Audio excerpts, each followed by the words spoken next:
Good flipping afternoon, everybody. We got Dolphins, we got Jets, and today's special guest, the Chiefs. We need a dub if we want to hit the playoffs.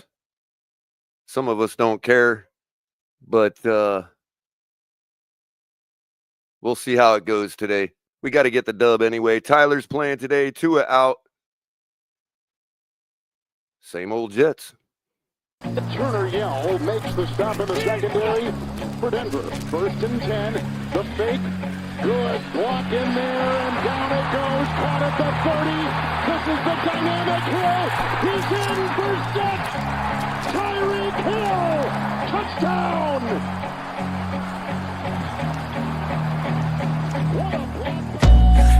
Into your hands, a plan your own hands can land your own brand. And damn, I feel like no one takes accountability. They want the credibility, convincingly unwilling to put in the hours it takes to get some power. Don't be f***ing sour, take a cold shower, scream until you're louder, work until you're prouder, and f*** all the doubters, they're just your downers. I swear to God they all let me down.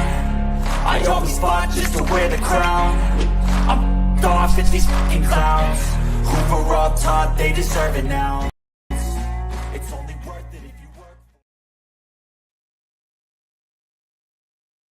Here we are again, once again, ladies and gentlemen. Last game of the season. Welcome again, welcome again. We're going to do this one more time. And if things go our way in the other game, maybe one more time after that. Highly doubtful, but we'll see what happens today. Good afternoon, Matt, Banana, David, how y'all doing? Coach O in the house, Scott Jackson, Cap for Life, Raphael, Chef Jew, the Ambassador at Large, Michael K., who is indifferent, I'm sure, today to what's going on with New England. Bored, I guess, would be the word. Joe Rist, how's it going? Jamaican from Zion in the house, bringing the righteousness with him. Ms. Relentless, how's it going? And of course, Gail. What's up, Gail? Friend of the family, Gail. Big friend of the family. We got one more, Gail. This is it. If we win and the Chiefs win, then we're in the playoffs. But the Chiefs ain't starting anybody. They're resting all their players, and the Broncos are probably going to beat them pretty handily. So it's likely our last game of the season, but we're hopeful around these parts with a shred of hope left that we get one more game this year. Would be fun at the very least. Quickly, before we get started, game time starts today at 4:25. Most of the afternoon slate, I think all of the afternoon games, 5 of them there are today. They all start at 4:25. They got a pretty large slate for the afternoon slot today. I think it's because, last week of the season, they wanted them all, as many as they can get in the pre-primetime hour. Really quick, I'll run down the scores of the league. For the first games, end of the fourth quarter, going into overtime in Atlanta, 38-38 between the Falcons and the Panthers. Buccaneers about to end the Saints season with 36 seconds left in the fourth, up 27-19. Looks like, that's going to do it. Games that are in the books. Commanders defeated the Cowboys 23-19. Bears took out the Packers 24-22. Jordan Love being carted off the field. That's going to be some big news going forward throughout the week. Yes, that's what I said. Jordan Love carted off the field. In overtime, the Colts get to 8-9 against the Jaguars, 26-23. Patriots finish the job in New England and beating Buffalo, who had nothing to play for, 23-16. I think there was an appearance of Mike White in that game, as a matter of fact. In the books now, final Buccaneers doing the job 27-19 over the Saints. Texans taking out the Titans 23-14. Hey, real quick, Color. And Mike real quick, Evans just real quick, one more. The Eagles beating the Giants 20-13. I just got to afternoon action really quick. We got Chiefs at Broncos, Chargers at Raiders, Seahawks at Rams, 49ers at Cardinals, Vikings at Lions tonight, and of course the game we're watching right now, Dolphins in New York to face the Jets. What's up, Cap? Mike Evans just passed or just tied Jerry Rice's record for 11 straight seasons with 1,000 yards. Oh, receiving. that's why they stopped the game to cheer. Okay. Barely did it because the 38 seconds left in the game when he got it.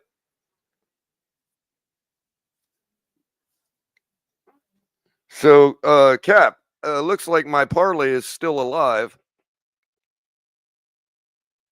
I had the Steelers covering the +9.5 yesterday. Texans covered +9.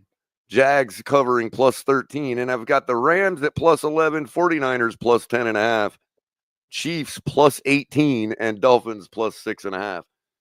I might be pretty good with that, man. We'll see. So I've got a bet, right? I need Bijan Robinson to get one more catch. But listen, when you have a bet and it goes into overtime, do they take that off the line? It depends on if it says excluding overtime. It'll say on the bet excluding overtime. Okay, so anyhow, I've got this parlay and it broke. A leg on it broke because it says I had Calvin Ridley for 15 yards in the first quarter. But I go back into the play sheet and Calvin Ridley had a 24-yard grab. Right. So really, I'm only waiting on this Bijan Robinson to catch one more football, and I should hit this parlay. But do they correct that? I mean, they already said that it should update. If it's factually correct, it'll update eventually. Well, I hope so.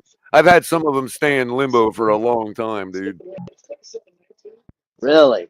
Like till all the games are over. You know what I mean? It's crazy sometimes. I don't know what it is. But you're not talking about days, because I mean, dude, no, it was not only days. a $5. It'll finally update like the next time. If you wait an hour or two and then log in, it'll be updated. Okay. Like it just depends on like sometimes I think it has to do with whatever statistician they got out of that game probably hasn't made an official phone call yet. You know what I mean? God damn. Listen, for everybody in chat, I am on the Bluetooth headset. Not on my mic, not at my desk, not even using my phone's speaker. I have to prepare dinner and grill while watching this game with y'all. So, sorry. And you're also, let's not forget your Apple system finally crapped out on you. My MacBook Pro battery died. So, and also let's make sure we know exactly what we're talking about with Mike Evans. Miss Finns just pointed out Evans missed 3 games this season, so he got the record in 14 games. Damn. Yeah, and it's the 11th straight season with 1,000 yards or more, right? Yep. Yeah, homie is a lock for your fantasy football team for sure. Yeah. I need Jonnu to get 34 yards, and I need Huntley with 1 passing touchdown only. And I need 6 receptions by Justin Jefferson tonight, and that's another $200 in my pocket. Ali, you got your TV volume on? No, I do. It's me. All right, it's me. All right. In fact, I'm going to go to the other stream to watch it. Did either of you take Jordan Brooks for his tackles and assists? No, I did. Yeah, maybe I should. I didn't do that one. Well, let me see what it is this week. Sometimes they got it a little too high. It's not always takeable, but I'll tell you who is takeable. Again, the total disrespect for Brandon Jones. They got him at 5.5 this week. If you don't have the over for Brandon Jones, 5.5 tackles plus assists, you're an idiot. Yeah, Jordan Brooks is at 8.5. While I believe that's doable because he smashes through it and he usually gets at least 9, it's a little more risky for Jordan Brooks this week.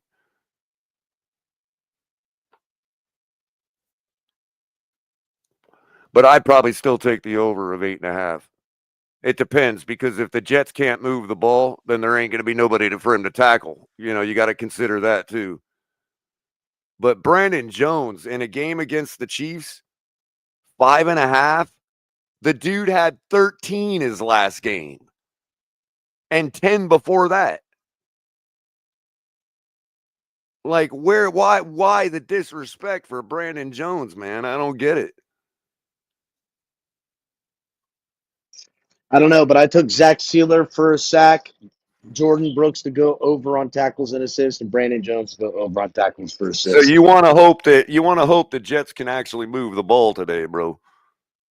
Because if they can't, then there ain't going to be nobody for Jordan Brooks to tackle. There's going to be a run game. They're going to be trying to run the ball, Keller. That's true. That's true. And Jordan Brooks gets all over the field. So. Mm-hmm. I also like when they come in with somebody like Cater or Jordan Poyer for 3.5. It's like Jordan Poyer gets 4 tackles in his sleep.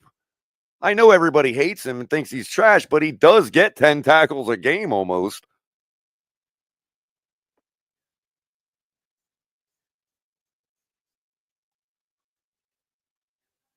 Highsmith yesterday, Alex Highsmith for the Steelers. Everybody thinks what's his name is the go-to, TJ Watt. No, Highsmith was at 3.5 yesterday. The guy had like 8. I mean, how do you not take Highsmith there for over 3.5 tackles or assists? He had 2 in the first quarter.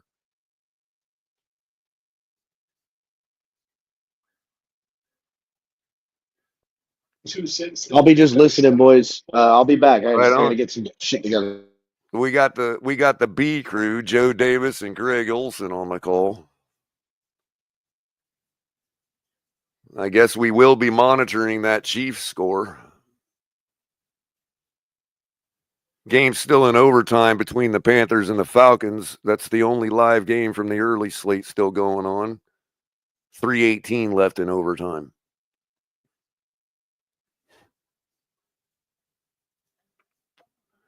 Denver 11-point favorites at home. That's going to signal a blowout.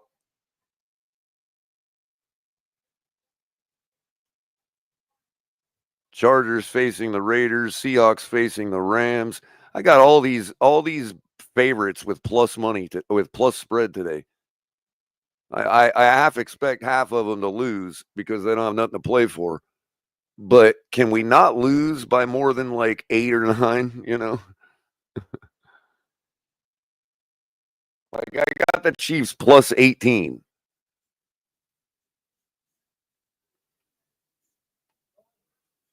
Now, if the league wants to rig things and wants us in and doesn't want, like if there's a pecking order and the Broncos just ain't in line yet, then look for something to happen to Mr. Nix to not finish the game. Because that's the only way the Chiefs are winning.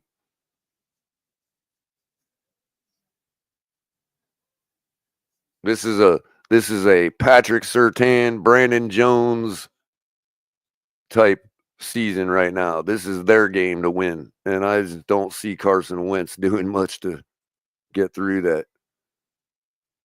Jets kick the ball off. Miami to receive first. Taken by the return man at the 1-yard line. I believe it's Malik Washington. Good return. Takes it up to the 33-yard line. They might give him the 34. So the short kick works out in Miami's favor by about 4 yards.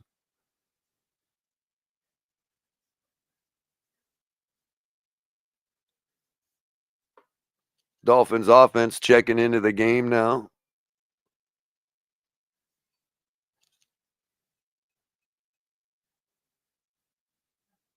Huntley's up under center in an I formation.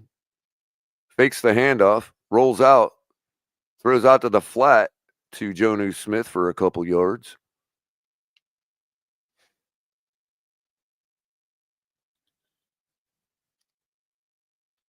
Probably CCRR, probably because they expect McDaniel to shut it down, knowing that the Chiefs are not going to win.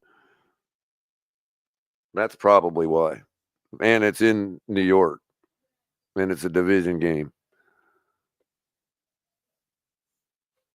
And it's the bettors. The bettors think Mike looks. Let's also not forget this is potentially Rodgers. Waddle can't get out of his own way, loses about 4 yards on the screenplay. That'll bring up 3rd and 10. What's that, Ali? I'm sorry, I didn't mean to interrupt you, Color, but I was just saying, let's not forget this is also potentially Rodgers' last game as a career.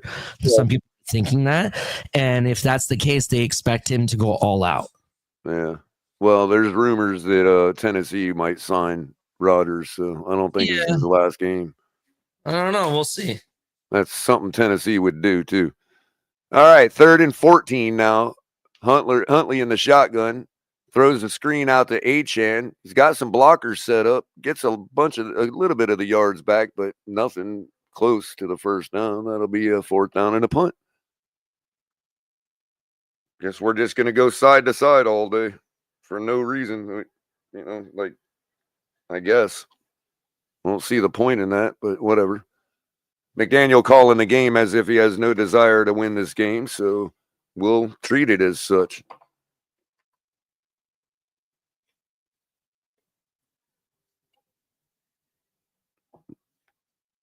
I mean, I don't know. That's the Jets here. What are we talking about? This is a must-win game, and you don't have one vertical play.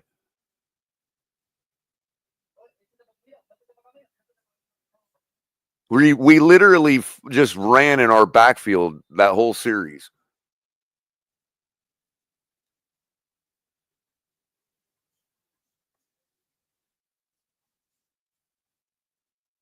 Like, we just basically invited the Jets to play the game behind the line of scrimmage. All right, whatever.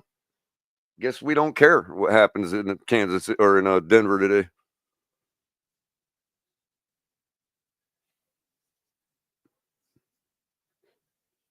Well, when our quarterback doesn't care, shit runs downhill. Rodgers in the shotgun on 1st down now from the 14-yard line. Throws intercepted right away on the first play of the game by Dodson. Tyrell Dodson with his 3rd interception of the season. Only been here for a couple games. Already, I mean, just a ball hawk. Bro, this guy is a ball hawk, bro. Number 11 needs to stay on this team. I don't give a shit what happens the rest of the you need to re-sign that man. This dude is a baller. Just total awareness where the football is. It's a deflection off the receiver. He's right there watching the ball the whole way. Just the whole play. He's watching it transpire. Total awareness with this guy. 3rd interception of the season already. That he's been here for 5 games. It's ridiculous. Shout out to number 9 with the good deflection too. So Miami deep into Jets territory now at the 15-yard line. Toss sweep to Achane, who picks up a couple yards.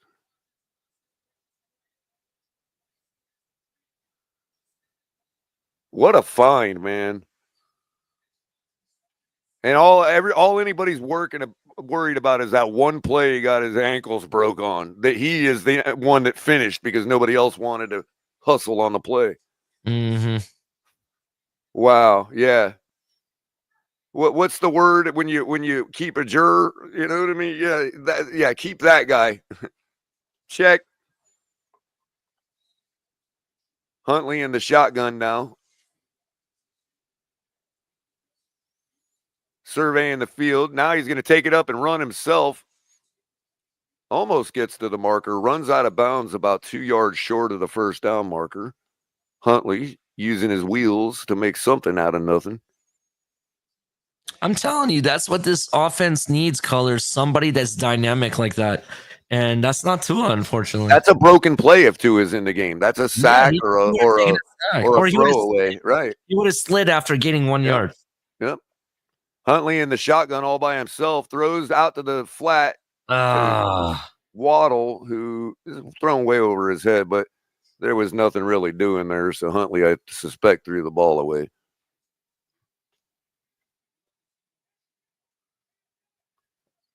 I was going to ask, are they going for it? They kind of like delayed there for a second. 4th and 2. Yeah, they did, but Sanders coming in now.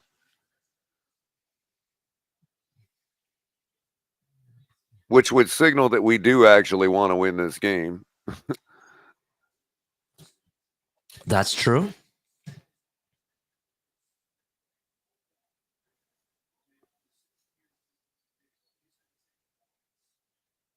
There it is. That's good.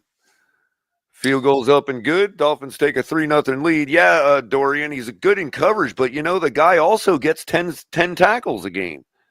I mean, he's right up there with Jordan Brooks on the list every week when I'm looking at it. Yeah, that two have been a very good tandem from the get-go. So if you ever see Dodson at 3.5 tackles and assists, grab that over. That's free money laying on the street. Yeah, I would take that. Color, let's talk real quick. I want to pivot away from the Dolphins for a second. Has it been so disappointing what you've seen from Aaron Rodgers this year? I know last year he got the injury. This year, it's he's not even a shell of himself, bro. He's not even. I think we're putting way too much on him, dude. I haven't really talked much about it, but I think we're putting way too much on Aaron Rodgers. His attitude, yeah, you could argue. But I just think the Jets as a whole, as a culture, don't get him. I think it's a big time culture mismatch, dude. So you think the culture is the issue over there, is what you're saying? I think what he expects as the type of guy he is, and you could look at him maybe as the Brian Flores of quarterbacks. Okay. Let's not act like the Jets are some model organization where we're like, it should have worked out, guaranteed. You know what I mean? Yeah, I hear what you're saying. I mean, he to me it looks like it was apparent to him when he got there that he made a mistake. I guess for me, the reason I bring it up, Color, I'm not an Aaron Rodgers fan, but when you're considered one of the best QBs ever, when people bring you up in the league, as being one of the best top QBs in the league, I have a certain sense of what expectation of what I expect from you. And even when things were not going Tom Brady's way in the last year or maybe the last 2 years of his career at Tampa, after they won the Super Bowl, it got really bad, right? He even then had moments. I'm like, oh, there he is. There's the GOAT, or the guy that people say is the GOAT. I can see him from time to time. I have not seen that guy to say, oh, that's the Aaron Rodgers I remember, one bit in his tenure with the Jets. Not one bit. And it's sad. That's all I wanted to say about it. I haven't watched enough of their games, but I would say that there actually has been a couple times where I have seen him do some amazing things and shit just straight dropped. I mean, he's dealing with a garbage team, dude. That's why he brought half his guys over. Cobb, Scantling, you know what I mean? All these guys, because he knew. And apparently Garrett Wilson don't like him, so, I don't know. I'm not trying to cape up for him. He is what he is, but I just don't know if people are knee-jerking or not. Jets take the kickoff return up to the 22-yard line, 23-yard line. They might give him a little more, but gets Gibson on the return. I just don't know if it's a hyperbolic reaction quite yet. Yeah, he could just be washed. Yeah, I hear what you're saying, Color. I get it. It's just I haven't watched enough tape. There's just so much involved that we don't know about. You know what I mean? And we follow the Dolphins so closely that we feel like we should know the same things are going on there. We don't, you know. Rodgers fakes the handoff on first down, throws out to the flat to his tight end for a first down. That'll be a 10-yard pickup. Yeah, I agree with you 100%, Color. I understand what you're saying, and you're right. I mean, what would Aaron Rodgers be right now with the Lions, let's say? That's a good question. Do If they he get was him there- the way that the If he Jets was did? there from the start instead of Goff, you know what I mean? Yeah.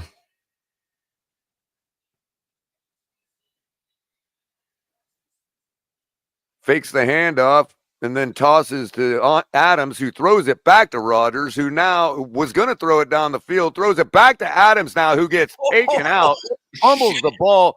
Jalen Ramsey just sniped him about 6 yards behind the line of scrimmage. Oh, my God. Not very bro. smart, Rodgers, to throw back to Adams like that.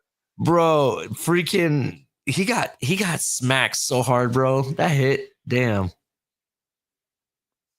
Rodgers was looking for the deep route. There was nobody there because whoever his receiver was never ran it. So he just dumped it back to Adams. I don't know if that's a backward pass. If he didn't catch it, that's a fumble. That's a live football. If he didn't actually catch that, they need to look at that. They're not gonna. Rodgers takes the snap, throws the screen to Adams, who gets snuffed in the behind the line of scrimmage by Ramsey again. Ramsey all over Devontae Adams today. Garrett Wilson gave up on that play, by the way, the play Briar. He was the deep guy and he was jogging. I don't know if you saw it.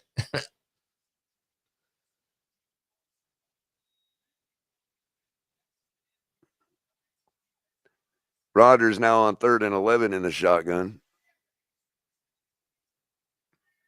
Dolphins defense showing their top 3 ranking. My antenna's screwing up. Rodgers drops back to throw. Throws across the middle. Ball's dropped by Breece Hall. I see what you mean, Color. I can already see some of the issues. What's he supposed to do there, bro? You know what I mean? Yeah, and the other play wasn't his fault. The deep guy didn't, he stopped running. He was jogging for whatever reason. I have no idea. And then drop balls here. Yeah, I see what you mean. I mean, look at his expression right now. He's thinking the same thing you and I are right now. That's what I've seen out of him all year. That's the expression I've seen on his face every time I happen to be watching them. I guess that's why I'm not so. I'm, you know what I mean? I haven't turned my test in yet. You know what I mean? I don't know, man. I gotcha. You're still on that last answer, trying to figure out what the answer is. I get you. I want to believe that a Hall of Fame Super Bowl champion doesn't just go out like that, but. There again, I mean, they're 62-7, you know, so I completely hear what you're saying, Color. I agree with you. It's just like, like one of his last years, I want to say it was the MVP year, right? That Aaron Rodgers had the ankle injury in a mid-game, and somehow still performed at the highest level. You know what I mean?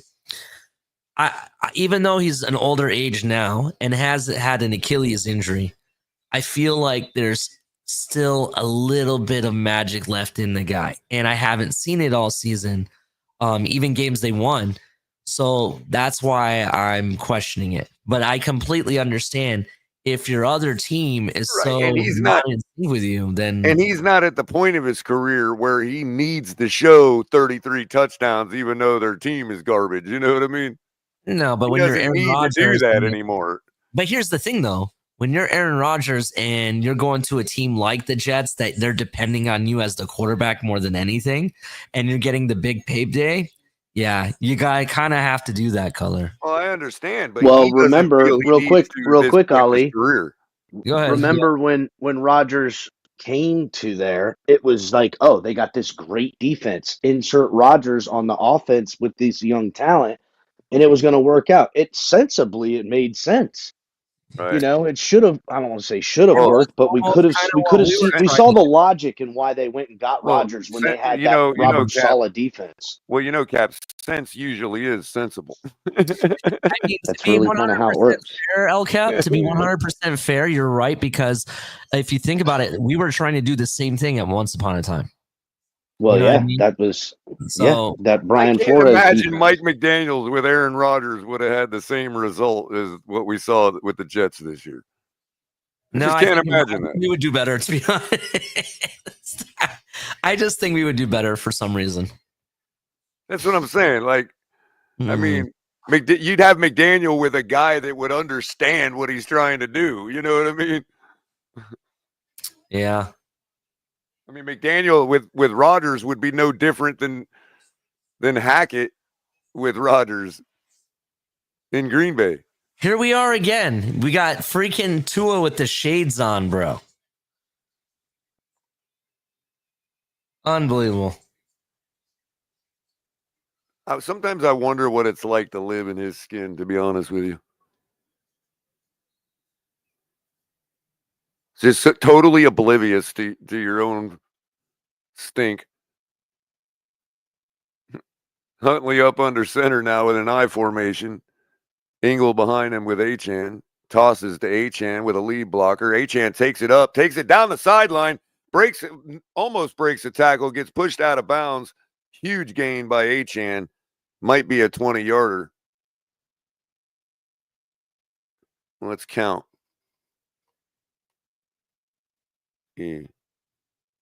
5, 10, 15. Yeah, about 20 yards.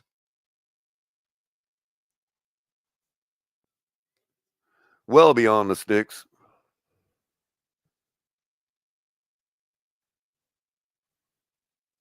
I formation again. Insert guy goes in motion. Huntley fakes the handoff, throws over the head of his receiver, Waddle, who didn't even attempt to jump for it. But he was kind of wrapped up with a defender. Freaking Bijan Robinson never even got a chance to catch that final catch, boys. The freaking the Falcons are terrible. Mm-hmm. Yeah, they completely checked out.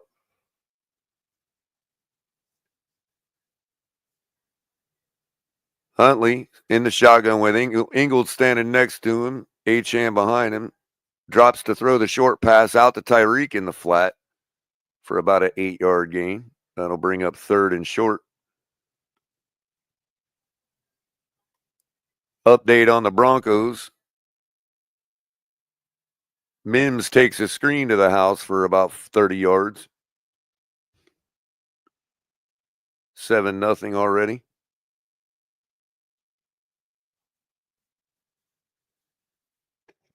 Damn, Denver wearing the throwbacks too, color. Shit. Mm-hmm. Mm-hmm. Huntley alone in the backfield. Under some pressure, loses the football. Fallen on by Teron Armstead, I believe. There should have been a flag there. I think they grabbed his face mask. Yeah. At least it looked like it.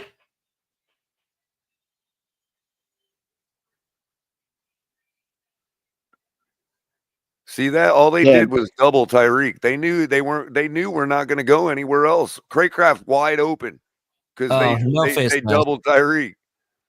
It was the way he turned and he slapped his side of his helmet.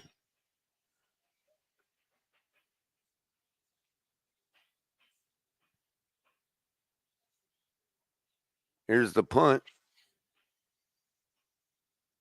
Bad punt. Goes out of bounds at about the 25. Bro, our punter cannot kick more than 30 yards if his life depends on it.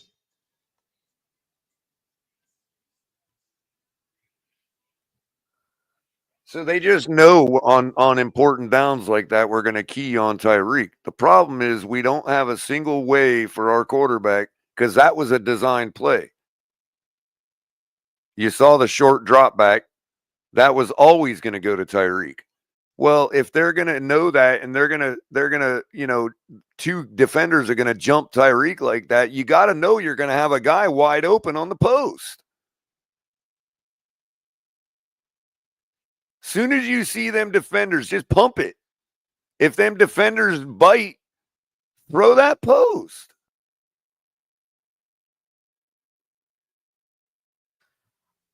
Game update. Broncos are now up 14-0 Touchdown to Sutton, 10-yard pass by Nix. So KC's going vanilla on top of everything. Yep. That's why it's key to make the playoffs before the last week, bro. Key. Broncos just scored again, boys. Right. Which means we're going to start to see our guys get pulled. That's why the Jets are favored today.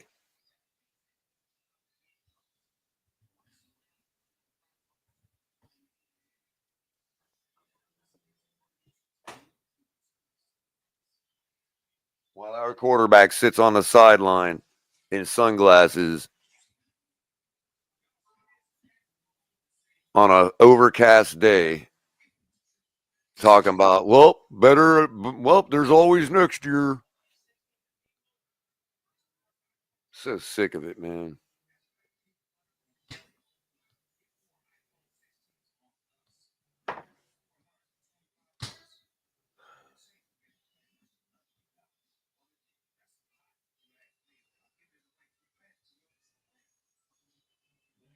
You don't even get to 9-8. I don't know, bro. That's just ruthless, bro.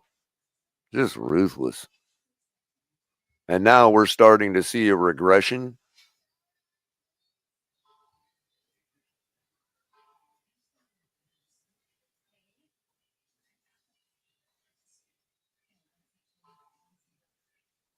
Watch what the defenders do. You're going to have Julian Hill bust wide open on the post. They already know short drop back, go to Tyreek. Who the fuck is Hill? Hill's wide open. Tyreek took the wrong route. He should have went inside.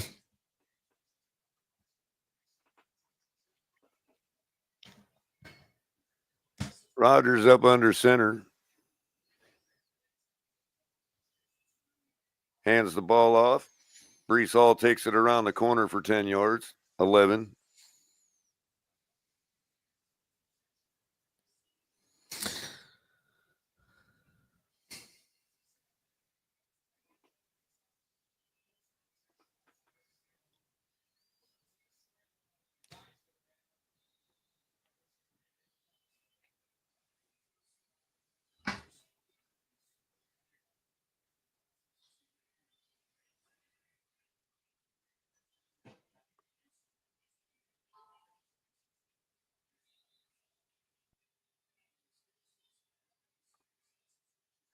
Thank you, Gail. Love you, ma'am. We'll seeing you soon. And that's how you play defense. Good stop in the backfield.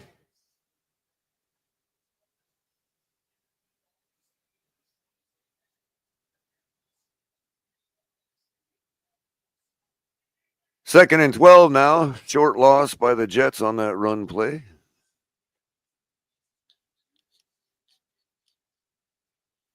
Rodgers in the shotgun.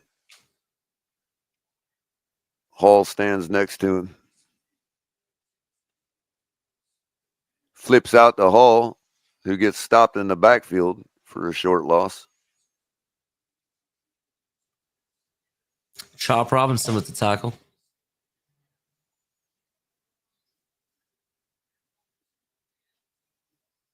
Little shovel pass. Shovel pass screen.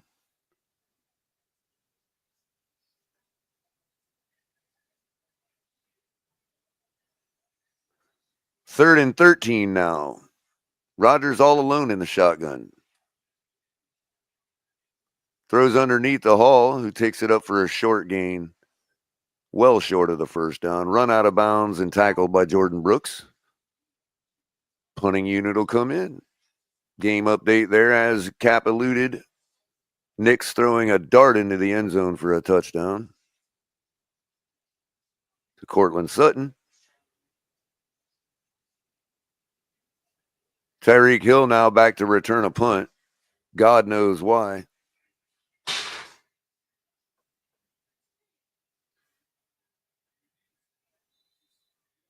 Now we're going to act like we really care about this game for some reason. While Denver ends our season. Hill takes the punt return, looking for some room to run, takes it down the sideline, and goes out of bounds for no gain.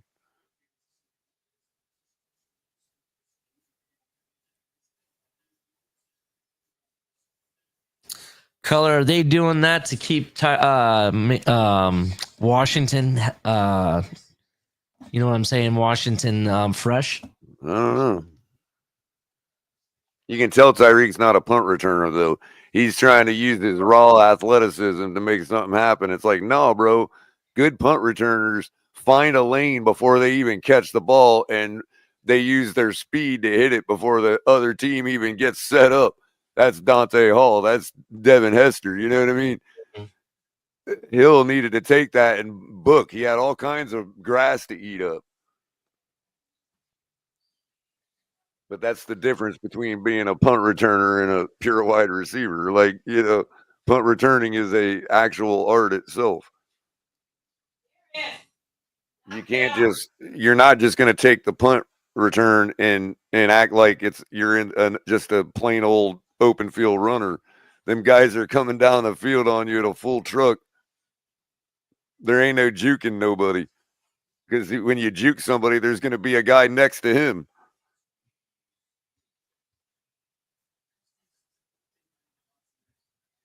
The real good punt returners already have their line of attack in their mind before the ball comes all the way down into their hands. And they know if they got that open grass, it's off to the races. You're going to have to beat me to the flank. And sometimes you'll have to go through like one lane, like two guys maybe. But if you do it fast enough, they're not even set up yet. And that's where you see guys like Dante Hall would just rip through a whole line like they weren't even there and take it to the house.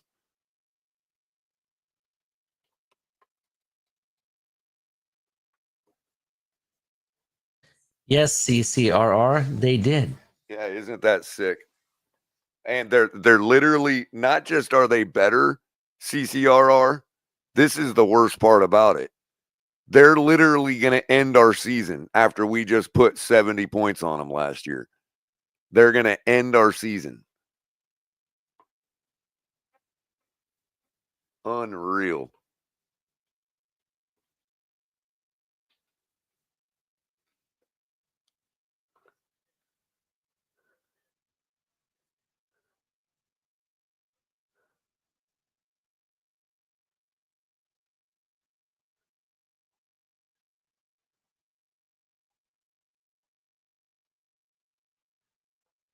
Dolphins offense back out on the field. Huntley tosses out to Achane, who goes nowhere with it, loses a yard.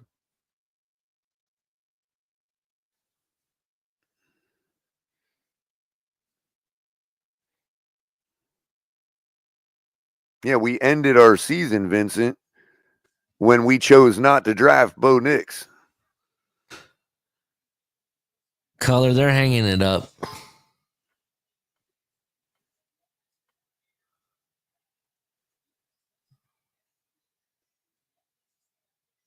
Huntley rolls out after a fake handoff, throws to Alec Ingold, who takes it up for about 7 yards, close to the marker.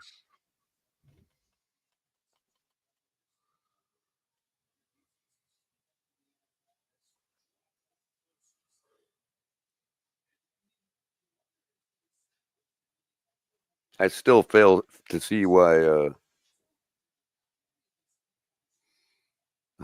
Kansas City would choose 2 division opponents over Cincinnati. I hope Cincinnati beats them. Well, I guess it won't matter now. They won't have a chance, but it's stupid. It's like trash defense. But no, you'd rather take the chance of facing the team that's beating you right now and the team that almost beat you in overtime when your team was on the field. Yeah, that made a lot of sense, Kansas City. Good job. I hope you're one and done. And I hope it's the Chargers that do it. Not even the Broncos. I hope the Broncos don't even get a chance to beat your ass again. I hope the Chargers do it.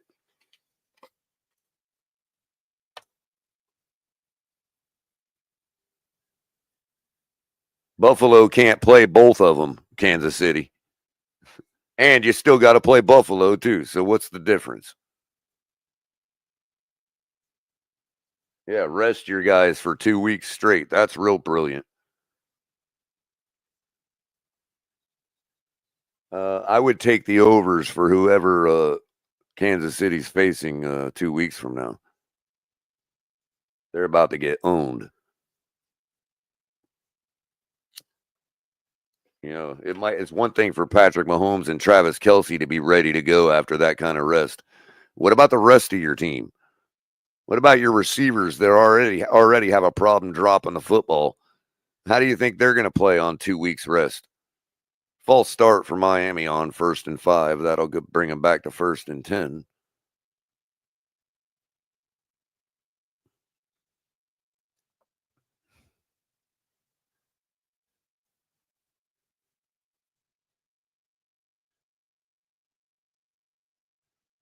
Anybody can move up Michael K if they really wanted to.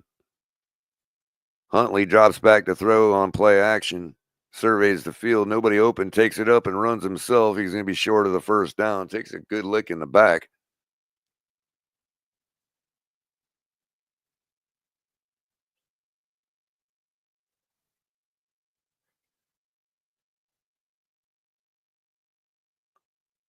And if that's the case, Michael K., what happened to Russell Wilson?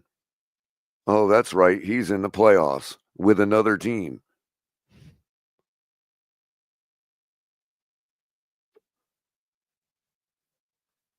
We wouldn't have even had to pay him much. Huntley hands the ball off on 2nd and 5. Achane breaks through the line. He's gone. They ain't going to catch him. Grabs his ankles, almost takes him down. That slows him down enough to get caught by the other defender, but not before he takes it all the way down to the 3-yard line. Achane almost housing the football on 2nd and 5. Follows up a lead block on a counter trap by Alec Ingold. Just brilliant. Breaks through the first tackle and gone. Gets his ankles tagged by one defender, and it slowed him down just enough for the other defender to get to him. Otherwise, that's 6 points.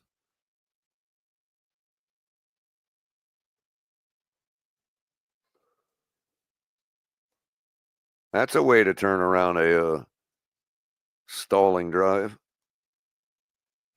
1st and goal now for Miami, 3-0. Minute 40 left in the first quarter.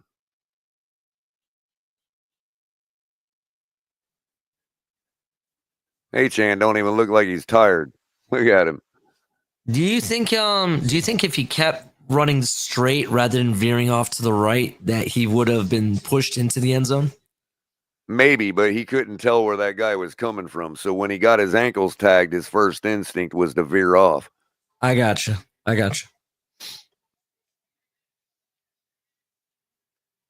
You know, What are they waiting on? Create a different angle. You know what I mean? Why is there a break? Was there a timeout? I missed something. I think so. Yeah, because we're short of no timeout. Is it the end of the first quarter? Is that what happened? No, there's a minute 40 left. Oh, there was an injury. Yeah, I was like, I had no clue. That's Adams, the guy that he broke through first, I think.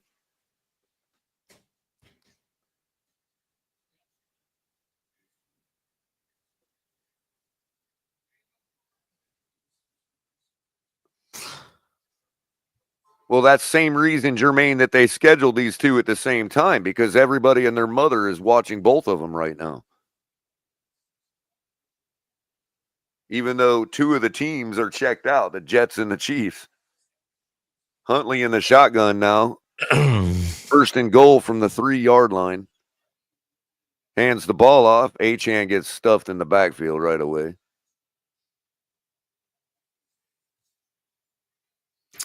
See, I would have faked it and then dumped it off to on 1st down, of course. Yeah.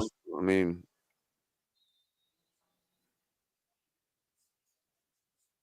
they missed Who was it that missed that block? Was that Engel? Armstead. Or is that Julian Hill? Looked like Armstead. No, not Oh, the lead block? I didn't see. Huntley alone in the shotgun now, drops back to throw. Throws to Jonnu What Smith. are you doing?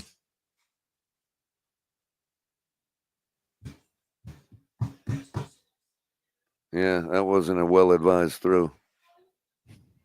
He had more time too. Dude, you're not in a rush. Just calm down. 3rd and goal now.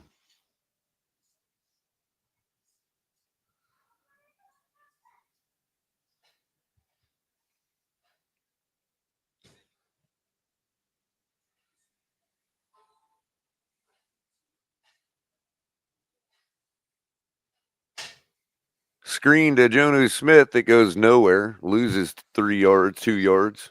It'll be another field goal. KC's defense playing inspired, doing everything they can to hold Denver to 14 still. As that first quarter comes to an end out there. Yeah. 20 seconds left in ours. Go ahead, Ollie. Sorry. This is why I'm wondering if McDaniel's playbook actually is playable. And the reason is it's like they try to force things so much. I don't understand why you don't run a play action on first down right there. Your running back is still tired. Your offensive line, I mean, it seems so easy, just pitch and catch right there. You got the momentum. You just got a huge run down there. You know what I mean? Play action, boom, tight end zone, touchdown before anybody can even think. I don't get it, bro. You know? I don't get it either. And if you watch, like, even the routes that are being run on some of these plays, it makes me wonder, like, if this is actually an actual offensive scheme. That's why. Well, think about if you're playing defense, Ali, right? Yeah. And they just get a big run on you like that, and everybody had to run down to chase it. What happened now? You're that same defense, and you line up at the 3-yard line, and they spread their offense out. How are you going to fill every gap, dude? Yeah. When you just came off a big run like that, all tired, and you know what I mean? Like, yeah. Oh my God, dude. It seems so easy. I don't know why it seems so easy. Maybe that's because we see other teams do it like clockwork, bro. Yeah, I don't know. Bad teams do it like clockwork, Ali. Yeah, it's really weird. And it's just a bad team would have scored right there. They would have, yeah. Freaking, you know who would have scored? Bryce Young would have scored here.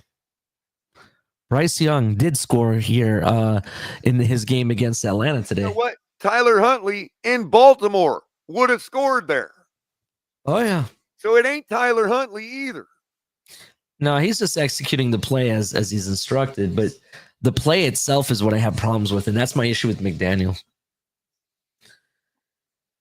It's just, I don't know. Like, I was watching the All-22 the other day, and it just seemed like some of the plays, you got 3 receivers running the same exact route, and the 4th one not, running something different. Everything's being pushed to that one guy, and I'm like, bro, if you just had one guy in the flats right here, would have opened up so much things for you. Or, maybe it's this idea that he's not even paying attention to the pace of the game and what the defense is doing. It's just, I'm going to run this.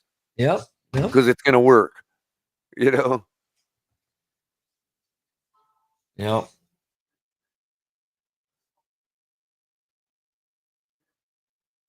I'm going to tell you straight up, Color. If, let's say we do retain McDaniel here, right? Because I'm assuming that's going to happen based on, everything that's been projected, to be honest. This is my last year for him. If he doesn't make it happen, I'm off. I'm off that train. In fact, I will pay for the gas money or his train ride out of town, to be honest. I mean, we all know from watching last week that Tyler Huntley is a competent quarterback. Mm-hmm. Idea, this is McDaniel right here. Yeah. So when we talk about, I'd like to see what McDaniel will do when he has a guy, this and that, has a guy or whatever. We're watching it right now.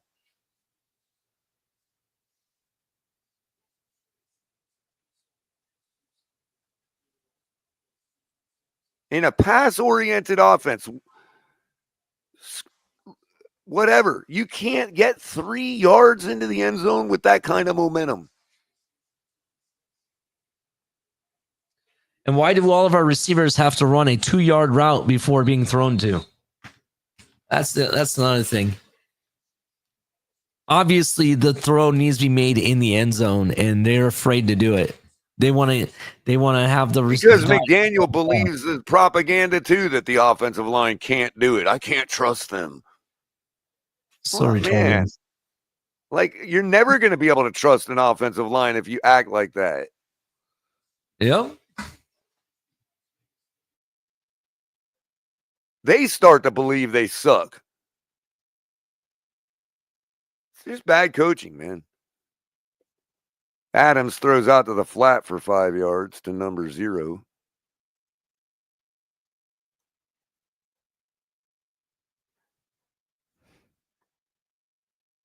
Second and 5 now.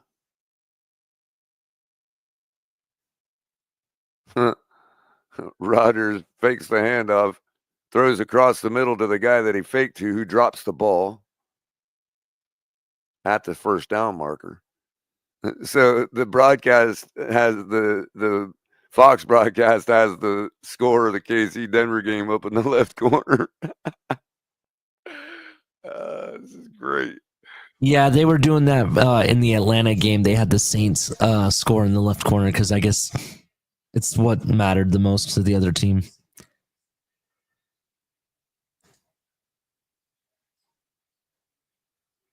Third and 5 now. Rodgers in the shotgun, changing the play at the line of scrimmage. Drops back to throw. Throws a nice pass, kind of a Rodgers-esque pass, but not enough mustard on it. Jordan Brooks knocks it away. Color, you should have played the Jordan Brooks pass deflections. I know, right? That's like his second or third one today. I don't know if they have pass deflections, but that Dodson interception was probably plus 800. You know what I mean, or more. Oh yeah. Even though he's been getting them regularly. But I will say, Jermaine, you're right. That's why we're not going to the playoffs. But here's the thing I don't understand. False start on the punting unit. Back him up 5 more yards.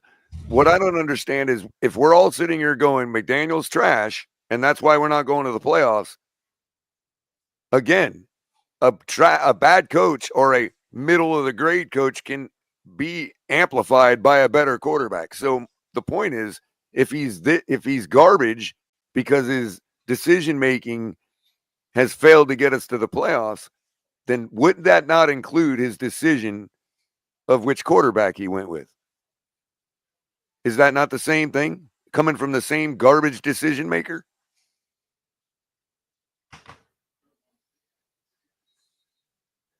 It's just like when we complain about McDaniel and everybody wants the people that want, to save Greer complain about McDaniel. It's like, well, Greer hired McDaniel.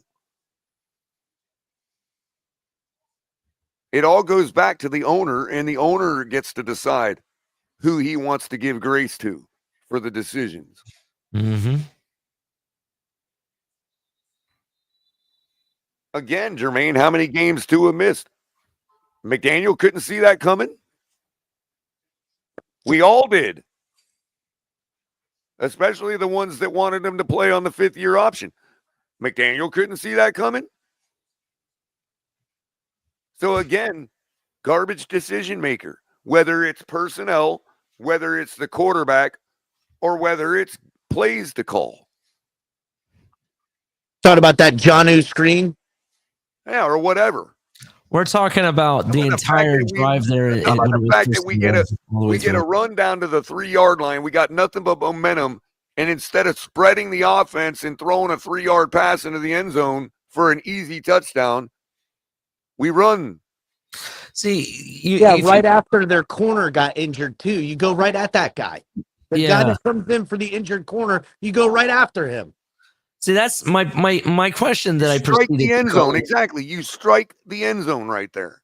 My question, El Cap, what I proceeded to color was the fact that, or not really question, but statement was, I hate McDaniel's play calling. If you look the plays that he's constructed, you can tell that they're driven to one particular player because you got everybody else already in position to block, and there's only one person to throw to. There's no underneath guy. There's no guy in the end zone, no options. So obviously, right when he gets the ball, he's throwing directly to one guy. It doesn't matter if it's going to work or not. Right. And he over again. Right. And we're in our 17th game, Cat. By 17 games, you have to know that they're probably going to key on Tyreek. Why not use that to your advantage, knowing there's going to be two guys opening up on a post? I mean, look, I just watched Aaron Rodgers go at Jordy Brooks, and that was the right matchup to throw at because the Dolphins had Devontae Adams double covered on that play. Right. Now, granted, Brooks made an amazing defensive pass defense, but it wasn't wrong to go at it. You know what I'm saying? It was actually a decent throw. It just didn't have enough mustard on it. Well, that and Brooks had great position. Again, Right. Brooks made a great play. Right. And Rodgers 5 years ago might have slipped that in there. You know what I mean? Well, Maybe. I'll say this right now. I'm watching. I got on split screen the Denver game, How are and you getting that, bro? dude, I'm telling you right now, probably the worst Kansas City defense I've seen in 4 years. So Tyler runs a play that is definitely out of Tua's playbook, spins around, fakes the little handoff, and toss sweeps out to Jalen Wright, who gets stuffed in the backfield for about a 5-yard loss. Because Jets defense is just blowing up. They know we're not going to do anything but run West Coast. So they're just blowing up the line of scrimmage. That's all they have to do. Yeah, they're bringing 5 every time. Right. They're bringing 5 no matter what. They're showing 5. They're saying we're going to get to your guy before all the fakery has a chance to develop. Yeah, before all the bullshit moves around behind the line Right. during that first second, Before we're going to come through. Before your guards can even pull, we're blowing them up. You want to run a counter trap on us? Fine. We'll just run vertical and we'll blow the guys up before they even have a chance to pull. We'll hold our gaps. We'll sit there and let them slide to the right while we stay in our wall for your running back to run into. We're not going to give you the cutback. I mean, bro, it takes 20. It takes the full Huntley fucking. dumps the ball off to Jonah, It who has takes a the lot of full room to play run, but ain't going to make every it there. time. That'll bring out the punting unit. What's that, Cap? It takes the full play clock down to the fucking last second to snap the ball every play. Mm-hmm. Dumb, dude. Yeah, it irritates me. That's because our coach has to think for our quarterback. Not because our quarterback can't think, in Tua's case, maybe, but because he won't let them think. He's using the quarterback as his avatar. Mike McDaniel, I've said it before, is the Dolphins quarterback. 3rd and 18, and they throw a screen, which is not a bad, that final leak out screen to Jonnu, but 18 yards is a lot to get. If it was 3rd and 7, that's the play you do. Right. But that's not what he did. Mike McDaniel's got a Madden controller in his hand. It's like Mike McDaniel doesn't want to turn it up to make Huntley look good into his absence. Of course, we know that's what it is, dude. Does Ross want to pay the bonus money? He's running Tua's playbook so we can say, oh, only Tua can run it. See?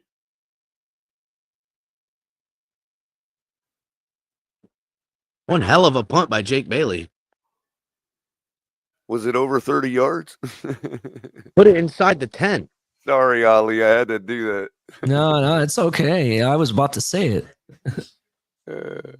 Yeah, right. You were going to be like, finally gets one over 30 yards. Did someone get a Red Bull? Damn. quarterback sneak on 4th and 1, and then a quarterback sneak on 3rd and 1 to convert to first down on this same drive for Denver right now, which Denver at the line of scrimmage and the run game is whipping their asses. And then they'll throw a late screen to the outsides, and they're gouging them with that shit too. This Kansas City defense doesn't look anything like the Kansas City defense I know.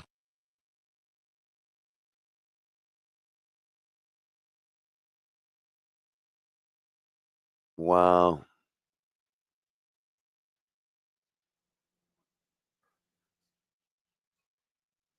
Think about this. If the Chiefs lose this game, they'll drop to 7-2 for an away record. We're not even 7-2 in our last 9 ball games.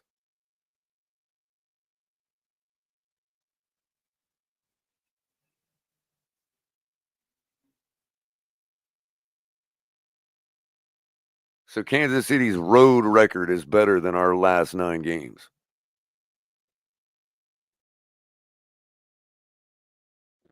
Yeah, the Dolphins, even if they blow the doors off the Jets, the remainder of the game doesn't matter. The Chiefs are they're just not there. And bro, that friggin' run game for Denver, I mean, say what you want. If I was the Chiefs, I wouldn't let Denver in with this fucking run game and the way the quarterback's playing. I mean, rolling out. Oh, damn, almost picked off. And then, oh my God, no way. Ball bounced in the air. He caught that shit. Ball bounces off of 2 defenders in the back of the end zone trying to go for interception, and the fucking wide receiver comes up with the football. I can't even believe it. Wow. For Denver, 21-0. Good teams put themselves in position to have good luck. 2nd down now after a decent run by the Jets for about 9 yards or so. 2nd and 2 coming up. Denver just scored. Rodgers rolls out on 2nd and 2, throws to a wide open Davante Adams for the first down and a large gain. Denver taking a 21-0 lead now. 6 minutes left, 6:46 left in the first half in that ball game. Oh, wow. Ball confirmed, 21-0. Wow. Boy, I wish we had a team like that was paying attention to the football every play. Rodgers in the shotgun on 1st and 10. Sends his running back out to the edge.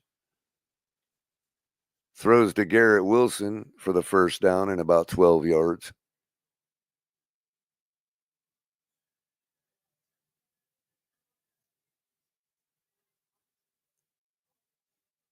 No, I wouldn't say they're laying down.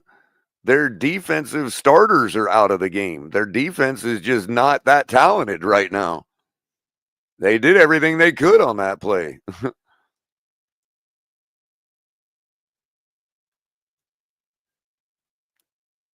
You could say KC is laying down as far as a game plan goes, yeah. But the players aren't laying down. They just aren't that talented. We're seeing Kansas City's depth right now.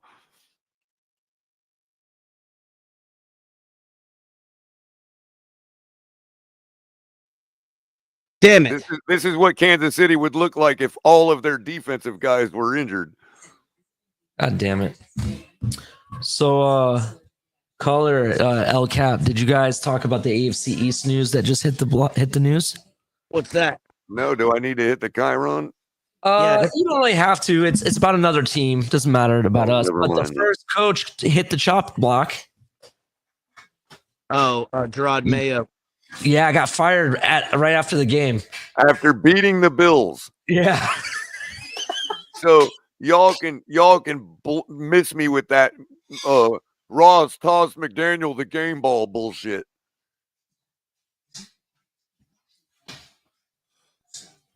Actually, didn't Didn't Rodgers throwing deep on 2nd and 5 to Adams in the end zone, who's double covered, knocked away by the Dolphins Flores defense. win his last game too?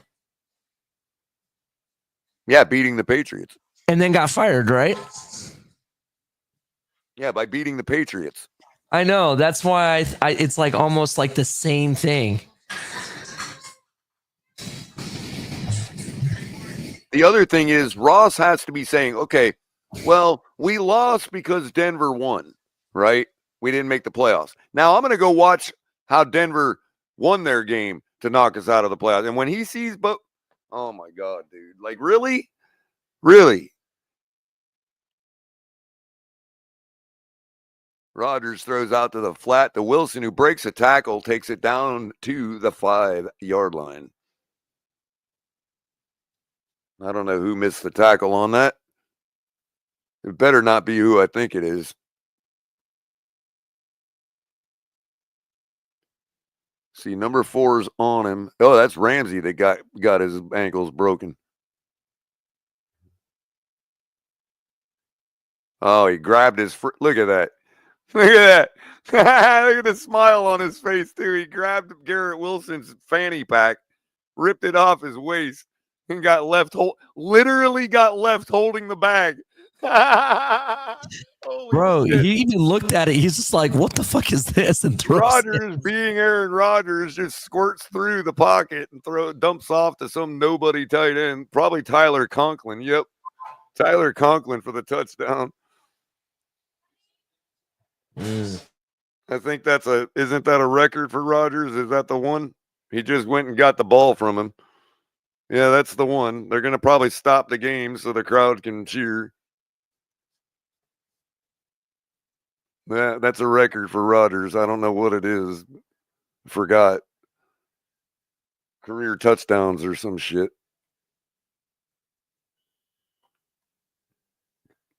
Extra point is up and good. Jets take a 1-point lead. 7:57 left in the first half. Dolphins watching their entire season evaporate. You know in what? New York and in bro. Denver at the same time. It's almost over, guys. It's almost over. Quick rundown on the scores for the late games. As we've been mentioning, the Broncos up 21-0 on the Chiefs. Raiders up on the Chargers 10-3. Seahawks have a 4-point lead on the Rams. Rams with the ball. 8 minutes left before the half. Jets just took the lead on the Dolphins. We saw that. Cardinals leading the 49ers by 7. And then later tonight, you got Vikings going into Detroit for about the best game of the game of the year so far. I think every single football fan's eyes are going to be on that one tonight. That'll be on NBC or Peacock. I can't wait for that friggin' game. Oh, I'm telling you. Finals from earlier. Panthers defeating the Falcons 44-38 with a benched quarterback earlier in the year. Commanders defeat the Cowboys 23-19. Bears stunning the Packers. Jordan Love carted off the field in that one, going down to the Bears 24-22 in Lambeau. Jaguars losing to the Colts in overtime by 3. Patriots defeating the Bills and losing their coach on the same day. Buccaneers beating the Saints 27-19 to secure their playoff spot. Texans defeating the Titans 23-14. Eagles outlasting their divisional opponent 20-13, beating the Giants. And of course, yesterday's action, you saw the Steelers go down to the Bengals 19-17, and the Ravens defeating the Browns handedly 35-10. Now that we're all caught up on the action, yeah, Dolphins season is over, ladies and gentlemen. It's all over but the crying. It's all over but the junk time.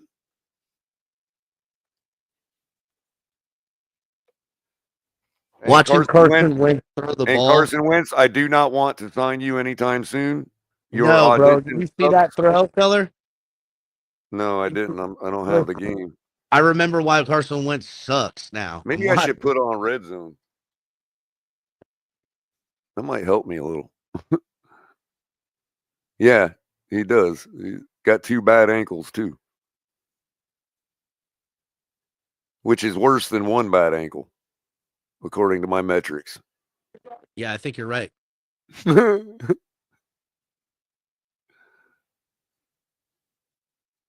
You know what's weird? The Red Zone video player doesn't shrink to fit your browser.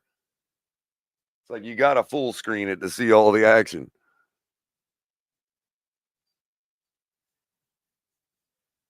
They got the Chargers game on right now.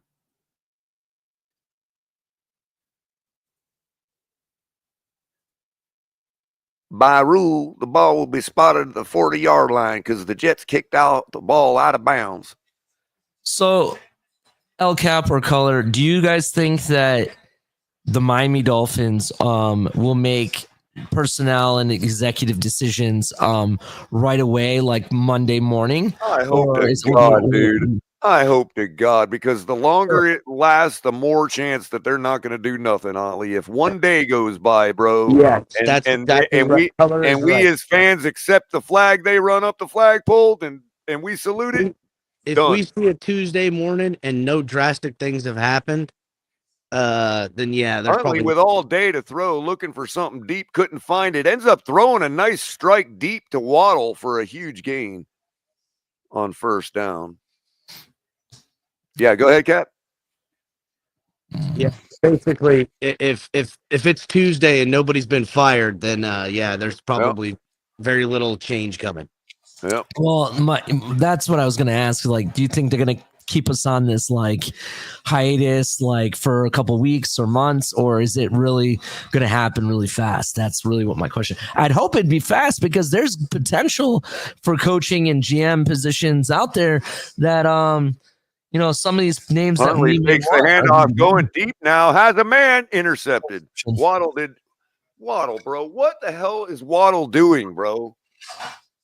First of all, on that last comeback route, he's standing there waiting to figure out what to do after his route. And then he's like, oh, wow, he threw the ball, so I'm going to run the comeback.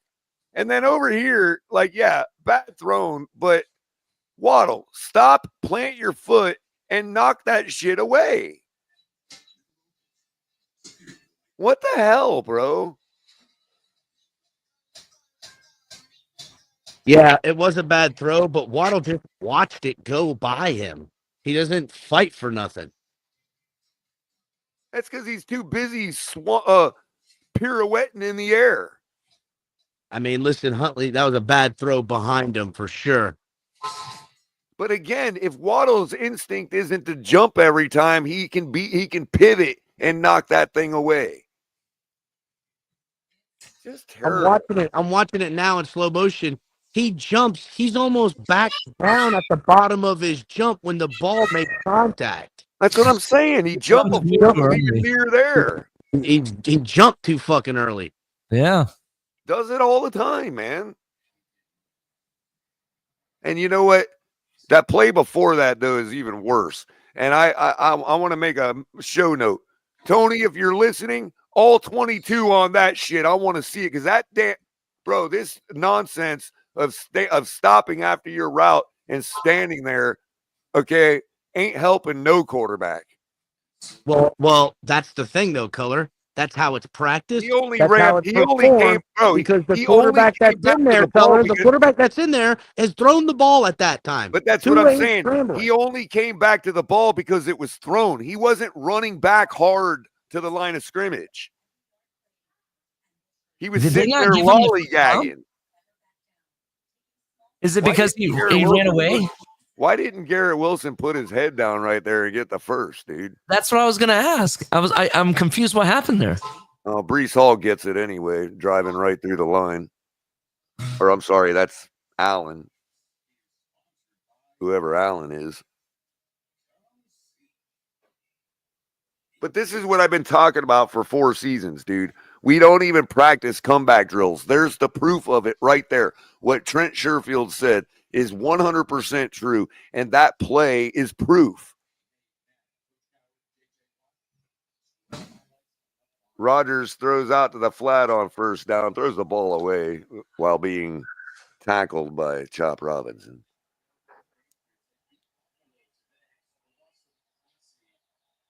Fucking Carson Wentz, dude. He flushes out of the pocket to his non-throwing side, plants his feet, looks like he's gonna throw, but doesn't, and takes a sack. What did he think? No one was coming? I know, right? The guy is terrible, bro. Holy cow. Yeah, he is pretty terrible.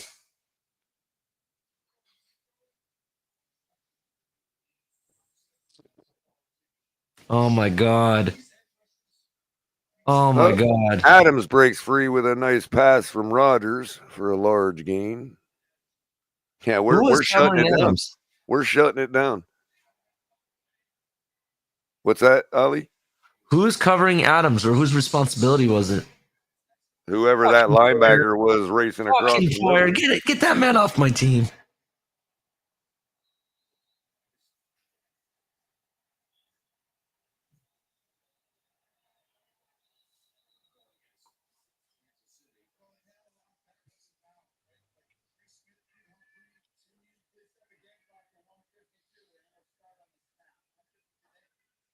Brees Hall gets run out of bounds for no gain.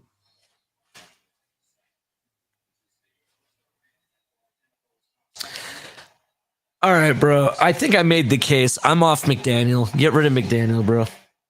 Get rid of Tua. Get rid of McDaniel. Damn, I like that fucking play though to Adams, where the drag route comes on the backside of the screen if the linebacker's out of position. What a fucking cool route. Mm-hmm.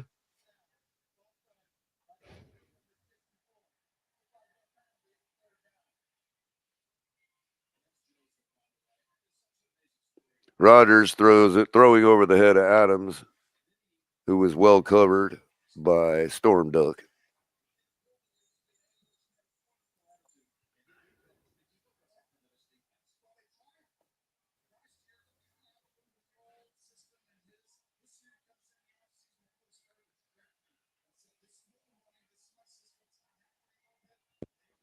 Jesus Christ, I'm watching Carson Wentz get sacked again, bro. I bring back our entire defense, dude. I don't touch a single thing on this defense, man, except for Jordan Poyer, which is a given.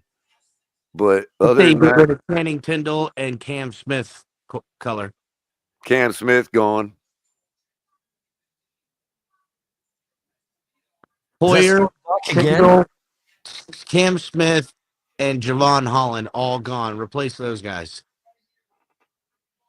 But other than that, the main bulk of our defense, bro, I mean, yeah, they just do all they can, man. They just do all they can, bro. There's nothing else they can do, man. You know? Like, damn, the Chiefs missed a fucking field goal try like a fucking 46-yarder. Wow. On a no windy day, bro. In Denver, Mile High. In Mile High, right. I mean, it's like, God, Casey, you have some self-respect already. Rodgers gets sacked on 4th and 5. So that's going to be a turnover on downs for Miami right there. Zach Sealer in on the tackle. The whole pocket collapsed on him. Zach Sealer.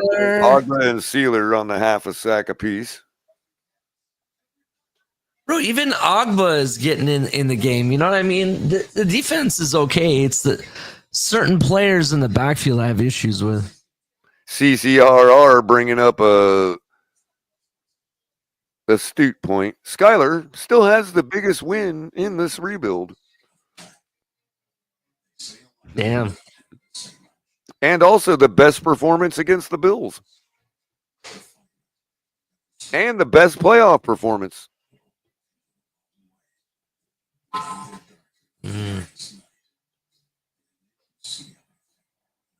Color, Brandon Jones has 0 tackles right now. I need 6. What's going on? Oh, dude, is he really doing that to you, bro? Well, that's because Kansas, there's nobody to tackle. That's true. It's true, Color. I didn't expect it to be that bad, Cap. I mean, I've got Kansas City plus 18, bro. Well, I don't know. It doesn't look like you're going to cover that. They're 21, man. I need them. And they can't kick a 46-yard field goal. How am I going to cover that? I'm saying, Color. Jordy Brooks has only 3 tackles, too. Dude, a field goal there would have put it right at 18. That would have been a wash. Well, we still got time because I got that Zach Seiler sack. That was the big one. I need those other 2 to come out. Well, obviously, Denver's got some issues because they should be up 35-0 right now. Nah, not really, bro. I'm watching it. They're doing just fucking fine. Yeah, they're buddy. playing a trash defense right now, dude. But they're bleeding the clock. They're running the ball. They're making the plays. Right, which means that maybe there'll be some junk time for me to be able to cover that 18. Potentially, but that leaves me hung out to dry because if there's junk Not time, really though. Not really, because if they start completing passes in junk time, then you're going to have guys to tackle in the secondary. That's his theory.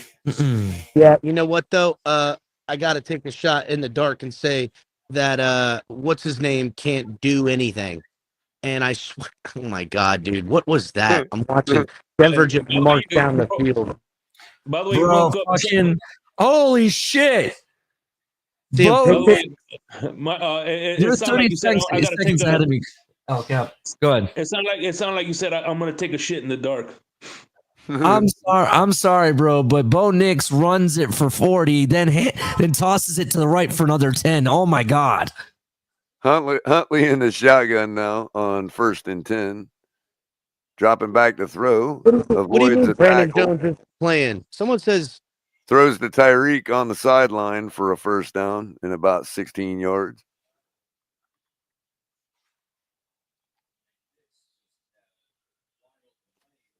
Yeah, and they wonder why we have no Pro Bowlers. I'm sorry, with the way Waddle ran on that comeback, that ain't a pro, dude. Sorry.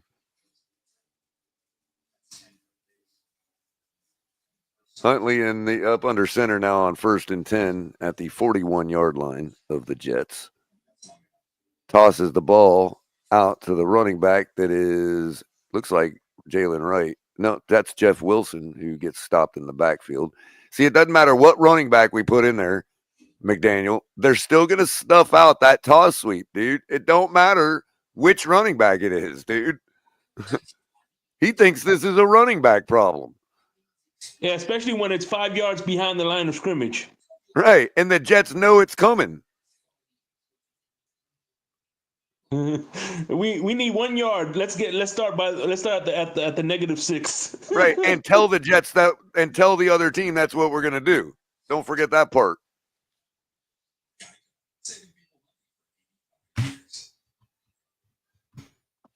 I mean, that's fine if you're not a soft team and you can still pick it up. You know what I think? I think he's self-sabotaging so he can get fired because he knows he can't quit. So he's like, you know what? If I self-sabotage, he knows he's in over his head and wants to back off. Is that what you're thinking? Yeah, that's what I'm thinking. That's the only logical explanation, man. I think he's self-sabotaging. Like, and he may be doing that without knowing it. He may be doing that subconsciously, Shake.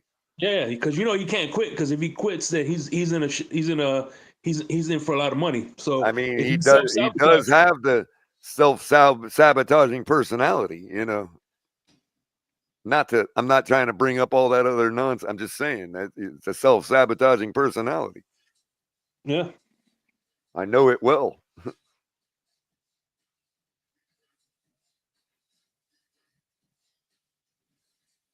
I see it every time I look in the mirror.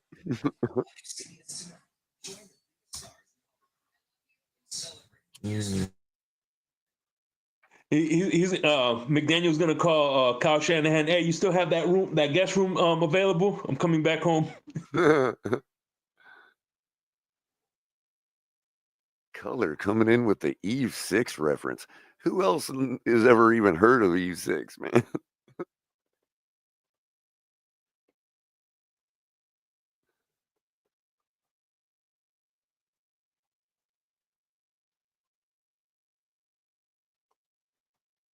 Wow, see this Red Bull commercial? It almost looks like the Dolphins hype video that they play at the stadium. Unless the Chiefs are playing the Buffalo Bills, I hope they lose their first game by a lot, which I don't think they. Right, I hope it's the Chargers too. Yeah, I hope so too. Yeah, and they. Well, actually, I hope it's the Annihilate them. Broncos. I hope they annihilate them. I hope it's the Broncos. They lose to the Broncos. Well, that'd be too easy. I want it to be the worst of the two NFC or AFC West teams. I want it to be the Chargers. Mm-hmm. Bro, you can't make this shit up, bro. So Bo Nix runs 40, tosses it for another 10. I think they called the flag on it, brought it back, and then he runs it fucking again. Oh shit, there's a flag on it. Motherfucker. Holding.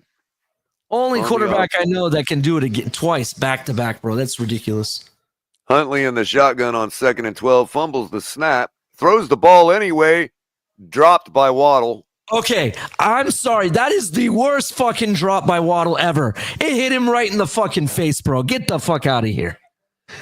Get that man. That's because to him, but Ali, I don't care.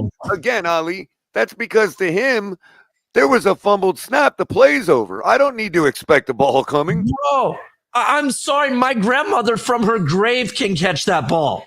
From her grave, So Tyler makes up for his mistake, makes an amazing play, and Waddle drops the freaking football.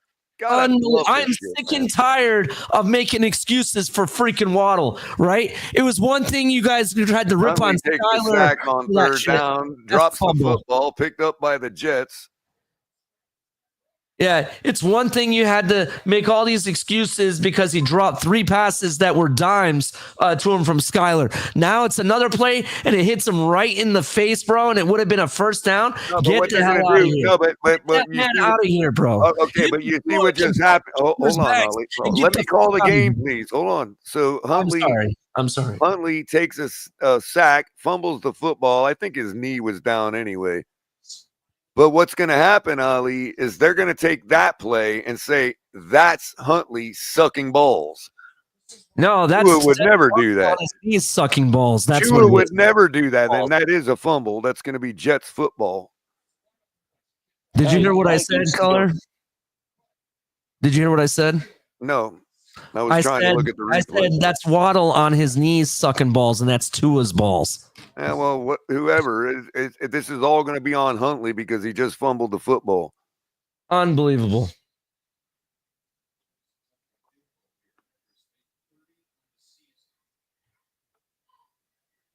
Tua with the big smile on his face. Well, you can't do nothing about that, bro. Just live it up, move it on. Yeah.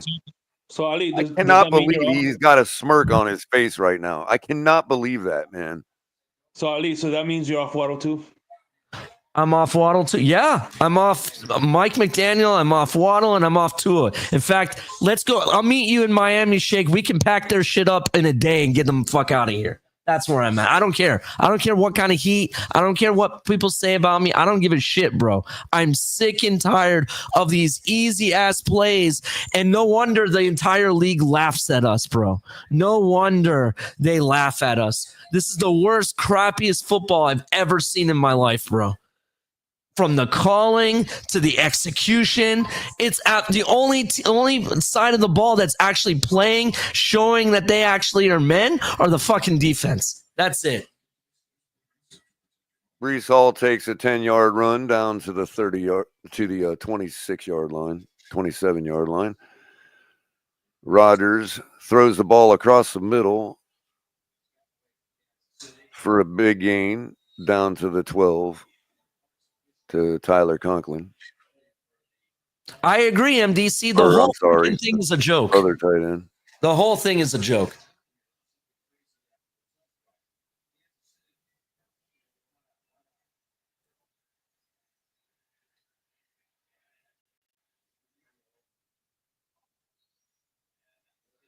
Last time I remember, the name of this team was Miami Dolphins, not the Miami Excuses. Man, Rodgers just called a timeout. He should have ran the clock play and made it even worse.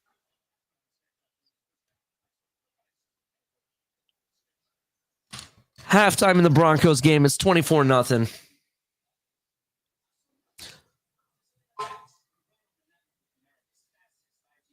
Well, at least the score now gets me under the 18. That's true. I mean, look, it is a circle jerk. I agree. This whole thing is a joke. It's a sham, dude. It is a big time sham. I'm happy because this is the best case scenario. I think this is the best case scenario. I agree with you. I disagree simply because you already see it, bro. It's Huntley's fault, man. This would all go different if Tua was in the game right now. No, it wouldn't. I think you don't know sarcasm. As if Tua's never fumbled a snap as Rodgers throws another touchdown to Alan Lazard. Who couldn't do the Lambo leap. Another wide receiver that's been tossed around the league because he's not Tyreek Hill or Jalen Waddle. Yeah, no, because here, like I said, McDaniel is trying to fit a square into a round hole. So you notice how tall Lazard is too. I never noticed that. Hey, listen, I think Buffalo ruined the Patriots draft position.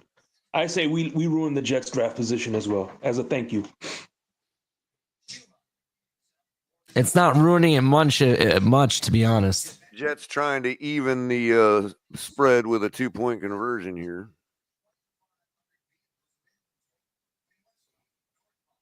Trying to go up 2 scores here.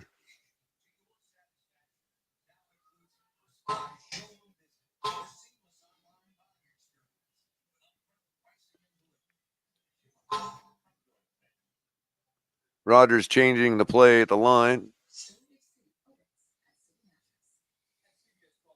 Hands the ball off, and Breece Hall picks up the 2 points, making it 15-6 and a 2-possession game. Wow. Wow, dude.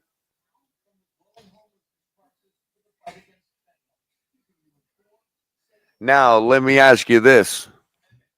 When everybody was laughing at color 3 seasons ago, do you want those 2 first-round draft picks for Waddle now? You want to do the Herschel Walker thing now? Thank you. You want to do the Calais Campbell thing or the Khalil Mack thing now?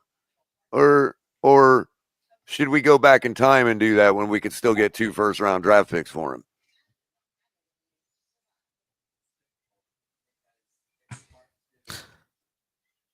Or do you all want to at least go back and not laugh at me for saying it?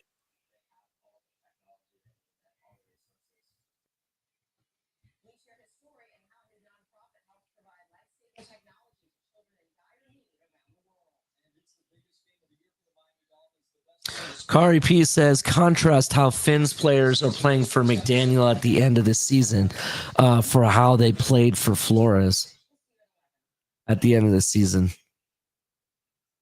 That's true.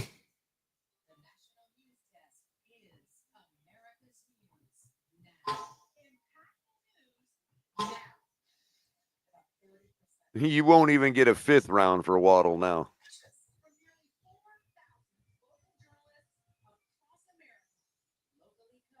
Uh-oh. Malik Washington still on his feet, down to the Jets' 26-yard line on the kick return. Holy fuck. At least he cares, Color. At least he cares. Yeah. People are playing for roster spots now, dude. Him and Dotson are already on my team next year. No questions asked. Brooks, I would extend another year. I wonder if we should keep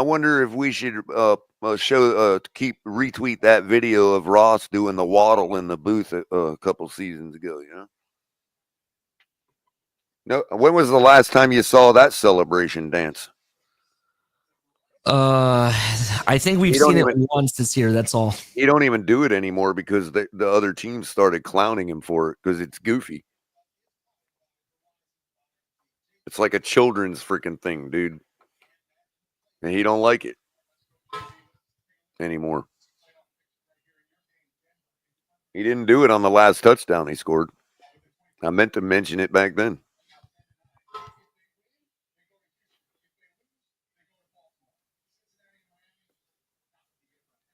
It's real cute. The waddle. You all want to do the waddle? Goofy ass shit. How about play some fucking football?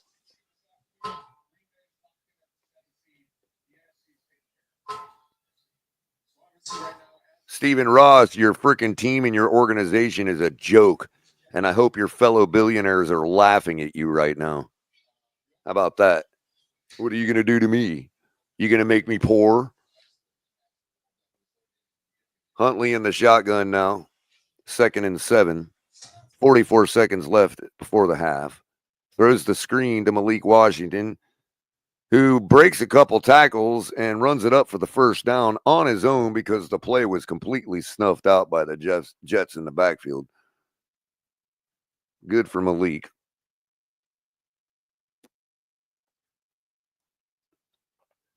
That was a designed run play. That was a pass to run.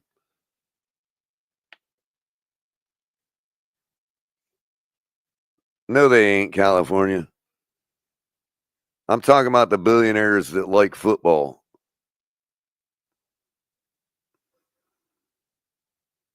Any one of them. It's no big feat to make money off plebes, dude. They all do it. He ain't going to brag about making money off plebes. He's going to brag about his toy, and his toy is broken, and their toys aren't. They're laughing at him. It's the reason he fired Philbin on the plane ride back from London, because he's sitting up in the booth with a bunch of fellow billionaires watching that game in London, and he got embarrassed. Huntley 1st and 10 now from the 16-yard line. Tosses the ball into the end zone. Looks like it came out of his hand all weird. Didn't get it over the head of both of the defender and Tyreek like he should have. And it falls harmlessly to the turf. Oh, I mean, McDaniel, is it obvious to you that Huntley is not part of his skill set to throw a fade route? Oh, Jesus, man. Just strike the goddamn end zone. Use your arm and put it in the end zone. Huntley in the shotgun drops back to throw. Under pressure, throws into the end zone, intercepted. Almost gets tackled, tosses the ball out to another guy who takes it up for another bunch of yardage inside Miami territory down to the 39-yard line. Huntley doing all he can to make something out of it. Did what I said to do, struck the end zone, but he had a guy draped on him and couldn't arm it strong enough in there, and it was easily intercepted. Bad throw, bad decision. But Waddle's standing there doing nothing, giving nobody a chance to throw it to anybody. And Huntley just, hey, here you go, guys. You want the ball? Somebody take it.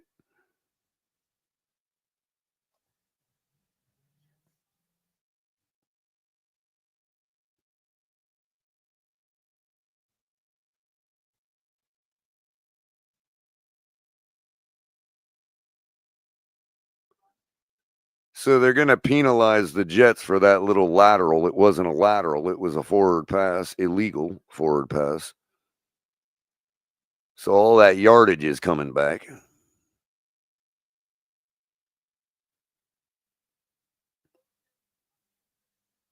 How is that an illegal forward pass?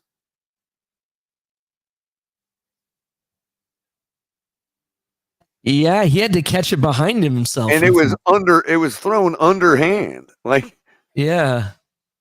That's literally the definition of a backward lateral. What the? Wow. Anyway, so what?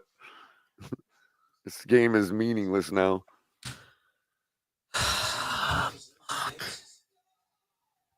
Rodgers from his own 12-yard line. They took all that yardage back. Hands the ball off. That goes nowhere. That's going to end the half.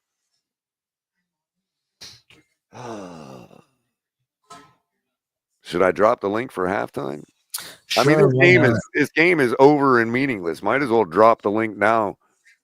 Get ahead of the night. Yep. And I'll watch the rest of this game together because, I mean, really, it's ridiculous. I wanted to be on Mike McDaniel's side, Ali, but I mean, I tried, Color. I tried. I was even trying to say that I could even still be convinced to be brought back by the end of this week. But damn, dude, I mean, no, I can't do it anymore. I'm sorry. If he's going to continue to prop up these guys in this system, then no. If you really think about it, Color, I've been the one that was saying that this has to be the year that you give McDaniel a pass because of the first 2 seasons making back-to-back playoffs. I said that, right? And now here I am saying the complete opposite. You got to move off this man because he's shown you that he is not competent enough to create and structure plays in a way that it's not just one-dimensional. He's basically, like you said, giving away the play over and over and over again. I'm done, bro. I'm done. And here's KP to back me up on this. What's up, KP? I mean, are we even watching football today, KB?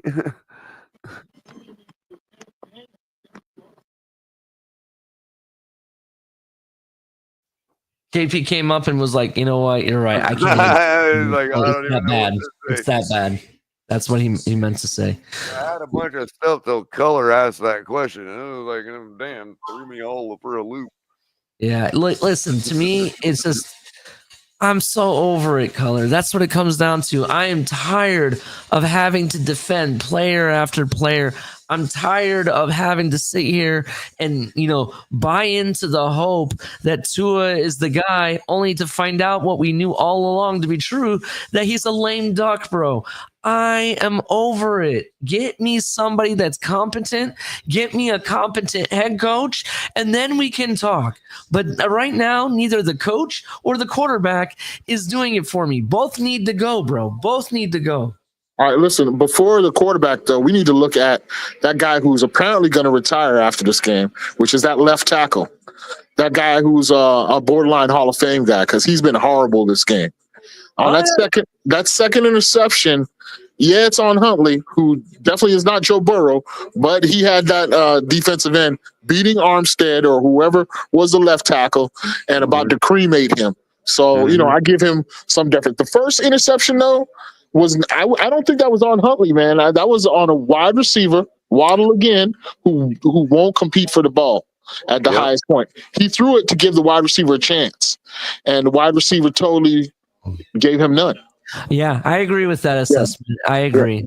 The first one, I don't credit to Huntley, but that second one, yeah, Huntley all day. But worse is the guy who's mailed it in already, that all-pro borderline Hall of Fame left tackle.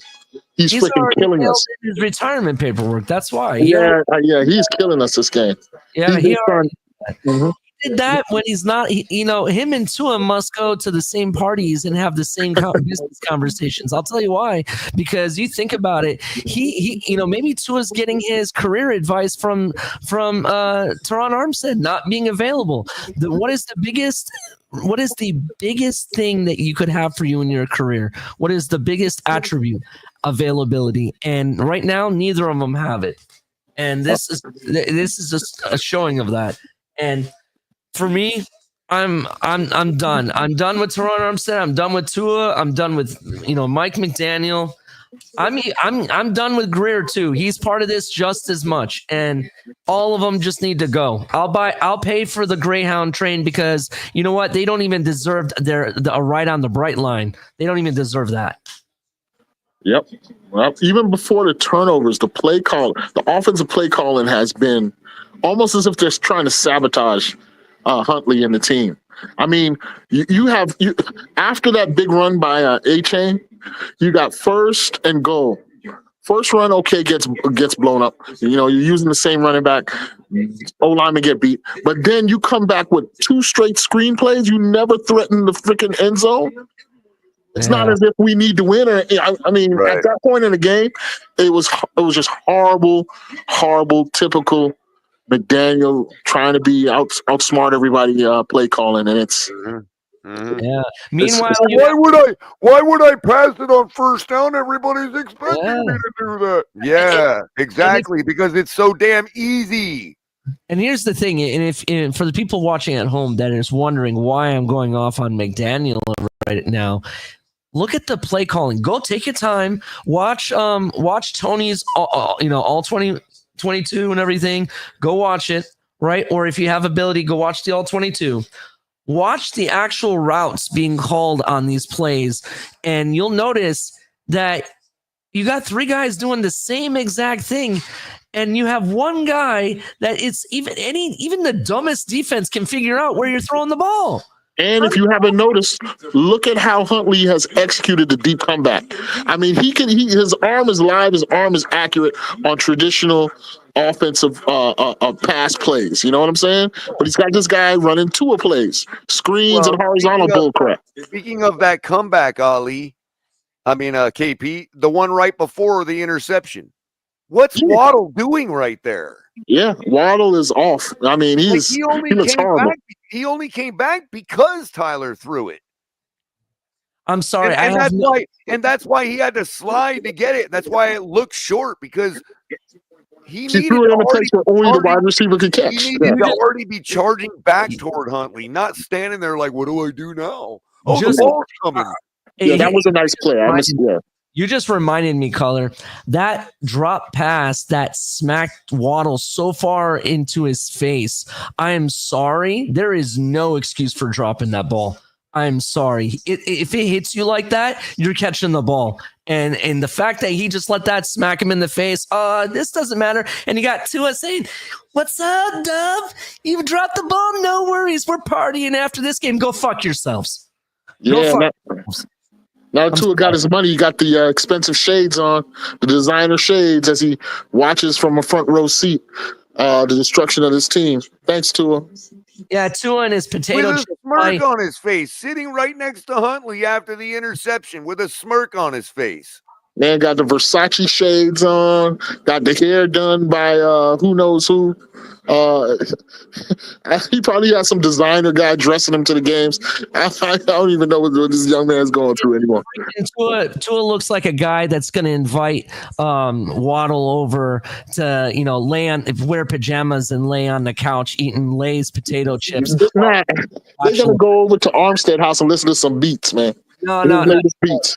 No, I'm telling you, he's over at Tua's house binging The Bachelorette on fucking Netflix. That's what they fucking do. They're soft as fuck, bro. They can't grow hair on their chest if their life depended on it. They thinking about finishing up the Squid Games season 2 instead of playing the fucking Dolphin game. Yeah, I'm so fucking over this team. I can't, oh my god, bro, my head fucking hurts. I'm so sorry, bro. I'm so sorry. Oh my god. This team is bro, I'm going to tell you straight up, I can name a dozen college teams that can whoop the fucking shit out of this team, bro. We are going after Tua because the fact that we have to sit here and argue about Tyler Huntley's flaws and whether it's him or not is absolutely ridiculous. Here's my thing. You made an argument about it, Color, earlier about what I was saying about Aaron Rodgers. It could be the culture. It could be the play calling. We don't know really what the problem is over there, right? Well, here is the same thing. If you're trying to run the same experiment over and over, not really making any changes except for the person at QB, how do you know it's really the QB or not? Right, and guess what's happening today for Rodgers? He's found 10 other guys, whoever they are, whatever configuration they have today. He's found 10 guys that want to do what he wants them to fucking do. Mm-hmm. And he's out there having fun. Yeah. Against the top 3 defense. This is the first game I've seen Rodgers smile all day, all year long, bro. He's smiling on the sideline. Right. And even Rodgers being Rodgers, we've still held them to 15 points. Yeah. It's just ridiculous, man. Shout out to whoever that Miami Dolphins fan that's at the Denver game. I saw him. They're showing him on TV right now. Shout out to him.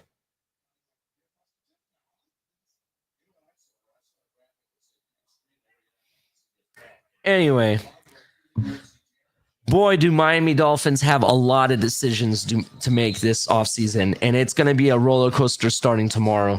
So all I can say is you have the fan base up in arms. You have a dysfunctional team up right and center. Well, I don't know what else all of it is on one side of the ball, though. I have to give praise to the defense. I don't know how else to get action to happen on Ross's part other than to say it plain as day and to tell him, I don't care if he's listening or not. I'm sure he's got some minutes taker listening. Mm-hmm. Ross, this team is garbage and it's embarrassing. It's worse than garbage, fella. Ross, It's worse you can have all the money in the world, and I can have the zero that I got. But guess what? I'm not sitting here embarrassing myself right now. You are. Yep. At this point, there's really nothing to play for, right? Except for pride and your fans, right? And this team gives a shit about either of them. They don't care anymore. They don't care at all. So, you know what I'm saying? You know what else? I'd be worried for the people in Detroit. Because if a guy like you is helping rebuild that city, holy shit, that's going to be an embarrassment, just like your football team is. Yeah, we're a joke. How do you like me now, Mr. Ross? What are you going to do? Send a bunch of spooks after me and what? You're gonna make sure I can't get a job anywhere for the rest of my life? What are you going to do to me, Ross? PP, your team is embarrassing. You're embarrassing yourself. Let's look at the culture real quick. We're talking about, and I understand what you're saying, KP, about where where this goes up the chain, to who's actually responsible for who allowed this to happen and whatnot. I understand a lot of the stuff that you've said. And I know there's nothing we can do to make a difference at ownership. I get that. But it's damning that even Ross has made decisions where he cared for a college team more than he did his professional team. And if you don't know what I'm talking about, he had the opportunity to spend the money to break the contract that Harbaugh and brought him here. He could have very well did that. What? He had 3 chances to do it, Color. You know what he did that pisses me off the most, Ali, is he decided to give charity in my name without asking me. That's why I'm pissed. Because this whole Tua experiment from day one has been nothing but charity for a guy that they like, who had whatever in college and needed to get compensated for that, whatever, for making us inspired more than we have been since Marino, whatever the freaking reason. Okay. They decided to take my money and give it out as charity without asking me. That's why I'm pissed. If you'd have just said, hey, we think this guy really doesn't have a chance, but we want to try to build a quarterback from whole cloth because we think this guy deserves it because of whatever. Okay, fine. Tell me that and let me decide if I want my money. You can say, oh, well, Color, fuck your money. Oh, there'll be 50 people behind you to buy your season tickets. Okay, fine. That's fine. Yeah. So what's wrong with letting me decide what to do with my fucking money? Yeah, I get it, Color. If they're so worried about whether they'll get sold or not, if they're so not worried about whether my tickets get sold, then why are they selling me so hard? You know what? This is what I'm looking for now. I don't want that to be understated, KP, right? Yeah. Because you're a guy that can really get this. Why, if there's so many people waiting in line to replace me, why are they pushing so hard? Why they create a whole propaganda team to make sure I buy tickets? Why? It's been a mirage. It's been a facade, man. This whole shit is bullshit. You're right, 100%. Why take my money with a different agenda than the one that you told me that you had? Look, here's what we got to pay attention to here in the second half. Listen, if there's 1,000 other people that are willing to pay in place of me, KP, then why are they selling me so hard? I'm interested to see who they're gonna sit and who's going to come out to play here in the second half. Because if I am a coach who cares about this team, Armstead, take a seat. Jackson Carman, you're in. We moving Paul back to left tackle. Javon Holland, you obviously are making business decisions out there. You don't want to you don't want to hurt your broken hand or whatever. I get it. Sit your ass down. Bring in the guy, the UCLA free agent rookie guy we got. Whatever his name is, I can't remember his name. It's time to take a look at the young players we got, man. Because big run by Breece Hall on first down, but it's going to be brought back from an illegal block in the back anyway. Peace to y'all, man. I'm gonna holler at y'all after the game, man. See you later, KP. Shout out to Joe Rist.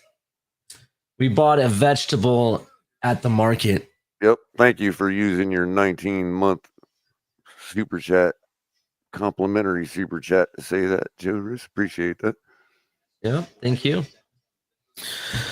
Look, I think we went to the market and came back with an egg, and we have eggshells all over, and that's the problem with our fucking team, bro. We can't move right or left without stomping on somebody's eggshells. That's the reality. Rodgers on 1st and 23 now from his own 17-yard line. Drops back to throw. Throws out, dumps the ball out to the check down, Breece Hall, who takes it up for about 6 yards. But Ali, you get what I'm saying, right? Like, yeah, I get what you're saying. Okay, so again, this is why I'm pissed. It's like you took my money, like you lied to me about what it was being used for, right? And somebody will say, well, if it wasn't you, then it's somebody else, color. Okay, well, then why do it to me if that's true? Why sell me so hard? As Rodgers gets eaten up by Calais Campbell, the consummate professional, for a single sack and a big, huge loss, bringing up 3rd down. Gotta love Calais, man. I hope to God he wants to still play next year for us, man. Yes, okay, hold on. Again. I want to illustrate this really hard right here. NFL is lit. Love you, man. Resident Chargers fan, by the way. Everybody say hi to NFL is lit. I hope you guys destroy the Chiefs, by the way, in the playoffs. As Rodgers dumps the draw play off on 3rd and long, it does not get enough for the first time. Punting unit will come out. NFL is lit says that's capitalism. Lie and take your money. Yes, I understand that. NFL is lit. I understand the motives of taking my money like that. I get all that. What it doesn't make sense is if they're telling me that a dozen other people are ready to replace me, so I should just put up and shut up, or think that telling Ross this team is garbage and he's embarrassing himself, that won't matter, then why are they selling me so hard? I understand why they're selling people hard. But if there's a dozen people to replace me in a heartbeat, why sell me so hard? Why call my phone number back so many times? Why try to propagandize me with a fake quarterback? That's all I'm trying to say. I'm not upset that I got had. That happens. That, like you said, capitalism. Shame on me. What I'm wondering is how can in the same sentence they say that there's a dozen people to replace me if they've got to resort to those tactics to get my money? You see what I'm saying? If it was that easy for them, why be nefarious about it? Just take everybody's money that's in line behind me. Hey guys, how you doing? What's up, Craig? Oh, I'm eating my chili. I'm tired of watching that shit show. I'd rather be eating chili right now, too. I think the best thing that's happened to me today so far was the Irish pub nachos that I made. Oh, there you go. And the other thing is, we always talk about the fact that one Formula One race makes him an entire season worth of Dolphins revenue, right? So then why does he care? He obviously cares about winning. He obviously cares about his image next to his buddy billionaires when it comes to this embarrassment we're putting on the field. All I ever hear him say is, I want one Super Bowl. Well, then prove it. Don't say it, do it. I mean, the amount of money he makes off the Dolphins is a drop in the bucket in his portfolio. Let me ask that question real quick to you guys, because that's a good point that you brought up about the Super Bowl, Craig. Did he really say he wants Miami to win a Super Bowl, or did he say I want a Super Bowl here? Because he's already hosted, what, 2 or 3 of them now? His exact words, he wants his team to win one Super Bowl so then he can say his legacy is a lot better. I've been waiting to correct this for a long time. I can actually correct the record completely. You're 3/4 right, Greg. Okay. Sorry, Craig. No, it's okay, my friend. Well, it's because when I'm reading the screen, I'm so half blinded, it's blurry, and it looks like it puts the little dash like it's a G. You know what I mean? Anyway, you're 3/4 right, and I've been mentioning this a bunch of times over the last 3 seasons, and now since it's apropos, it's probably people are gonna understand it more as Achane takes a run to, looks like first down yardage. It's gonna be 1st and 10. Denver's still up 24-0, so it don't even really matter. But Ross originally, when Flores was hired, his exact words were, our goal is to win a Super Bowl. Right? When he hired McDaniel, his words changed. He slightly changed. He added a little word. The word is hopefully. So the second time around, when he repeated it and said it again, he said, and hopefully win a Super Bowl. Well, then you shouldn't be owner of a team. So it went from what you were saying, I got to have one before I die, to hopefully I'll get one before I die. You know what I mean? Yeah. I got you, my friend. Hey, Ali. A slight change that went over a lot of people's heads. That's why I'm bringing it up.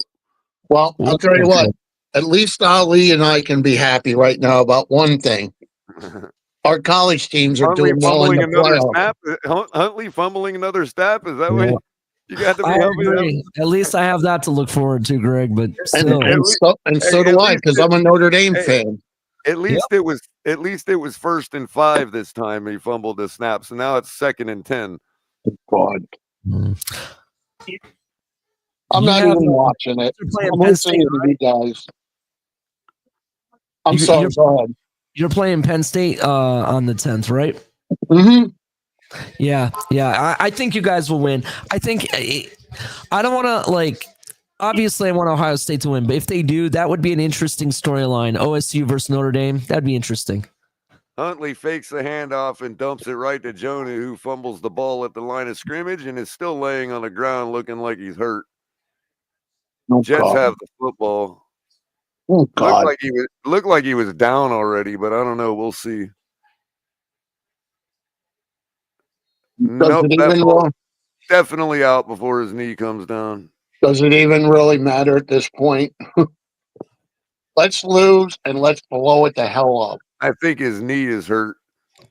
It looked like his arm was hurt. He was laying there, but he took a helmet right to the knee. Yeah. Bro, I'm on When the it train of rains, it blowing pours. it up, bro. When it rains, it pours, and when it pours, it snows if it's in New York. And the Miami Dolphins better hurry up and make a decision quick because freaking Mayo just got fired right as the game ended, right? And they won the freaking game, right?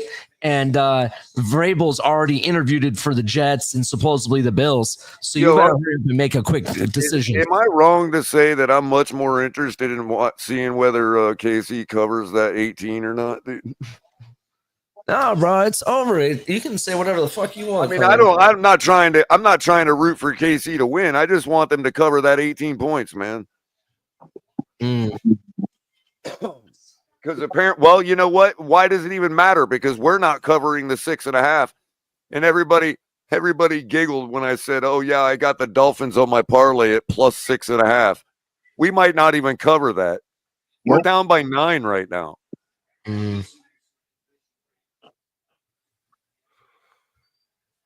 Unbelievable. If we don't cover 6.5, dude. Oh my God. Wow. And what's with the wad of tobacco into his mouth? Is that bubble gum or sunflower seeds or is it tobacco? Like, he's definitely cool now. I could say something, but I'd get in trouble for it. That wad in his mouth, he's probably, watching F1. Marlboro's a huge. The fucked up thing is that Tua himself, likely 3/4 of that sideline, and half of our fan base thinks that it would matter because Tua would be winning this game. Well, that's the sick thing, dude. Hey, we shouldn't even be in this position. That's my feeling. Thanks, Joe, for the $2 donation. Says nicotine would give Tua a concussion.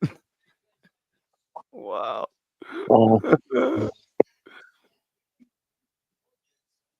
Unbelievable. Yeah, I know, Lit. NFL Lit says he got paid. He's in vacation mode. Yeah, so sick, man. He just got paid for his newest endorsement. Tua depends on you. Consistently shits the bed. Games in 40 degrees or lower, Miami's the worst. The second worst is the Jets.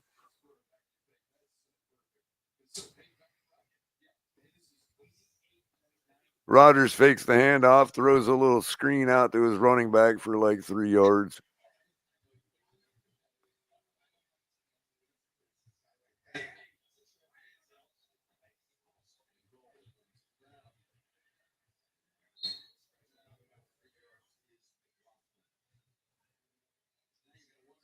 Well, I thought we might, Kenna, but I thought we'd still cover 6.5, man.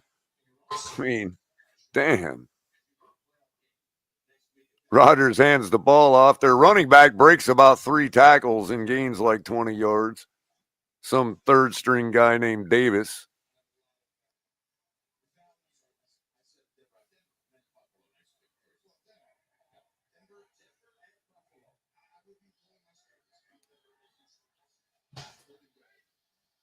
See, when your play calling is right, your third string running back can have gashes like that because the defense gets to a point where they're like, oh, good, their third string guy's in, they're going to pass. And that's when you got him. That's when Jalen Wright would be successful for us. But we don't call plays like that. Rodgers gets almost sacked again. I think it's going to be a sack. The ball didn't look like it didn't get past the line of scrimmage. Meanwhile, Broncos score again, Color. Oh, nice. Unbelievable. Completely shutting the Chiefs out. Wow.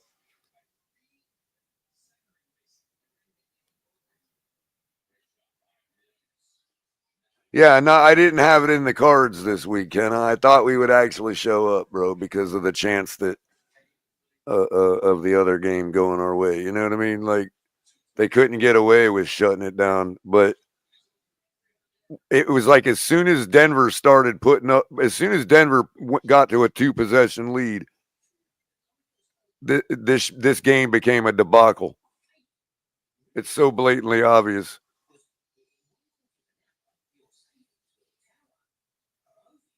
Well, if we can't make it to the playoffs and hype Tua up that way next week, we'll go ahead and throw Huntley under the bus to hype him up this week.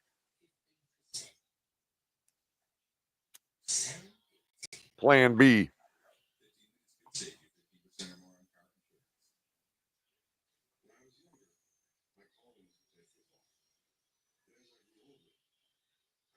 Devontae Adams is such an amazing receiver, dude.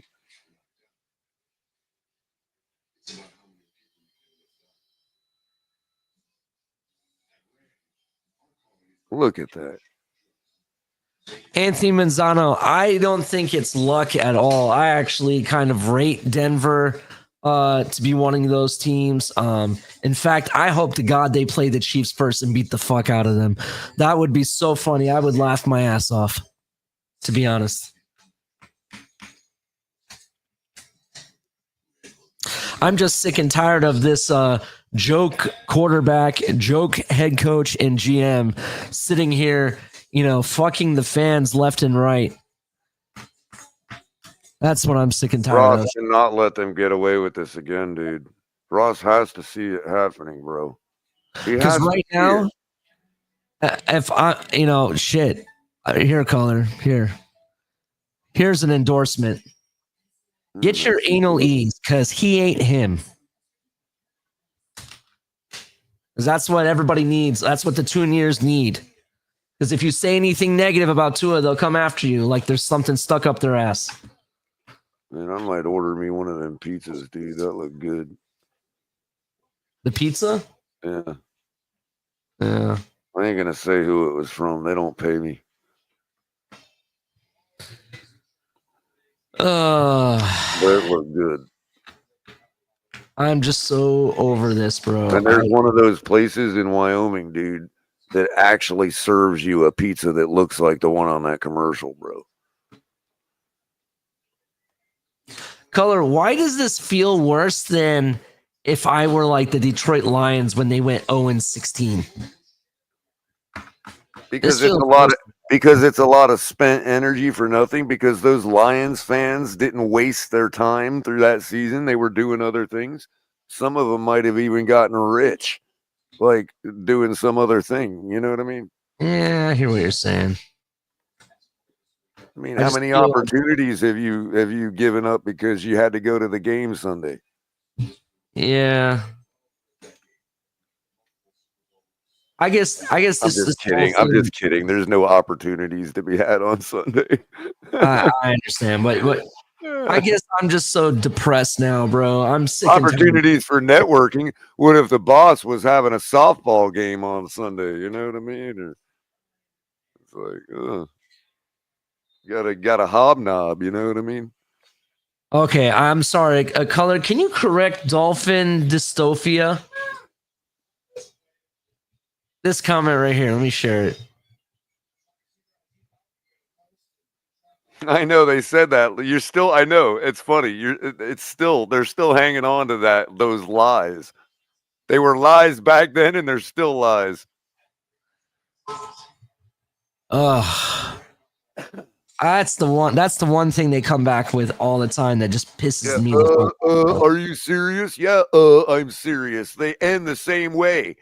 The defense gave that offense 500 freaking opportunities those games. We called them. We called those games. You can go back and watch. Same story as it's been for 3 seasons. Defense keeps giving you opportunities, and you keep squandering them all day till the end, so everybody can say, "Oh, the defense was the last one on the field." How convenient.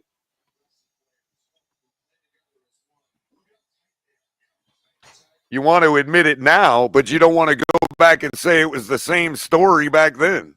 It was. Oh my God, me all you want. I've never changed my position on those 2 games. I didn't let you guys have that lie. Everybody else let you have that lie. I never did. Oh my God. We lost Jacksonville because we couldn't get a goddamn first down. Same reason we lost against Tennessee last year.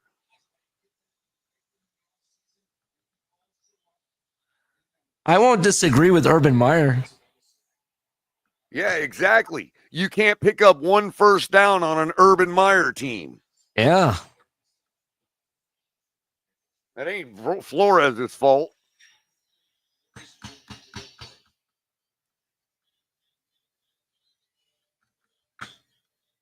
In the end, Pass interference that's on another it. thing, Color. Pass That's another thing. interference.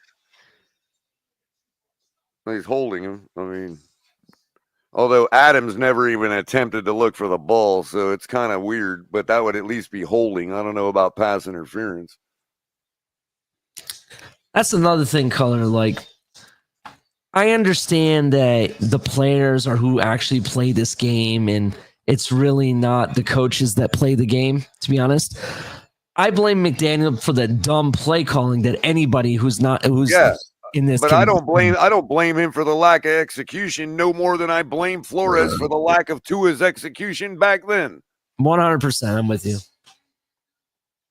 Common denominator, the quarterback, Yep. lack of execution.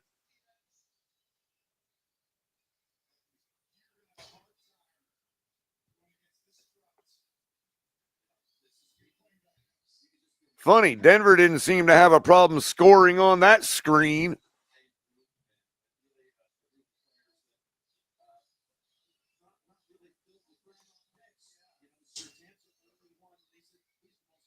Rodgers goes out to a wide receiver position. Looks like they're going to run a little wildcat. Running back takes the ball, gets 1 yard. That'll bring up 3rd and goal.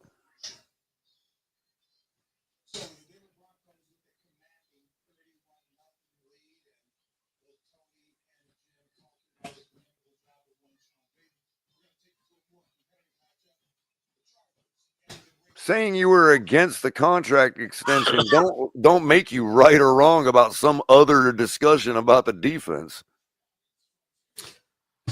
Color, the Broncos put such a beating on Kansas City that CBS just changed the game because they said they're going to take you to a more competitive game.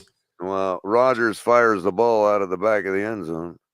Which game did they remove? They shut the Broncos game down, and they brought CBS has that game on. I didn't know they had that on. And then now it's Chargers versus Raiders. Ravens. Yes, I didn't know they had the CBS was carrying the game. I would have been watching it the whole time. That's how Cap was watching it. Yeah, on YouTube TV it allows us to do multi-watch for different sports games, and I was watching both games. Oh, you got the Sunday ticket. No. You don't need to have Sunday ticket. They give it to you automatically. So let's say there's 2 games on at the same time. Even on college game days, you can watch all. Well, that's what I'm saying. CBS is carrying the game locally for us. I could have had it on in another window. Yeah. Or on my TV or something. Right. Yeah. I didn't realize CBS had a late game down here. It was Raiders, not Ravens. I'm sorry, Raiders. Right. Wow, it's 20-13. That is competitive. But Shit, still they're more competitive than we are. Fuck. Still a pointless game, though. At least they're more competitive than us.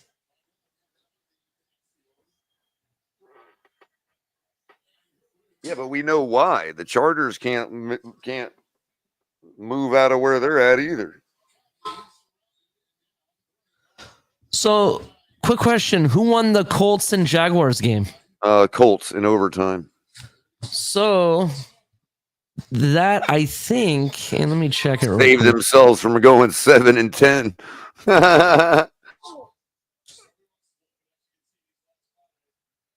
Let me see here. Can you believe we lost to a team that almost was 7-10? Ugh. So right now it's a tie. It's a 3-way tie between the Browns, Tennessee, and the Giants for the number 1 overall pick. I want to say the Giants have are winning the tie because of the differential that they have.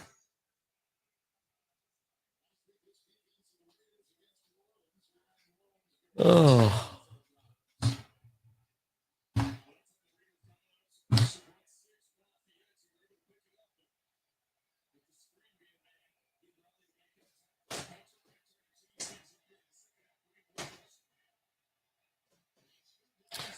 Okay, maybe it is the Titans. I don't know. I'm just going by what I see. Oh, the standings that I was looking at. I didn't actually have any specifics. So the question is, do the Titans go Travis Hunter or do they go quarterback? I don't know. With a guy like Travis Hunter, that could make a difference for a guy like Will Levis. I don't know.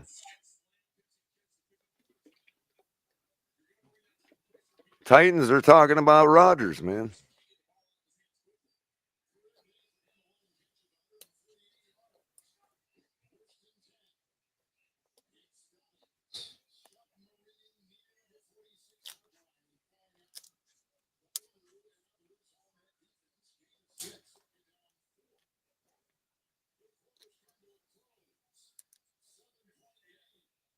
You know what? Titans are going to go offensive tackle. That's what they do every year. Just kidding. Just kidding. But they did. I think I want to say it was like 2 or 3 years. All they did was offensive lineman with the first pick. Of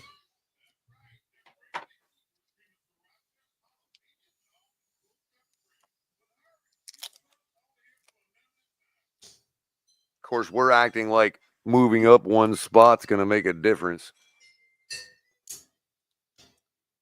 Well, you don't want to win against the Jets if the Broncos were winning anyway. One spot's going to make a difference.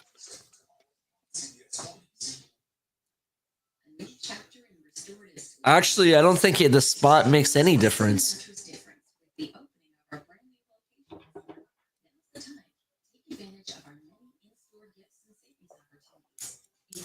This team has no self-respect whatsoever.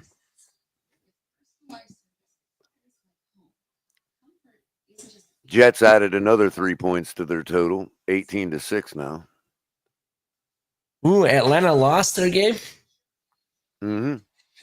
Damn.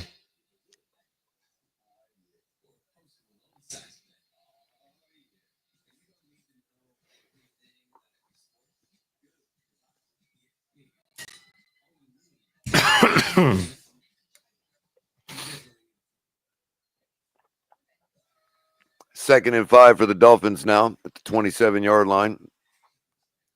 Quick give off or something to Jalen Waddle gets ran out of bounds at the first down marker and then kind of hit hard out of bounds. I've seen him throw flags for less. You know, I would rather run these jet sweeps than doing the sideline to sideline shit. 6 yards Makes back. you wonder why we don't do that more often. It's like the quicker you get the ball in the guy's hands and the quicker he is, the more success you'll have around that flank. And every time they do it, they're successful. And I'm like, why don't you do this more often? Jalen Wright stands behind Huntley, takes the fake. Huntley throwing it like nobody. Flag on the play. Offsides on the defense? Maybe. Or is it holding? Nope. Oh, there we go. Ineligible man downfield or illegal shift? Illegal shift, probably.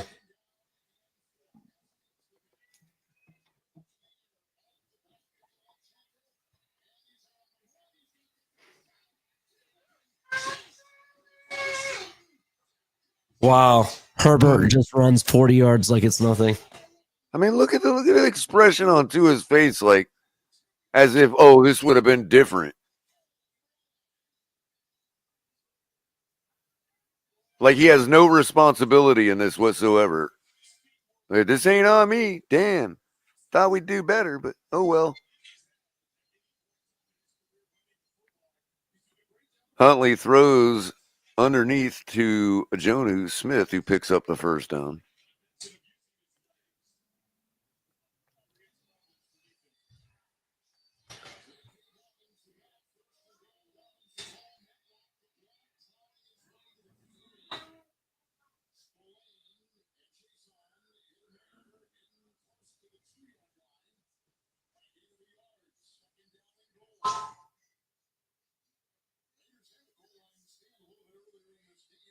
First and 10 with 4:30 left in the third quarter.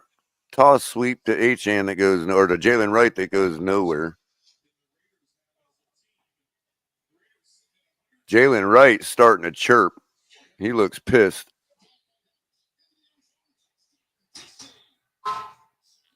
Good. Say something about it, Jalen. Ain't going to tell me all of a sudden you don't know how to run the football.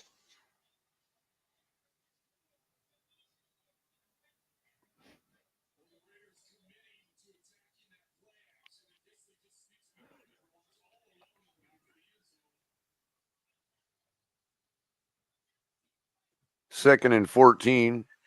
Huntley drops back to throw, throws across the middle to the tight end, Jonnu Smith, for a couple yards.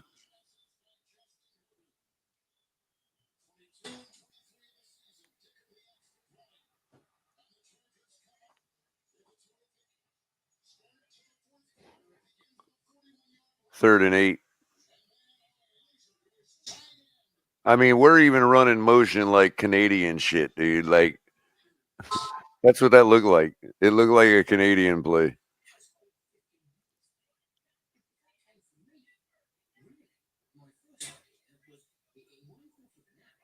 Huntley with the throw, throws to a wide open Malik Washington, who had to dive for it, but still makes the catch. Huntley throws a dart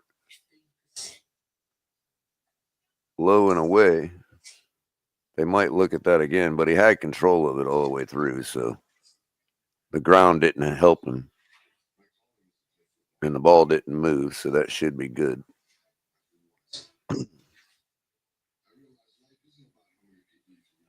They're going to challenge it, but he had control of it all the way through. It did touch the ground, but it didn't help him catch the ball. He's got the ball's caught. It moves a little, but he's still got grip of it. He's still got control of it. Still has his hand underneath it.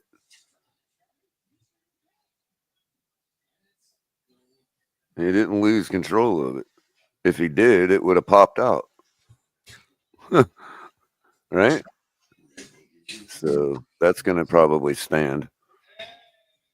We saw one like that last week in a game. I forget where, but same thing. Ball touched the ground, but it's allowed to touch the ground. It just can't help him catch it. It can't help him control it.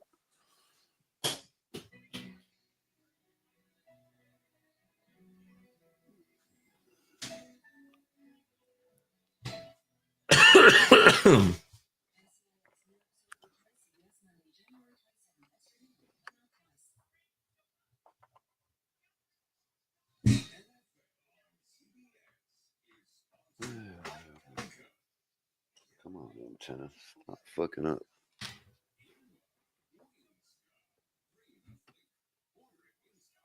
It's a cool, dry night. It shouldn't be fucking up.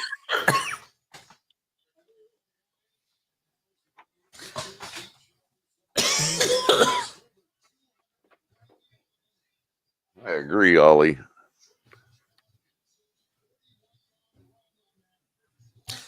Agree about what? All that coughing. Oh, yeah. Yeah. I wish it was that color, but it's not. It's not the good kind. Yeah, there's a Dolphin fan.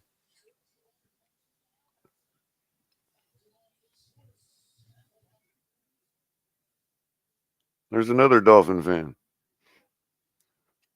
There's another Dolphin fan.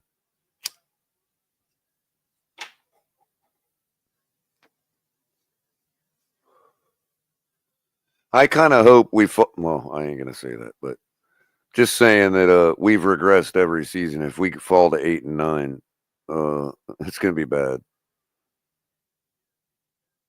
We are falling to 8 and 9, bro. We're watching it happen right now. There's Adam Gase with a beard.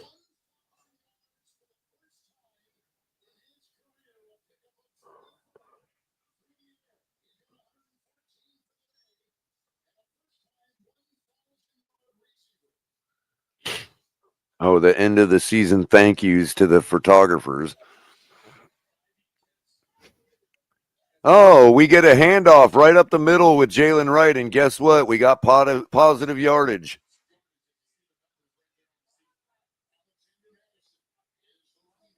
4-yard gain, 3-yard gain. Come on, antenna. What the hell's going on here? You never give me problems.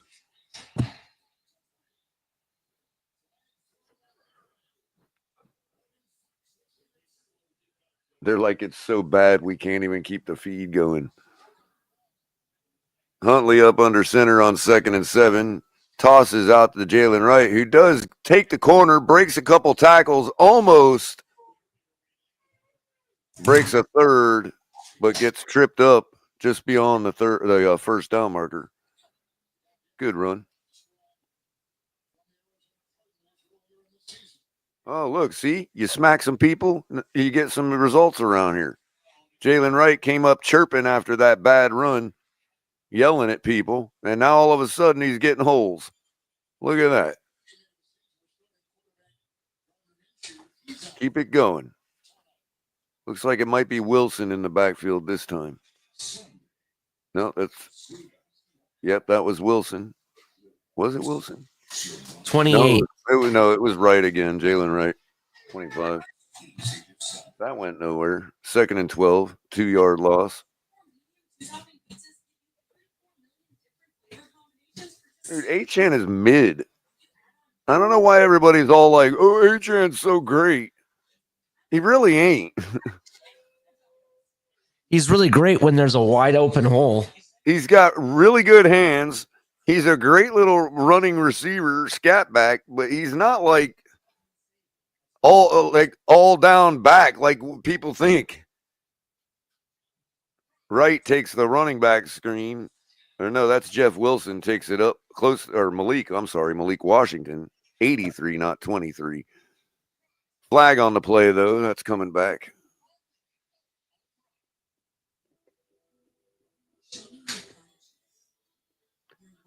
You talk to me in 3 years, especially if Wright ends up on another team, and tell me who's better between the two. Achane is what he is because of, again, he's a product of our system. He's a product of that right there. That play that we just ran, if that's Achane, he's taking that to the house. But this idea that he can be run up the middle all game long like he's Marshawn Lynch, that's bullshit.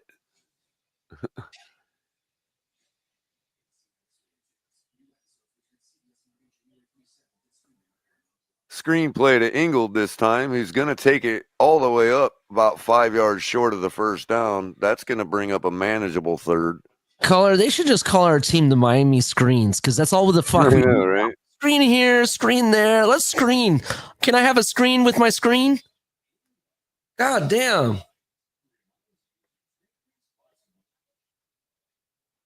You know what I feel like, bro? I feel like we're running, like we're stuck in this and I call them garden. No. Well, hear me out. I call them meme teams. Like, for example, remember when Army and Navy, all they would do is run, screen, pass. Screen, Georgia Tech with the triple option. Yeah, that's all it is. That's all we're doing.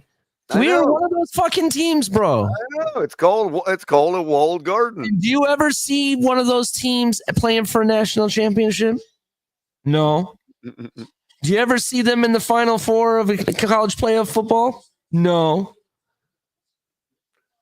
But you would see them sneak wins against good teams every now and then. I can't even say every 4 years when they got all kinds of continuity out of their seniors, they can beat some good teams. You know what I mean? Here's the thing, though, Color. You can't even say that. You want to know why? Those good teams that you're calling good are really the mid-ass teams that Miami beats the fuck out of. Right. Oh, I got you. That's not. Well, no, but I'm saying every 4 years when they got all seniors, they can be a thorn in the good team's side, is what I meant. You know what I mean? But here, my point is that they can't beat the LSUs or the Texas or the Ohio States. But they'll have them down 14-7 at halftime and then lose, 42-14. You know what I mean? Yeah, I mean they can't That's do what it. I meant. Like, I see what you mean. Yeah. They can make some waves, but it only happens every 4 years when they've got a whole class of seniors that have been working together for 4 years. That's why it's taken so long to develop anything in this West Coast, dude. My point is, years. and I'm gonna credit Mr. Genius for this because he's going left, right, left, right, left, right. I honestly think this scheme is a Sesame Street scheme, bro. Left, let's go left, let's go right. Oh, it didn't work. Let's go back to left. Oh, no, that didn't work. Let's go back to right. It's like it's like he watches Sesame Street to figure out what plays to call. Honest to God, it is annoying as fuck. I'm over it. I am over it.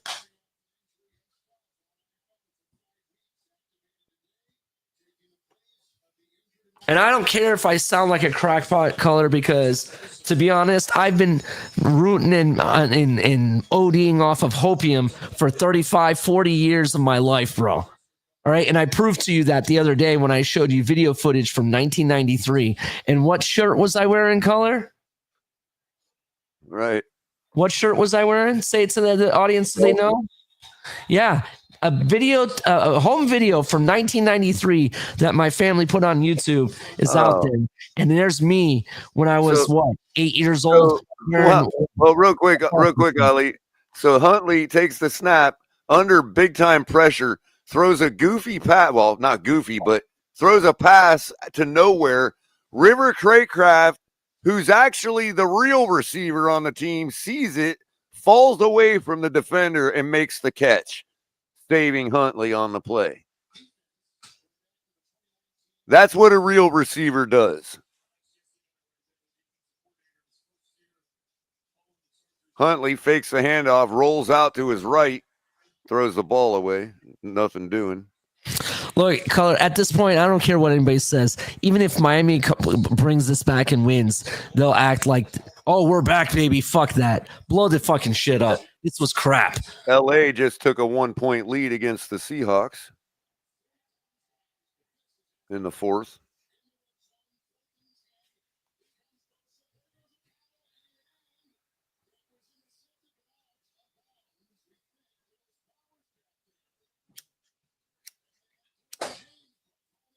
I love how everybody's like laughs when I talk about River Craycraft as Achane gets the touchdown. Everybody laughs when I talk about Craycraft, but who just caught the ball and who's been dropping it all day?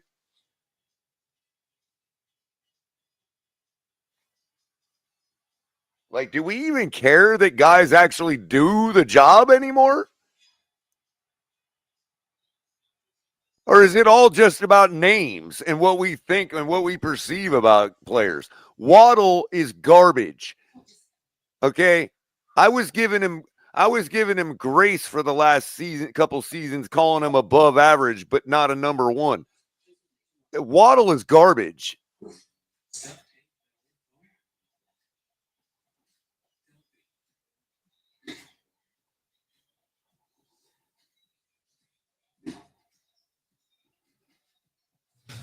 Yes, third catch of the season because we're busy throwing to garbage instead.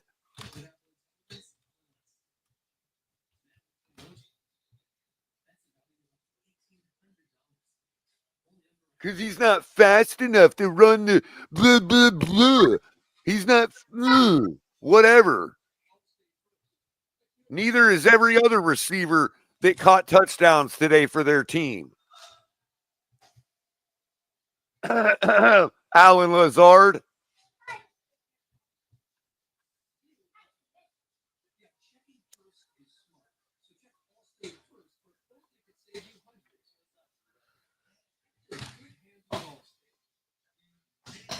Okay, so not River Craycraft. Can we get Alan Lazard in here at least instead of Waddle?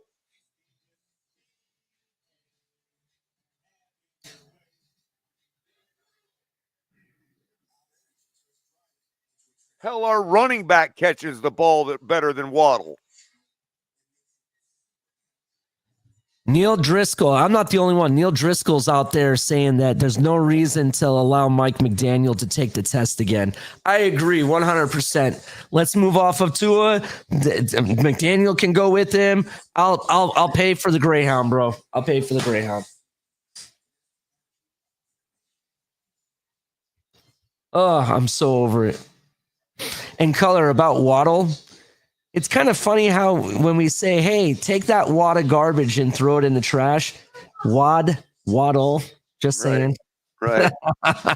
Besides, it's 2 D's anyway.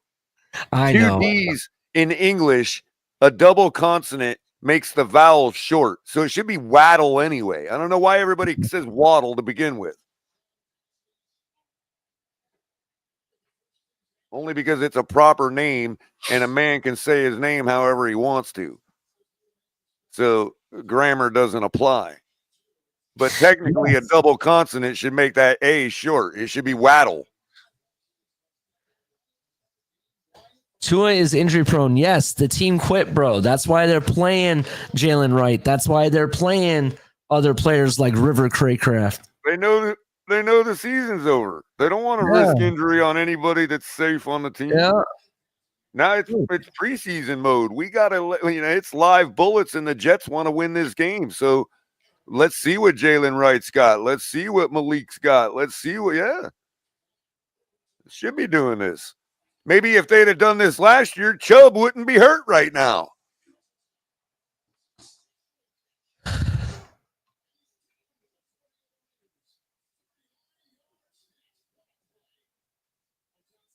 (13-18) now. Jets with a 5-point lead. Take the touchback. Sal says that Flores to the Jets. I would argue that Flores could end up becoming the Vikings head coach, especially with the rumors that teams are offering first-round picks for their head coach, for the Vikings head coach. I know the Bills were checked out today. I get it. Okay. However, the second guy that the New England took in the same draft as Drake May beat the Bills today in his first freaking performance. Yeah, he had some good throws too and runs. So now, is he a backup, or do they have a quarterback controversy on their hands? Already, 2 rookies. Already, quarterback controversy. Real competition in New England. And we're sitting here going, oh, our precious quarterback's ego. Oh, no. Don't bring in another quarterback. Unbelievable.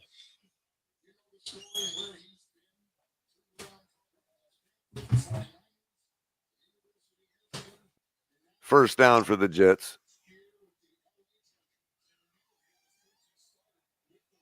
I'm pretty sure we got Skeleton going in on defense. Yeah, he went up against backups. And so what? It's their first year. What was Tua doing in his second? What's he doing in his fifth? I know what he's doing. He's watching another rookie go to the playoffs, beating the Chiefs right now 31-0.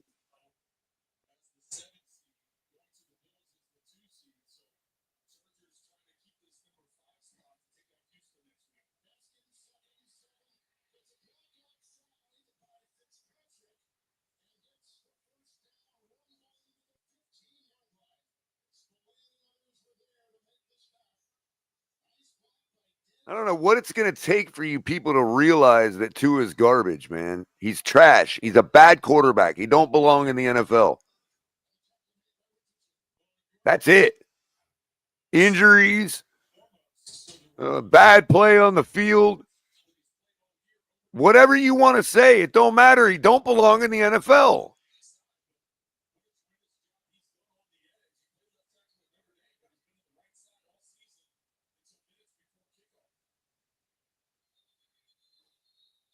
They don't have no problem calling any other player that don't belong in the NFL trash. How many of y'all think Liam Eichenberg belongs in the NFL? Come on, let's hear it. Start putting that in the chat. Nobody's got a problem saying that.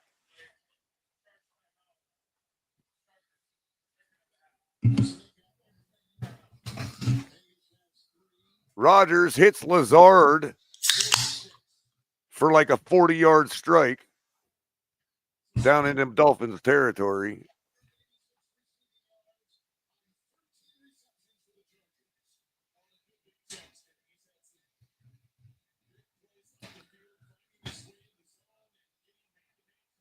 You know that guy that's not Jalen Waddle?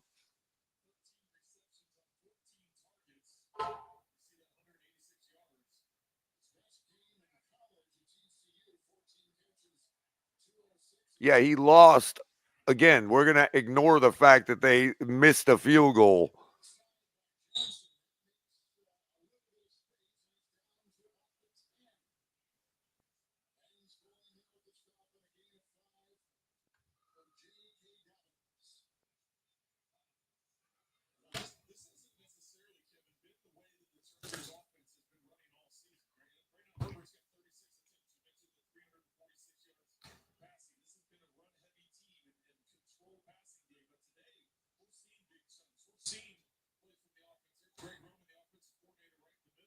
Sure, you guys would rather have Tua than Aaron Rodgers right now?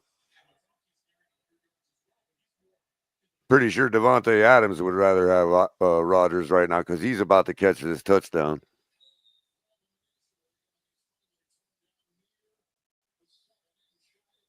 Oh, no, Rodgers, could have ran it in himself. Instead, he throws to who? Who did I say? Devontae Adams, touchdown. Oh, my God. He could have ran it in himself. He can't make this shit up. 37 years old, whatever the fuck he is, 40 years old, could have ran it in himself. Sure, you'd rather have Tua than Aaron Rodgers, Ali? On our team? Shit. Dude, because all Rodgers is needed today is Devontae Adams, Alan Lazard, and Tyler Conklin. That's all he's needed today.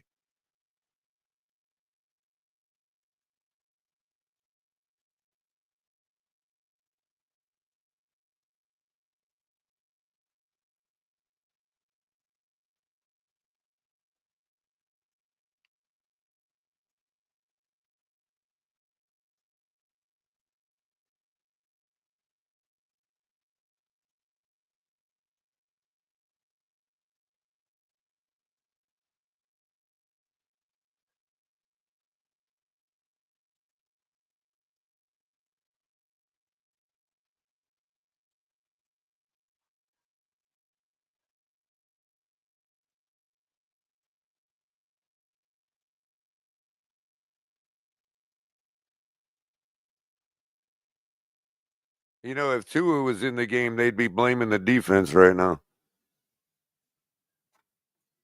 Well, the defense gave up 24 points. That's your top 3 defense, Color. Oh, my God. People are so dumb. It's all right. We get everything we deserve. We deserve everything we get, I should say. If they run this shit back and we're in the same boat next year, whatever. It's what y'all wanted. And I'll sit here and call the game, and I'll sit here and be in the same state I'm in now. Rodgers drops back to throw, throws to Devontae Adams for the touchdown. Dolphins are losing and already out of the playoffs because another rookie gets to the playoffs before Tua. We're going to be saying the same fucking thing next year. Hope you know that, Ross. You're an embarrassment. People are laughing at you.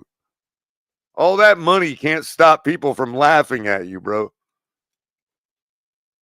All that money can't stop a plebe like me from calling you bro.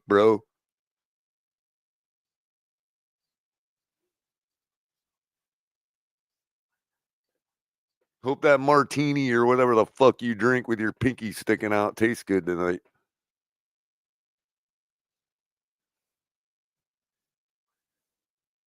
Because guess what? We're both going to be buried in the same dirt eventually.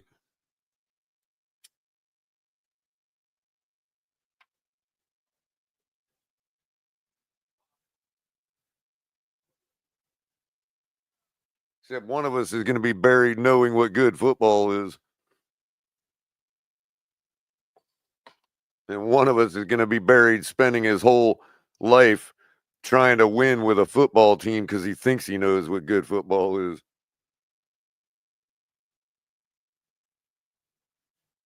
Oh, but if it's all about the money, who cares? Go do something else to make money then. Leave us alone. Oh, you really do care about winning football. Oh, because you are a fan of the sport.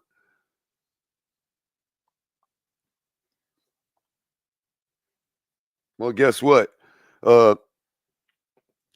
Woody's teenage kid is doing a better job than your general manager, dude.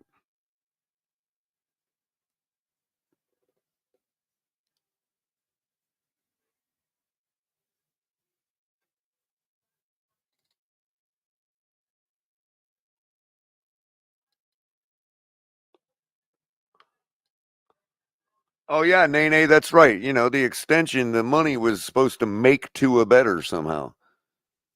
You know, because now they'll be like, well, look how much money he makes. He's way better than you, Color. I would hope so.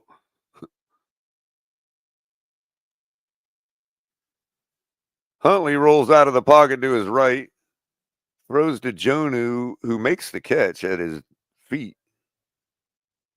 Still standing up.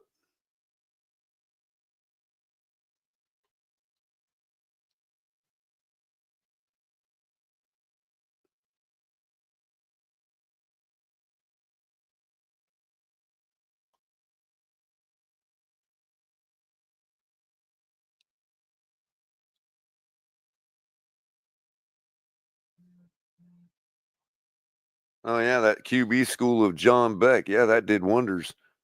Toss to Achane, who takes it up for 3 yards.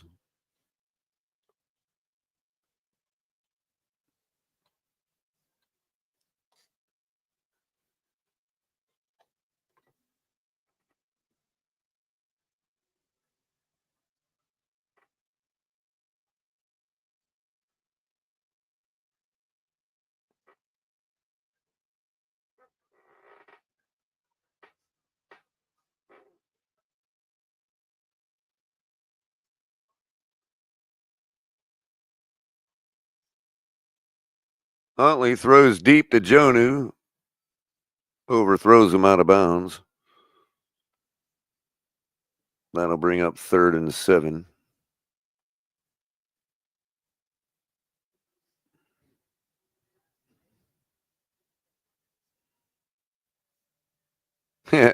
Tell me I'm saying dumb shit when we have a winning season again, Big Nick.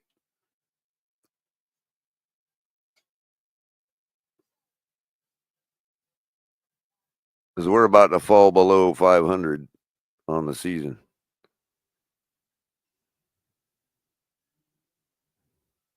I call that a steady decline since McDaniel has gotten here. Huntley almost threw a dart across the middle, ends up taking a sack and dropping the football. Jets run it back to the end zone, but they're going to call it a forward pass, incomplete, I think. Yep, 4th and 7.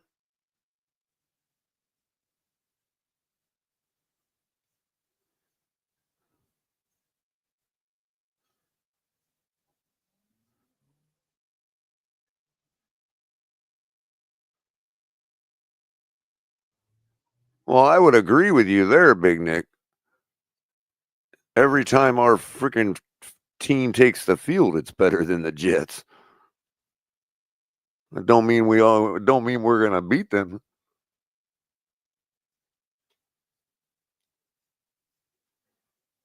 I would rather watch my team's colors lose 17 games in a row than watch one freaking Kelly Green team win.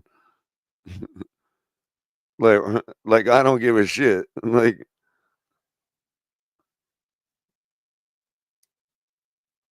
My football purity has its limits. Molly Mall, thanks for coming a new member. Everybody follow Molly Mall's league because Molly Mall's awesome. Dallas fan in the house. Knows our pain. Resident Dallas fan.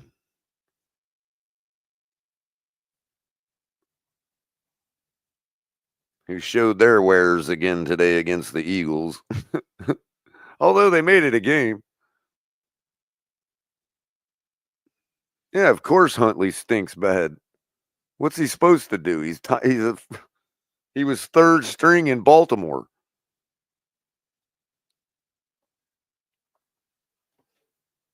So let's keep comparing him to Tua. It was a joke, Big Nick. I was joking about the fact that they let the teenage son make some decisions or some shit. I was joking, man. Quit taking shit so seriously all the time, man.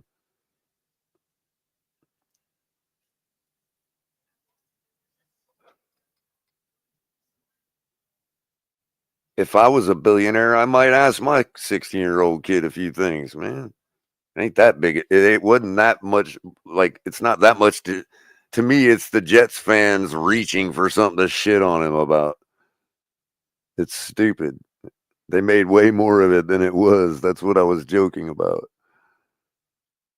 Huntley fakes the handoff, throws across the middle to Jalen Waddle, who finally makes a catch. Well, yeah, but that's a joke only needs to be explained to people that didn't see it as a joke, that take themselves too seriously. So yeah, you're right. Most people in the audience didn't need it explained to them. Otherwise, I would have had 5 other people say what you said.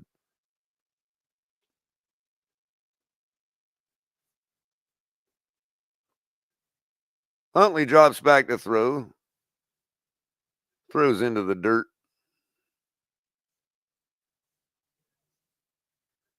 Play was broken down. He could see it right away. No sense in actually completing that screen there. He basically dirted the ball, threw the ball right where McDaniel's play needs to go. I know, Big Nick. I know. I shouldn't let you get to me like that. I know.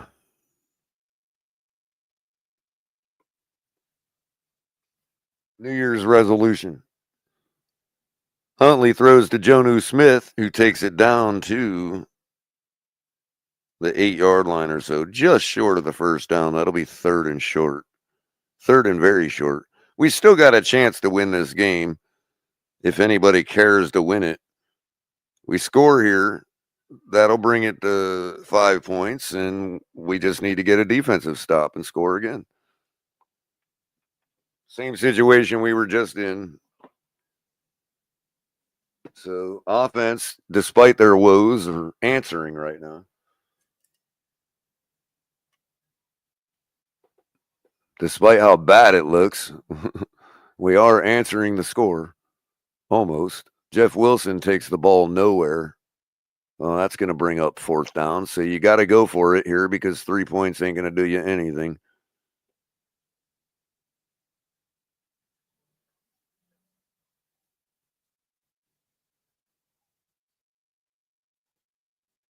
Sorry, caller. I had family that showed up.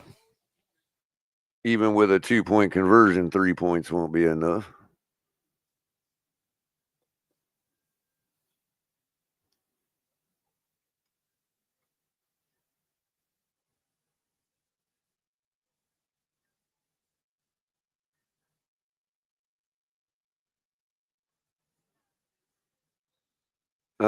Throws to River Craycraft at the marker. They're going to give us the first down.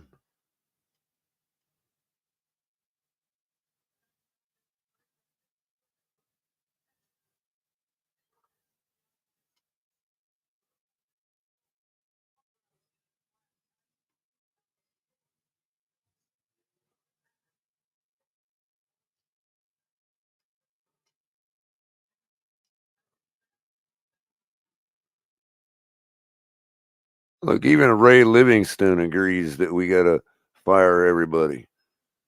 Everybody say hi to the great Ray Livingston.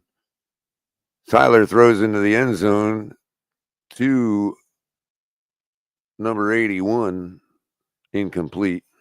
He's 81. Oh, that's Durham Smythe. Duh. Ball was kind of way too out in front of him. He had someone like riding him on his back. Yeah. Should have been pass interference, but man, I ain't seen Durham in so long. I forgot he was 81. I'm like, what's 81, man? Who's the guy on the outside that was completely open? Not sure. Huntley drops back to throw, throws into the end zone to Jonnu Smith for the touchdown. Guns it right in there. Flag on the play. What now? The play wouldn't even have long enough to commit a hold. What is he talking about? Oh, pass interference on the defense. That'll be declined. Touchdown, Miami. Maybe we can pull this game out. Come on, defense. No, Color. It doesn't matter. I've lost faith. They just need to. I don't want to, dude. I don't want to go below 500, bro, against the Jets. Come on, man. It's the only way to get rid of this cancer that's in our team, bro. It's the only way. Well, this is where me and Big Nick align, man. Because I don't want to go below 500, dude. I think it's already bad enough to fire everybody. I don't think we need to go below 500. They said that in Joe Philbin's years, and look how many years we took him. You see what I'm saying? I can't trust the top officials to make the right call. That's why again, the Patriots fired their guy after beating the Bills today. So I don't. They also didn't go 8-9, I don't think. True.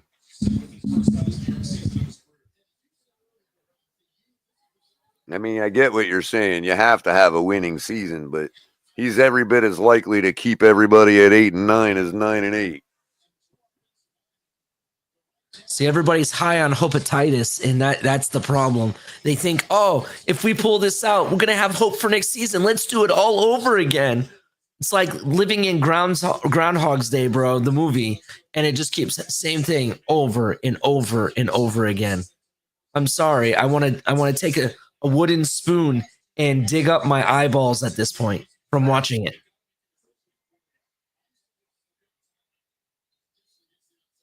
And don't say I'm not a fan, because I am a fan. I'm a huge fan. I just expect excellence or at least competitiveness, and this is not what we've seen.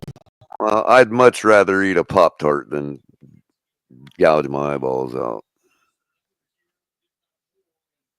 Whatever, Color. Cherry Pop-Tart. I'm just a fan that's been fanning for 40 years that is just depressed because of what we've seen year after year after year, bro. A Pop-Tart and a big old glass of milk, man. Cures everything. Fuck Pop-Tarts. Give me chocolate chip cookies all day long. Chocolate chip cookies and milk. I do have double chocolate muffins. I don't really care for double chocolate muffins. I'd prefer a blueberry or a banana muffin, to be honest. Well, the Publix pack comes with 2 double chocolate muffins and 2 lemon blueberry muffins. So you might like those. I don't like lemon, to be honest. Well, it's very, like, you don't even taste the lemon, dude. It's like they call them lemon blueberry, but they're not really lemon blueberry. I hear you. I'm just ready to blow the hell up, bro. Blow this up. Get rid of Greer, McDaniel, and Tua. All right. Let's start over, right? Really build a real freaking team. Not this like facade or masquerade ball that we keep watching.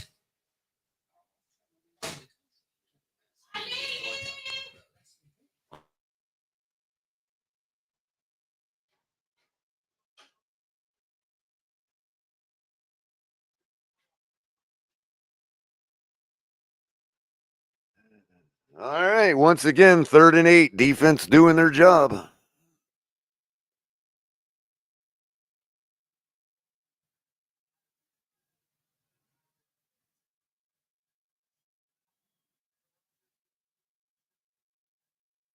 Rodgers now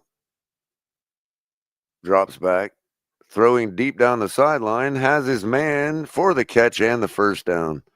Davante Adams, back shoulder throw, beautifully put. Game over. I mean, well, not game over, but might as well be. And he did get both feet down. I mean, it's Davante Adams.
Hey, Ali, remember I told you when he was going to come down to this, how much Aaron Rodgers hated the city of New York? And he was going to come down to having a chance to beat their most hated rival. And watch, dude. Watch him throw an interception here, bro. That would be funny. Like, nope, you ain't getting it. Color. I thought it would be for the playoffs, but yeah.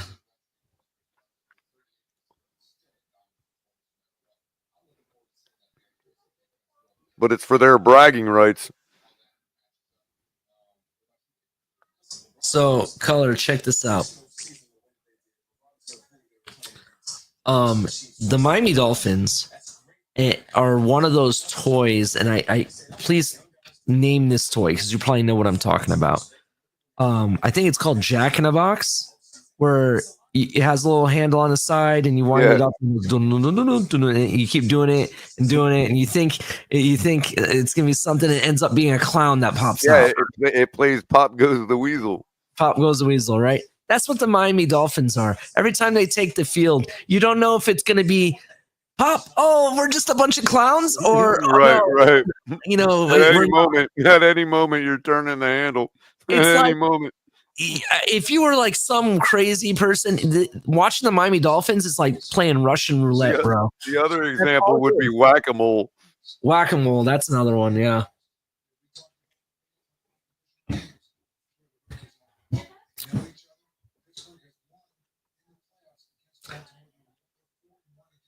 It's actually more like that cartoon where, you know, like somebody's next to a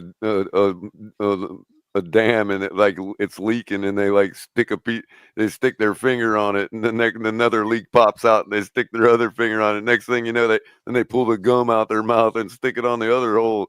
Like, yeah, you seen them cartoons, man? Was this illegal man downfield, or is it illegal shift? Illegal man downfield, penalty decline, third down. All right. We hold them to a field goal here. We still got a chance to tie. Here's where the crucial interception happens, Ali, where he sticks it to the whole city of New York.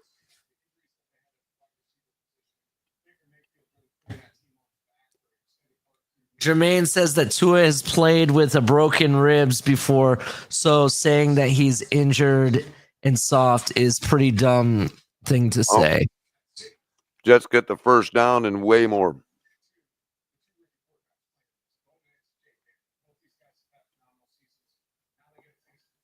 No, he's mentally soft, Jermaine. He doesn't want to be embarrassed.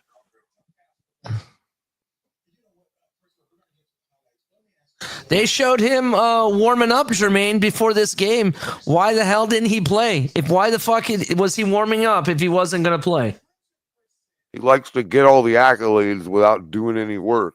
Like if we'd have made it to the playoffs today, he'd be ready to step in. Fuck that. Miss me with that garbage. Jets are about to win this game.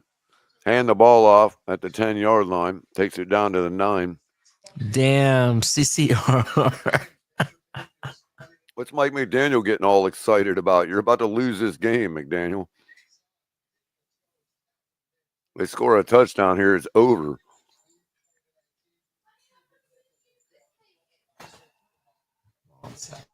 Dolphins using their final timeout. They'll have one more at the 2-minute warning.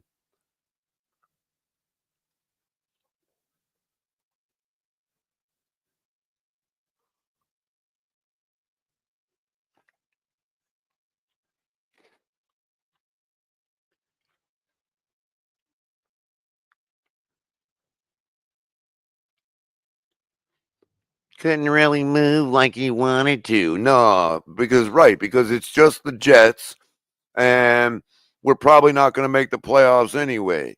So I can stick my chest out and say, well, I'll be there if we do. Fuck that. So done with it, bro.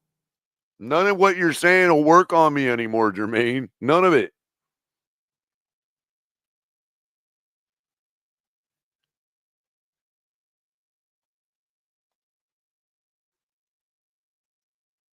Rodgers dumps the ball off to Breece Hall, who takes it into the end zone for the game-winning touchdown, game-sealing touchdown.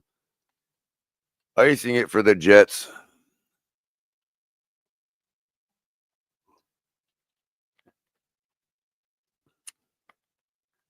Who should go for 2 here to make it a 3-possession game. I mean, a 2-possession game. No, they could already. Never mind. They can just do it with the kick.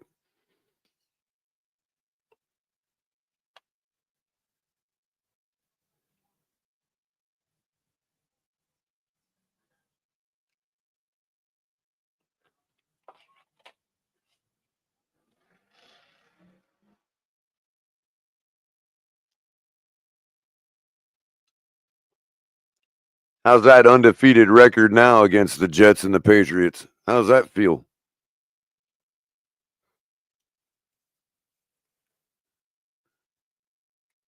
So now they just took away the one accolade that McDaniel had.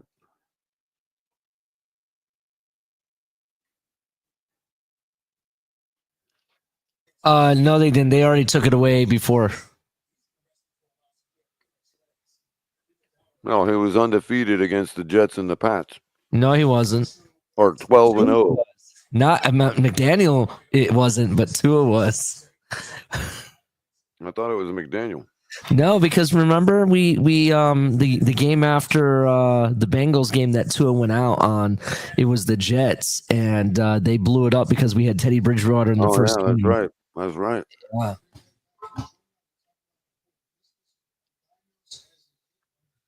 Titans are rumored to love Cam Ward, color, not Shador Sanders. Well, they're really loving Aaron Rodgers now. Malik takes the ball up for a bunch of yards. And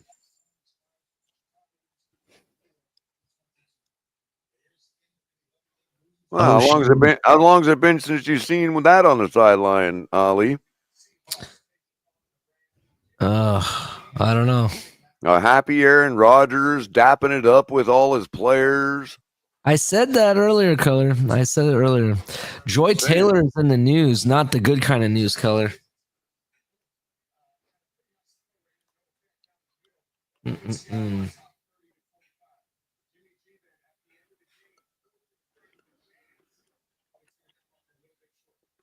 Huntley throws out to Waddle, who slips before the first down marker for an 8-yard gain.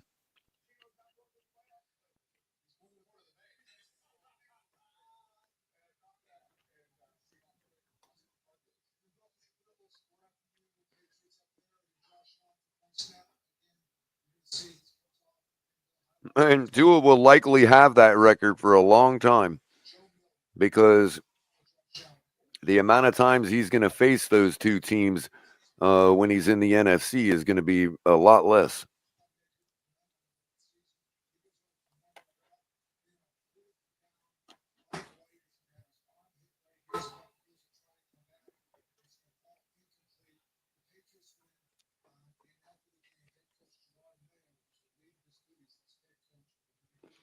By the way, I had no idea that the great Ray Livingston was a Dolphins fan. That's pretty cool. I didn't ever guess that.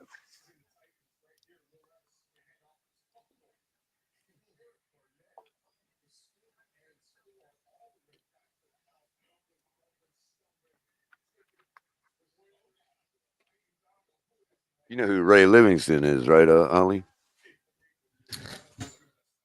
Say that again, caller. You're cutting out for me. Ray Livingston. I didn't realize Ray Livingston was a Dolphins fan. It's pretty cool.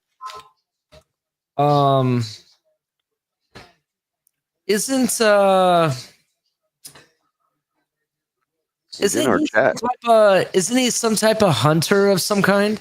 No, he's an actor. That's right. He's an actor. That's right. Ever see Band of Brothers? Yes, I have seen Band of Brothers. The lieutenant? The CO? The guy's CO that followed him around the whole movie? Now I remember. Yes. The alcoholic? Yeah. Yes, now I remember Ray Livingston. Sorry. I think he played in Office Space. Yeah, that's what it was. Office Space. He was in Office Space, yep.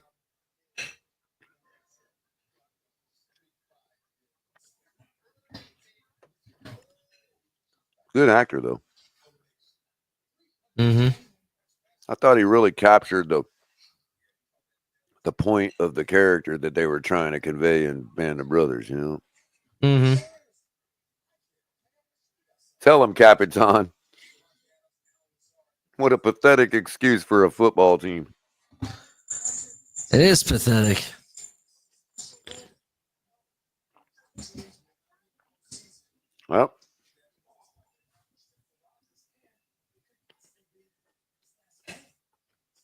Well, your team is only a reflection of your leader.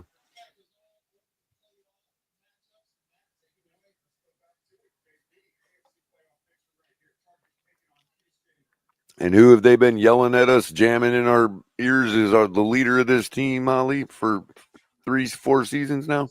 Whose team is this? I refuse to say his name. I'm no longer acknowledging him, caller. He's on the sidelines today going, how'd y'all like my team? This is my team.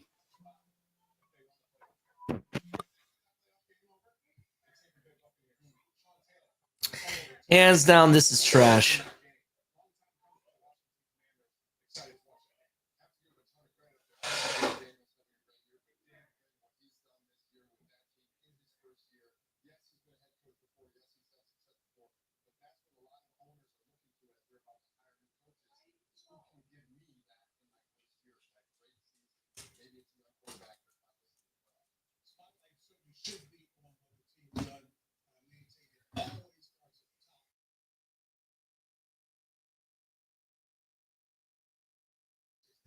CCRR, until that officially happens, then yeah, that is something to look forward to, but I have to see it first.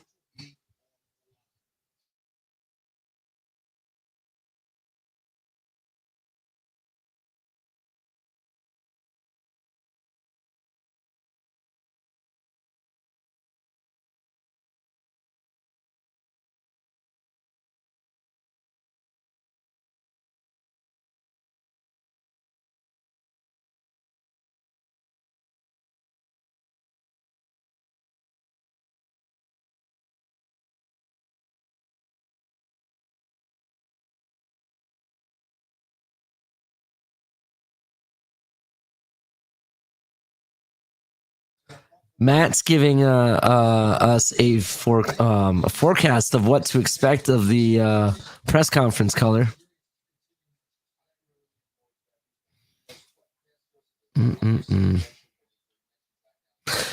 If you're hanging out with us, we got 263 people in the building. Make sure you hit the like button, turn on the notification bell. This is Trash Digest. That's what I feel I want to call this show, because that's what we're watching right now.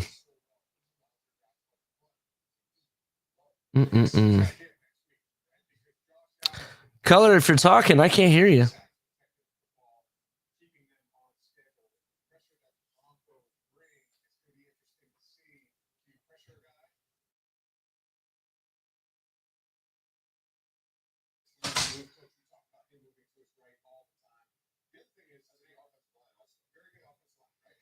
No, I don't think a new GM would hook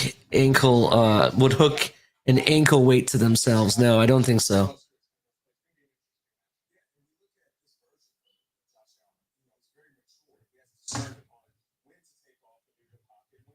Waiting for Color to get back, see if he wants me to drop the link. It might be already out there.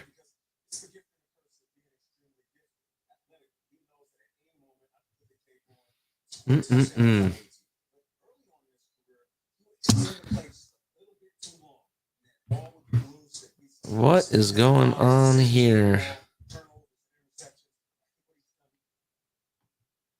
Holding on Teron Armstead. Ooh. God, what a great left tackle we have.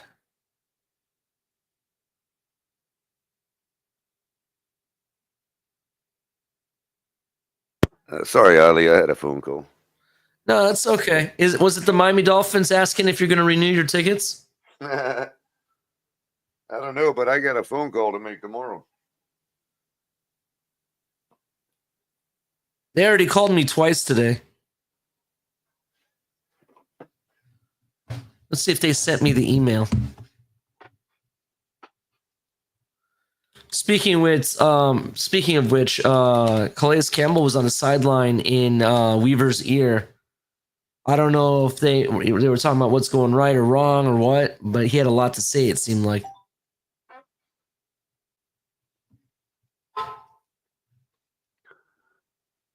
Oh, yeah.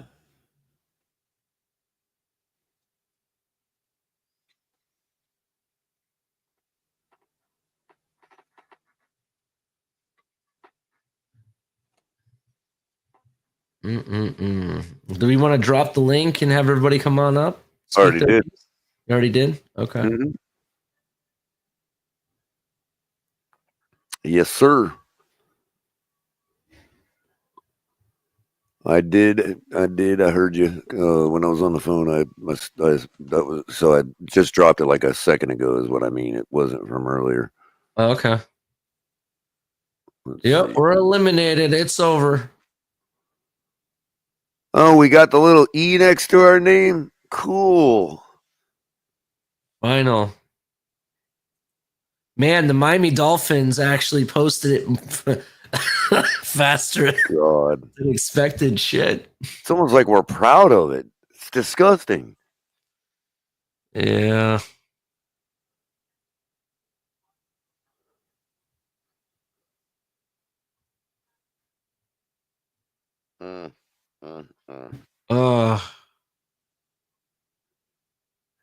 Holy shit. So the title. So I got with special guests the Chiefs. I guess the title makes sense since, they're our special guests since we both lost today.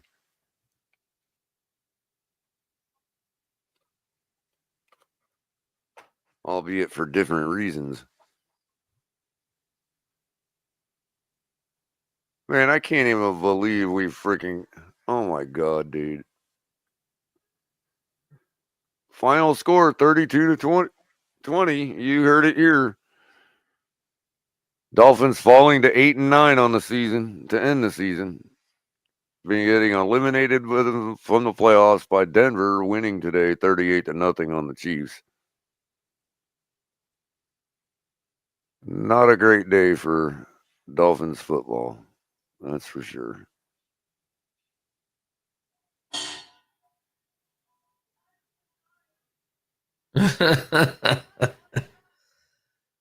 Oh man. I don't know what else to say about it, Ali. We suck, bro. We're officially bottom of the barrel. I need to go bust out the alcohol now and put myself out of my misery, bro. It's so disappointing, you know. I don't know what to say about it. It's just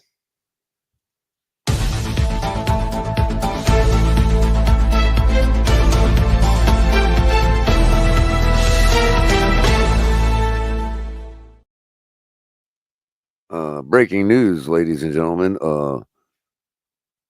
According to sources at TFTG, we have not heard anything about whether anybody's gotten fired yet.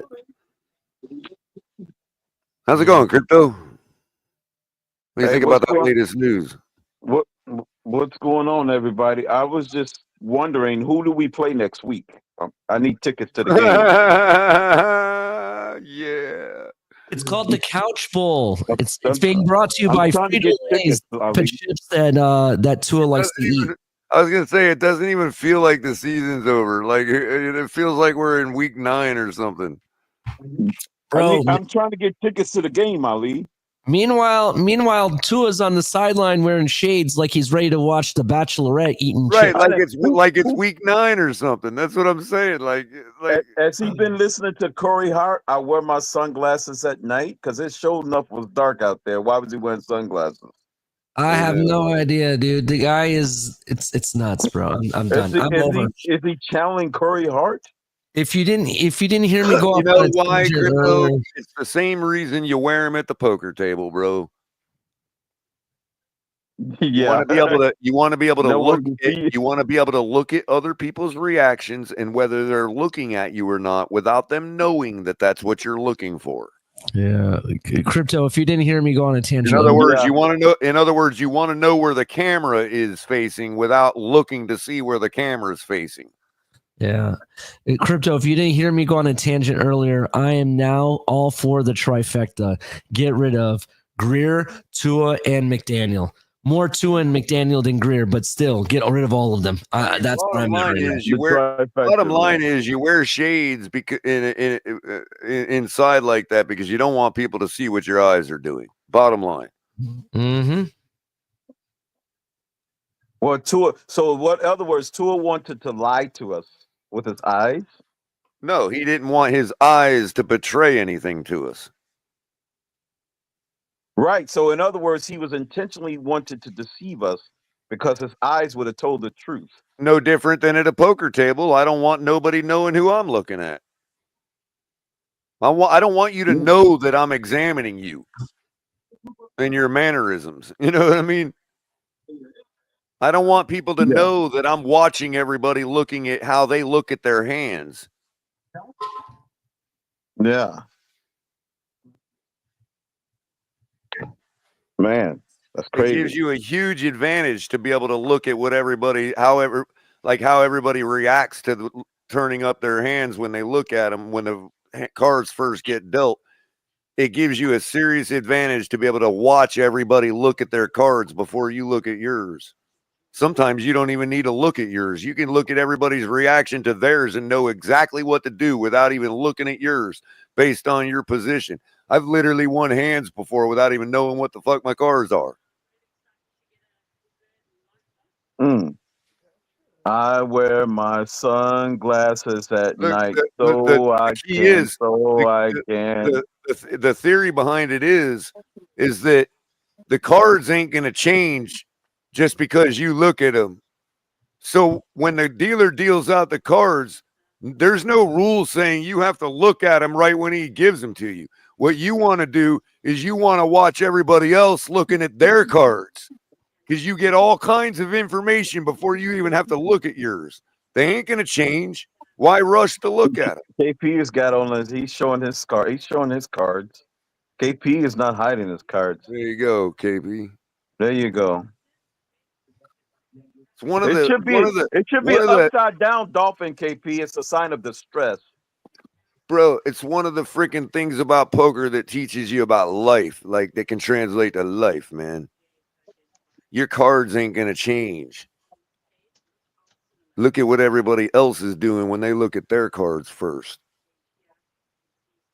Gather information is the key. Before Nah, you color. Fuck all that. hold on, Ali. Before you finish, Color, I want to say this. Shout out to Mike Evans with the $3 million catch today for 5 yards. I want to Yep. say that's the most expensive catch in NFL history. So And I have shout to out say, as Mike much Evans. as I have been really critical and harsh on Mike Evans over his career, but I have to give it to him, man.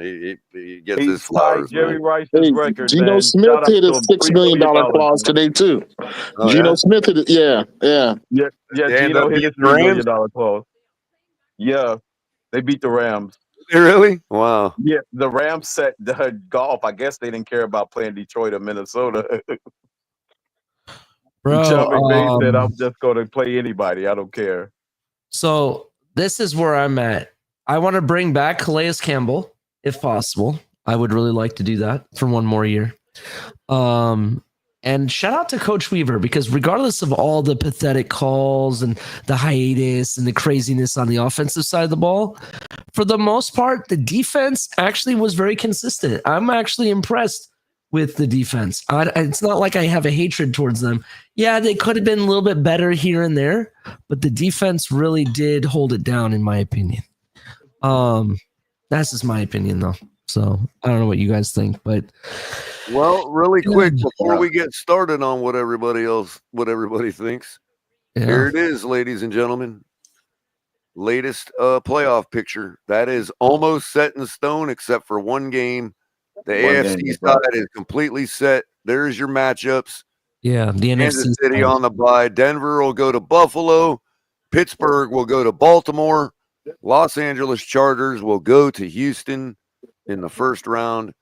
Over on the NFC side, you have one game left to play. That's going to be starting in the next half hour, or next 15 minutes or so. Minnesota, Detroit vying for the top seed. The winner of that game gets the top seed. The loser gets the 5th seed. That's the only thing that changes. That's the only thing that changes. So you're talking about Green Bay will go to Philadelphia. Washington will go to Tampa Bay. And either Minnesota or Detroit will go to LA to face the Rams. Yeah, real So quick. gets rewarded by playing on the road. So Flores is competing for the top seed, while Tua chews pumpkin seeds or tobacco on the sideline. Wait a minute. Forget Flores for a second. Real Sam quick. Darnold and Jared Goff are competing for the top seed. Yeah. Two quarterbacks that were surely supposed to be paid less than Tua. Yeah, and real quick on that. We have locked in the 13th overall draft pick, by the way, number 13. So okay, Cub. Take that for whatever you will, but that is where we're at with What's draft. up, Kenna? Let's let Kenna get in here a second. We can talk about it. Cutler, can you bring that chart back up for me real quick? Sure, give me a second. Sure, give me just a second. Not only, I mean, and everything else which y'all talking about is included too, but I think this is probably a more important factor. There you go. So we got a rookie quarterback over there, don't we? Right in the there. NFC. Oh, right here. Washington, yeah. And we got a rookie quarterback, well, a sophomore quarterback making the playoffs the second year in a row over here on the NFC, right? Here, right here. TJ, right.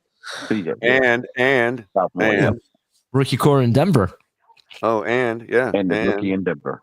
Yep. And the rookie and by the way, yeah. let's count the quarterbacks that said, nah, we'll be all right with that guy. Yeah, don't forget about Herbert too and his performance today. With I was going to say, let's count the quarterbacks that we said would not be an upgrade to Tua, and there was no point in even going after them, right? Well, first of all, the rookie, Bo Nix, you could arguably do what you need to do to move up if you really wanted to draft a quarterback last year, right? You got Pittsburgh with Russell Wilson. Yep. You got Baltimore with Lamar Jackson, passed up on him. You got the Chargers with Justin Herbert, the number one guy compared with Tua in all arguments. Okay. Yeah. Then you got Jared Goff, who surely should make $1 less than Tua. You got Mr. Seeing Ghosts, Sam Darnold over Pretty here. much the whole entire Yeah. league. You got another Everybody rookie, in the playoffs. Jaden Daniels here. You Yeah. got Flores' guy, Jordan Love, over here. Yeah. Shit, I done started You something. got Tua's backup at Alabama. Actually, it's the other way around, but yeah. Here. You got the trash Baker Mayfield, Baker Mayfield, right here. yep. And you got Matt Stafford.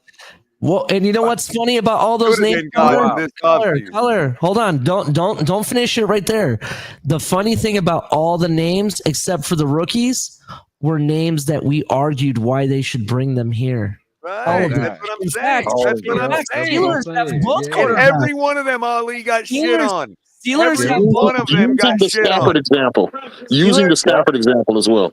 Yeah, that's what I'm talking about. Yeah, the Stafford, every one of them got Baker shit on. Mayfield, that Crypto's been yelling in my ear all along. In fact, Steelers have two quarterbacks. Ali. They have Justin Fields Right. and Russell Wilson. Right, Lo, yeah, Right. yeah. I didn't even add that. Yeah. Again, every one of them got trashed by our fan base, by Tua's fans. Right? Yep. Every one of them.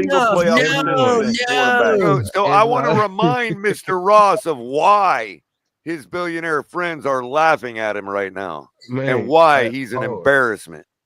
That's some crazy karma too. About 13 of the 14 quarterbacks except Mahomes and Allen is the only quarterbacks. All of them was supposed to be a Dolphin, including one backup. Exactly, including one backup. Yep. So you're looking at 13 out of 16. Oh, and by the way, did I mention that the team that just ended our playoff chances today? Oh, we put 70 points on that team last year. Yep. Yeah. 1 year difference, bro. 1 year difference. That's it. 1 year removed from that. Unbelievable. Oh, and did I also mention? Hold on. Did I also mention over on the other side that team with the big garnet and gold W? Yeah, we put 45 on them last year. And how fast a quarterback added to their roster makes the big difference. Basically, the biggest upgrade to those two teams you're talking about, Color, when the Daniels and Knicks. That was it. 1 year removal. Rookies. Crypto, you're wrong, Crypto. Don't you know you gotta build around the guy? Everything's got to be perfect around our guy. Yep. Can't just don't slide matter. in a big time rookie, right? Can't just slide in a guy that you know's the guy. Yeah. Right. Just like you God one forbid if you you slide one in the piece guy away. first. You one piece away from making the Super Bowl. That Hey, means Joe Montana could do it. Why can't Tua? And Tom Brady could do it. Why can't Tua? And you know what You else? remember that argument? And you know what else? I'll add one more because believe it or not, even though they're not in the playoffs, they had control of their fate today. And that's the Atlanta Falcons with Kirk Cousins. True. They would have got in if they win today. You telling me they didn't care? If I understand correctly. You telling me Raheem Morris didn't care about Kirk Cousins' feelings when they benched him? Are you saying that, Colin? Oh, yeah. And you know what else? Even JP, speaking of benching, okay, look at this. Look at this. A benched quarterback. 44 points on a team that needed to win. Yep, exactly. There go that guy, the comeback kid of the year. That's what happens when you say, "Shut up, kid. Go take a seat." That's what happens when you tell a kid to shut up and go take a seat. Listen, two guys totally embarrassed themselves today on that field. Terrell Armstead and Javon Holland. They were absolutely embarrassing today. Armstead is washed. He should have been traded last season. Hey, I would argue that Waddle should be in that group too because he was most embarrassing in my opinion. Yeah. Add Waddle in there too. Add him in there. Backed himself with the football and couldn't catch it right in his face, bro. Waddle made some plays, but he embarrassed himself on some other plays too. Yeah. So I hate to say that. KP, I'm looking forward to the game next week, man. We're gonna win next week, man. Don't worry. KP. In Parcheesi, right? In Parcheesi. Yeah. Don't worry, man. We're gonna win, man. Cheer up. Damn, looking forward to next week to win the game next week is wild, Crypto. I'm hearing that Tua is sending invites slumber party to watch The Bachelorette during the next week's games, by the way. Yeah, Tua said to get in though, you got to have a pair of Fendi shades to get in. All right. Yeah, It's all right. I'm not going to talk about things, but I got a plan in the works. He Cap got, knows what I got going on. he got a Diddy party planned. Capitan knows what I got going on. Capitan knows that one day, Color will be the owner of the Miami Dolphins. Yeah, we're playing the long game, boys. We're playing the long game. You know what I'm talking about, El Yeah, Cap. Color, make it happen. What was that? What was that year? 2073. Hey, Cap, it may not, and I don't expect it to, but it's just like this whole thing. It could, you know what I mean? And if it did, yes, you expect to see Color as the owner of the Miami Dolphins. Yeah, fuck yeah, Color. I want to hang out with Color on the helicopter. We're taking out the slide. We're taking out the slide, and we're putting in a pole. That's all I gotta say. The sad fact. I think we need to take another lap though, man, because every quarterback that they trash is in the playoffs right now. We need to lap that again. That's the thing, Kenneth. That's why that's why I'd be putting in the poll, because if my incoming quarterback is offended by a poll, he don't need to be my incoming quarterback. You gotta pay your quarterback, Ken. You gotta pay him now. Man, hell nah, you gonna earn it with me. Yeah. You gonna earn it over here. Either that or you can get the walking. That's 10. The sad fact of it all, boys, is that not only did the Dolphins not get to go to the playoffs today because the Broncos won, not only is this season and this team just an epic failure for 2024, but we get to have all that toppled with Aaron Rodgers' potential swan song. At the very minimum, his last act as a Jet, just completely eviscerate, break records. Like it's so. He wanted. It's almost he wanted to go out on top. If you really think about it, it's exactly what this season deserved from Aaron everything Rodgers falling off did the rails was and the jet nonsense.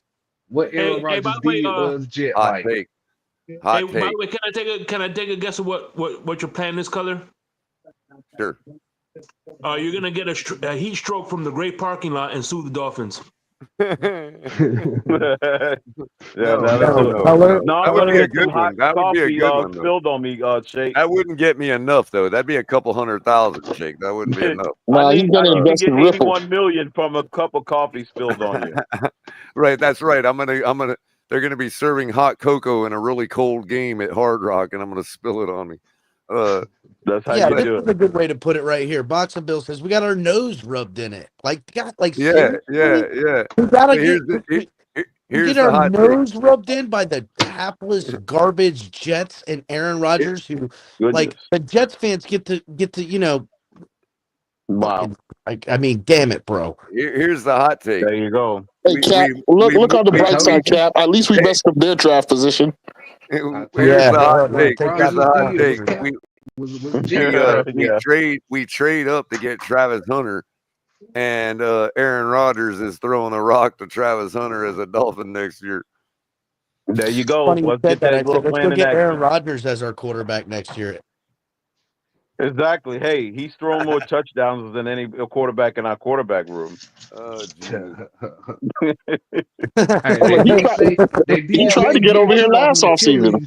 At least he knows how to throw north and south, not east and west. You know what? I don't even want to look, but I'm gonna do this to myself. Let's see here. Box score. Oh God. There we go. 23 for 36, 274 yards, 4 touchdowns, 1 interceptions, 3 sacks, and a 112.5 passer rating.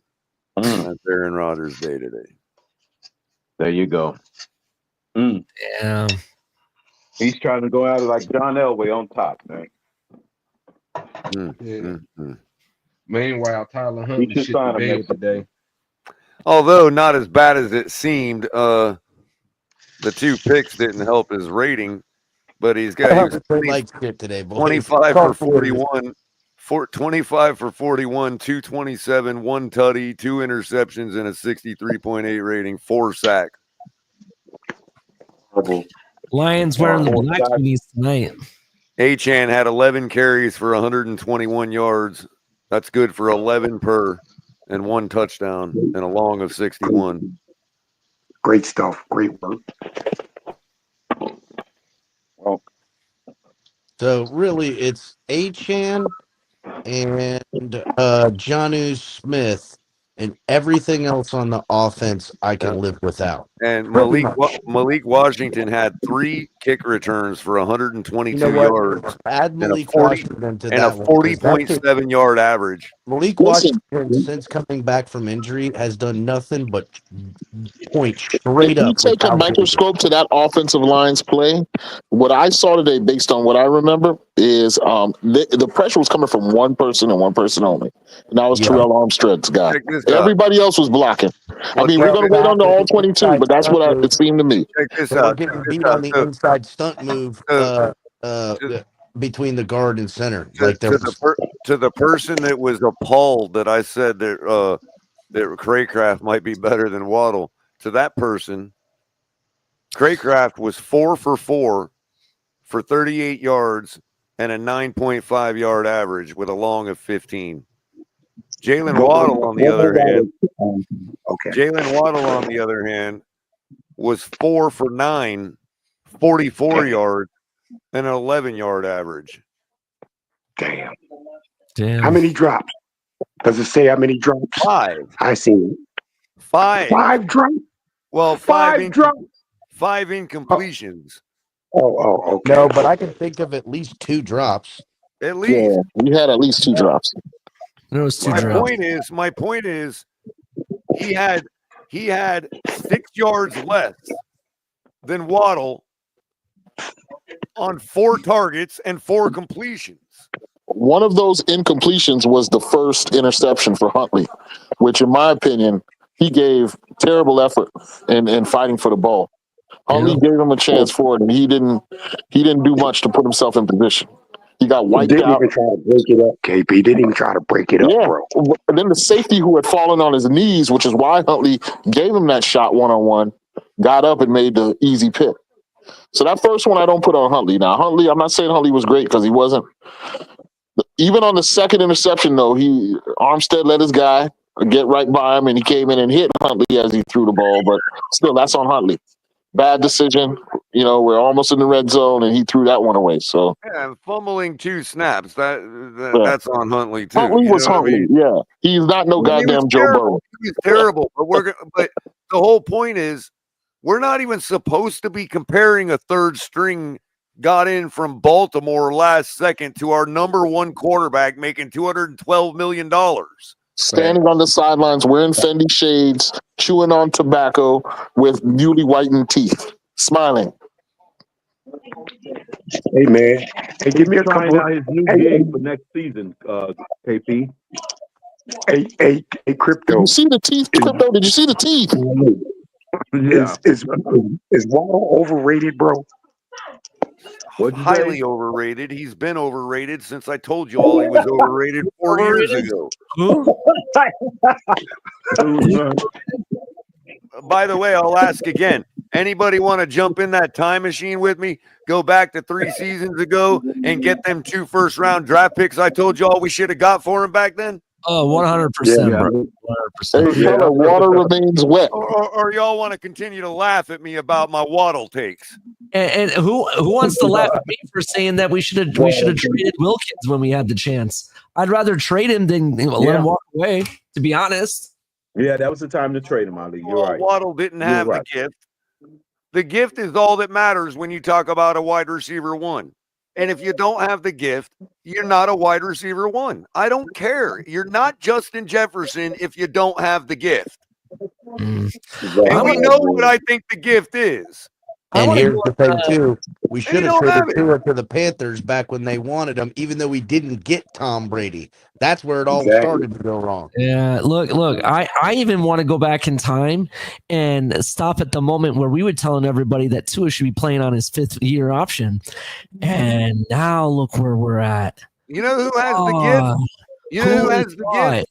Devontae Adams has the gift. You saw it today. Yeah. Yeah. That's the that gift. catch right there was pretty much put us away on that sideline. I'm That catch put us gonna away. I'm gonna make this short and sweet. Things need to change. Okay, I know they ain't gonna change. I'm gonna get down on my hands and knees tonight and pray to the football gods, the gods in heaven, that tomorrow morning we wake up to the news that Chris Greer's bitch ass, Mike McGee's bitch ass, out of here, tear this sucker down. I have no hope. I don't think we're doing that. We're running it back next year, and we have to suck it up with this shit next year. But I hope and I pray we get good news tomorrow. And as what those two clowns out, we know Tua's gone. This guy fucking sucks. I don't care what any of you Tua geeks have to say. This man cost us the playoffs. He missed crucial games that if we could have won, that we should have won. We should have beat the fucking Titans. Come on. But we can't coach. Our coach can't coach a quarterback because it hurt our quarterback to win that game, to be honest with you, Greg. This is a complete clown show. This quarterback sucks. He cost the playoffs. Fuck Tua. Fuck you, fans. It's time to burn this shit to the ground and start again. And we have options, ladies and gentlemen. We have options. Jackson Dart's in the draft. I hear people love him. I'm starting to like the kid. Jackson You have Dart. Taylor Green. Go get me Taylor Green, please. You even have that bum from Ohio State, Will Howard. He looks really good with Jeremiah Smith. Jazz What he looks like with Tyreek Hill. Jazz Quit gaslighting me, bro. We would not be picking anybody from Ohio State. You mean Jazz Son Dart? Listen. I'll tell you this. I will tell you this though. I'm not a fan of Will Howard, but after seeing him beat up on Oregon and also how he's talking, he sounds he's saying the things that I would like my quarterback as a leader say. Right. So I'll give him that, but I still don't want to draft him. So no, thank you. Again, there are options. We have like 1,000 options right now. I got you. I agree with you. The guy from Arkansas. I want Joe Milton. Bro, go get me that guy. Go get me that guy. I blame Fred. Fred is the reason why we holding on to Tua.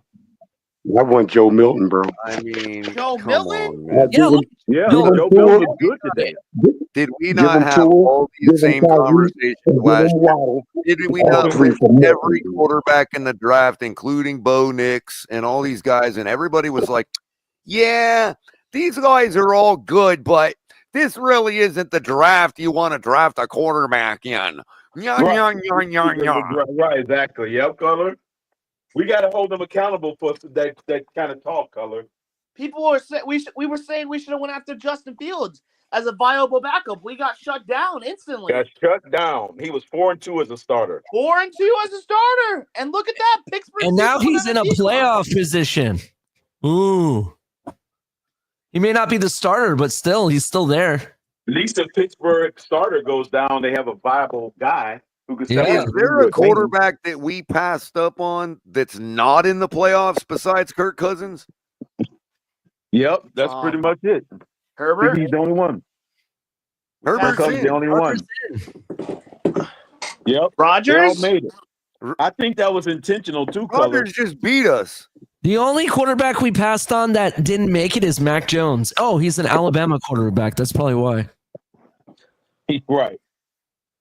Yeah, Mac Jones. I think it was perfect karma for all of those quarterbacks who we passed on, all of them to make the playoffs and us to be sitting on the outside looking in. I'm trying to think of one that we said nah and got shit on and all that hasn't made it to the playoffs. Like besides Cousins and Rodgers who just beat our ass, and Cousins is Cousins. I mean, Color. Here's the other part of it, Color. Right? Not only in this draft that there's so many quarterbacks we passed on that made the playoffs, year in and year out, there's always quarterbacks we passed on. There's another one. Oh, wait, did they make it? No, they're out. Seattle's out, right? Yeah. Yeah, Seattle's out. Yeah. They made it last year. There you go. Sam Howell. Sam Howell, that was the one we were talking about. We could have got him. There you go. Yep, Sam Howell. Yep. Sam Howell. Oh well. I don't know what y'all guys talking about. Nobody is greater than the left arm of God. Tell him, Tua Tagovailoa. Exactly, KP. Tell him. Tua Tagovailoa is the greatest quarterback the Dolphins had since Bob Greasy. He throws 4-yard passes so beautifully. It's incredible. His incredible game is so elite, KP. It's above none. Dan Marino could touch Joseph, Tua with a but 10-foot Seattle picked up Sam Howell to groom him and as Gino while he's Gino's backup. Yeah. How come they didn't care about Sam Howell's feelings, man? When they went to right. Or how about Bryce Young when they benched him? You know, right? Exactly. They was like, we could have picked up Bryce Young. Exactly. Yeah. Bring him in here, man. He would turn our season around. Like the crypto. What he was saying was Carolina didn't give a shit about Bryce Young's feelings. Yeah, no, they didn't. And his ego. Don't worry. In about 2 to 3 years, Sam Howell will throw their former coach under the bus. We'll wait for that 60 Minutes interview. Right. Yeah. And he'll be balling out like Baker Mayfield. Yep. Leading them to division title. God forbid if we let Jared Goff get $1 more than Tua. I'm telling you, crypto. You know, how dare you think? Tua's got to be better than Goff, man. Nut Color says no. He was 4th ranked last year, guys. He's not that. Guys, no. You got to give Tua $1 more than Goff at least. Come on. People are mental. Yeah. Look. I'm going to be honest with you. I'm going to admit to my own fault. I did the same thing to Sam Darnold. I told Pete, that's it, Pete. I can't follow you anymore. That's it. Sam Darnold, that's too far for me. And he was right about Sam Darnold. Yeah, Pete like was Jesus, right. Man. Even I shit on Sam Darnold. Bro, Pete has been right the entire fucking time. Every single quarterback, save for Josh Rosen, he's been right about. Right, that's it. Yeah. Damn, that's crazy. Man, Pete's been hit. We gotta never listen to follow Pete him with Drew Lock though. Drew Lock was I think has no more chances left, dude. Come on. Drew Lock just spoiled the coach season. Bro, you just said that Drew Lock had no more chances. Oh, that's right, Pete's got you now. Next year he's going to be man of the year or whatever. Watch it happen. Exactly. Right. The Giants are not going to go after a quarterback, and they're going with Drew Lock now. Yeah. They're going to go in the face, bro. Every time. Ali. Right, Ali. They're going to draft Travis Hunter. Is going to be their next Saquon Barkley type, and they're going to go with Drew Lock. Watch. You're right. Right. Exactly. Yep, like I used to make fun of crypto, no offense to you, crypto, about the whole Baker Mayfield thing. And then look what happens. The guy makes the playoffs. He actually won a game when it mattered. And heroically, too. Yes, heroically. Because in the first half, I thought they were done. I thought they were getting their ass kicked left and right. But holy shit, was I wrong. Yeah, he proved himself then. It put his team on his back. He could do it. He's always had that ability. He did it in both conferences.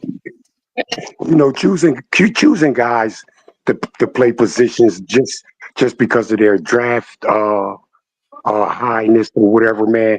Yeah, it's really getting old, man. It's really getting old, man. You know. Well, listen, I hate to talk about it, man. All of us need to learn from you and Pete. You know why? Yeah, y'all are guys who play football. And trust their eyes. Trust their eyes. You trust what you see, and you don't play the PR game. That's the lesson for all of us content creators out here. Call it like you see it. Don't get caught up in all that propaganda and that bull crap, man. Well, KP, we got the minister of propaganda led by the Big O and all these his sycophants out there. And too many people got caught up in the reasons of the world, the Big O's of the world, the Dudley Durongs of the world, when all you need to do if you play football, that's the great thing about football. It evens everything out. Yeah. You know what it takes to play this game. You might not have the talent to do it, right? You might have had, your journey might have ended in high school. It might have ended in college. Some of us might have made it to the pros. But we know what it takes to play football and winning football. And it wasn't that hard to tell. A lot of us made excuses for the last 5 years about this guy, this regime, and the direction that this stuff was going in. And we lied to ourselves because it never look that way. In truth, it never looked like it was going to be a winner, a full-time winner, even when we're scoring all them points. Well, Joseph makes a great point here. Hold on, Fred. Says Mayfield made the playoffs last year and won a game with the Browns. Right. So now that means that Baker Mayfield has been to the playoffs 3 seasons with 2 different teams. Yep. How much money is he making again? Somebody remind me how much money he's making again? $32 million. Yo, caller. Trying to get Tua his money. They say, God forbid we get Tua that money. Omar Kelly put up a video of Tyreek, and they're saying that he's basically saying he wants out of Miami. That's what a couple people are saying in chat. Yeah. Do you know how to? He'll be a Charger by next week. I'm putting it in private chat. I don't know if you have the way of sharing the audio, not the video, so we don't get in trouble that way. Well, Ali, if you add this week to last week, Huntley went to him 11 and was successful 11 out of 11 times. Yet somehow the entire offense goes away from him in the second half when we needed to win. So I don't blame Tyreek for feeling that way. What happened? He wants out, bro. That's what happened. He realized that Tua's a fashad. This team is run off of agendas, and that's what happened. Oh, I'm listening to it now. You know, KP. Hey, man, let me tell you, man. If teams are going to be playing, hold on a second. If teams are going to be playing to get a high pick and shit like that, throwing away games, they need to lower ticket sales, bro. I mean, come on. That'll only happen if we stop going. Wow. They need to lower my season ticket prices. Hey, Ali, hold it down a second. I need to leave so that I can mute this the StreamYard. I got to listen to this real quick. Hold on. No worries. Color's going to check out the video first before sharing it, hopefully. Well, I pray Tyreek does more than just a man out. I hope he tells us why. I hope he reveals some of the bull crap that's been going on behind closed doors. Well, it will be on I think he will, KP, when he's with the next team. I think Tyreek would say why he left the previous team, bro. Yeah, probably. Soon as he's on the next team, he'll say why he left the previous team. I could just play the audio, Ali. Hold on a second. Yeah, that's what I want you to do if you can. Yeah, hold on a second. You guys really need to know why he wants to leave the team. I think it's pretty obvious. Three letters, T-U-N-A. Yeah, probably. I just want to hear what he said exactly.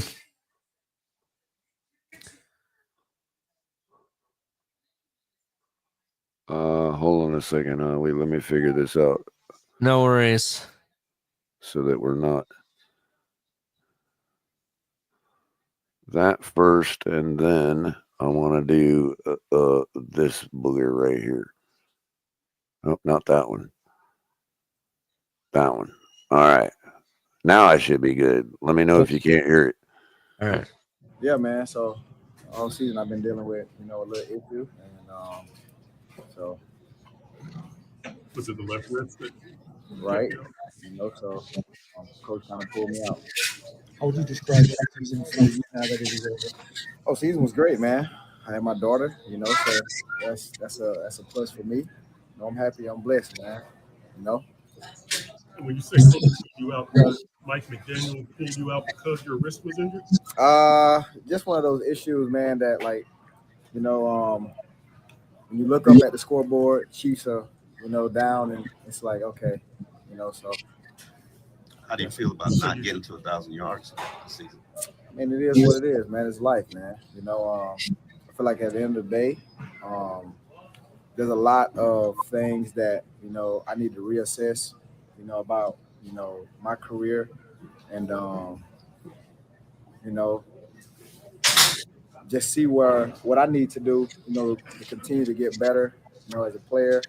So I can continue to reach that 1,000-yard mark. So it is what it is. What do you think is the biggest reason that you finished 8 and 9? I would say for me, man, as a captain, you know, it was a tough season, man. It sucks, man, missing QB1, man. It really hurts a lot, man.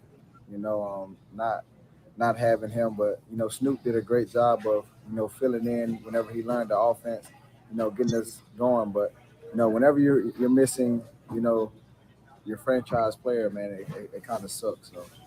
Not a Ooh, franchise he just player. threw. He just threw. That's the answer right Hold there. on, let him finish. I don't even know, bro. This is my first time. I haven't been in the playoffs, man. So, I mean, for me, like I said, man, I just got to do what's best for me and my family, dog. If that's here or that's wherever the case may be, man, I'm finna open that door for myself, dog. As I'm opening the He door. want to be gone. He just put himself on the I'm market. out, bro. He wants out. Right. And he said why. He said He it just sucks said, missing "I'm out." Hold quarterback on, let's one. Right, at the repeat end of that. the day, for myself, dog. As I'm opening the door. Listen. Like I'm out, bro. So it was He great. said, "I got to for open me the and my door." family, He didn't dog. say if the door was open for me or if the right opportunity, I'm out. Listen to what he says here. That's here or that's wherever the case may be, man. I'm finna open that door for myself, dog. As I'm opening the door, like I'm out, bro. So I'm That's out. it. it was great. He declared it. That's That's a it. declarative statement. All right, at the end of the day, bro, I gotta do what's best for That was a for my declaration. career and Run it back one more what's time, come on, man. That's I'm too important, much of though. a but Listen. whenever you're missing, As a captain, what was the message you have to these guys in the offseason? And you won't feel this at the end of I don't even know, bro.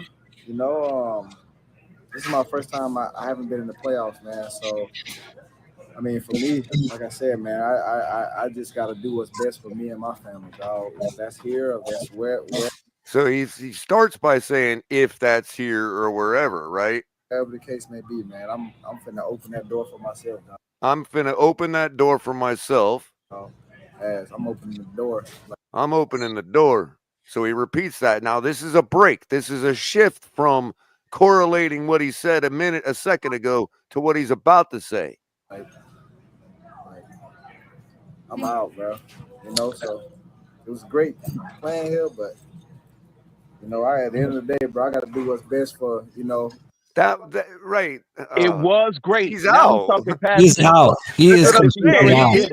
It was almost like he changed his mind right in the middle of his words, like, whether it's here or there. But then he goes on to basically just say, I'm out. It's been great here. And but then he said it was great. What meaning he's it's doing past is, tense. what he's saying is he'll consider staying, but likely when he opens the door, there's going to be a better opportunity. Yeah, he even said, I'm out. I like the plan here, but yeah, he said that. And in addition, before he even got to that color, he threw our QB1 under the bus. Right. We heard that, but He said it was great. Let's let the It last was. let's let the last 15 seconds play real quick.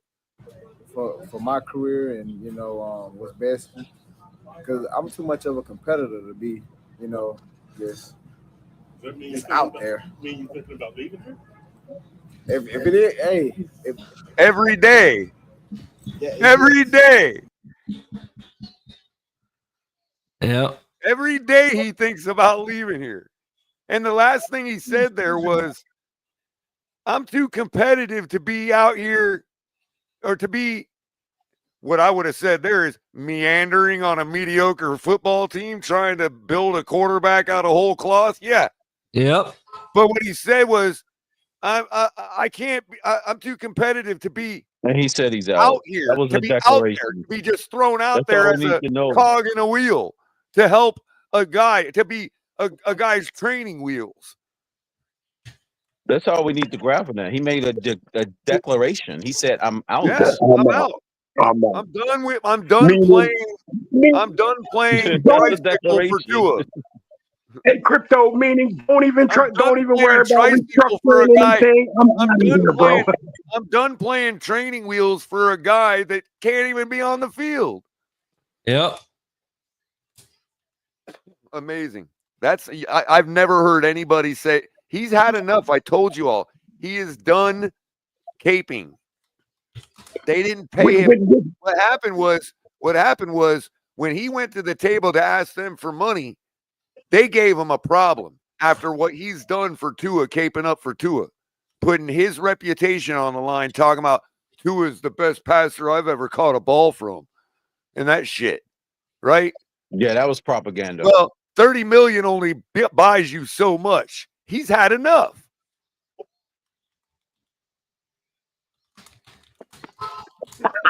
Yeah. Tyreek, man, blow this shit up, bro. What Pete said would happen. This is exactly what Pete said would happen the day Tyreek walked into the door.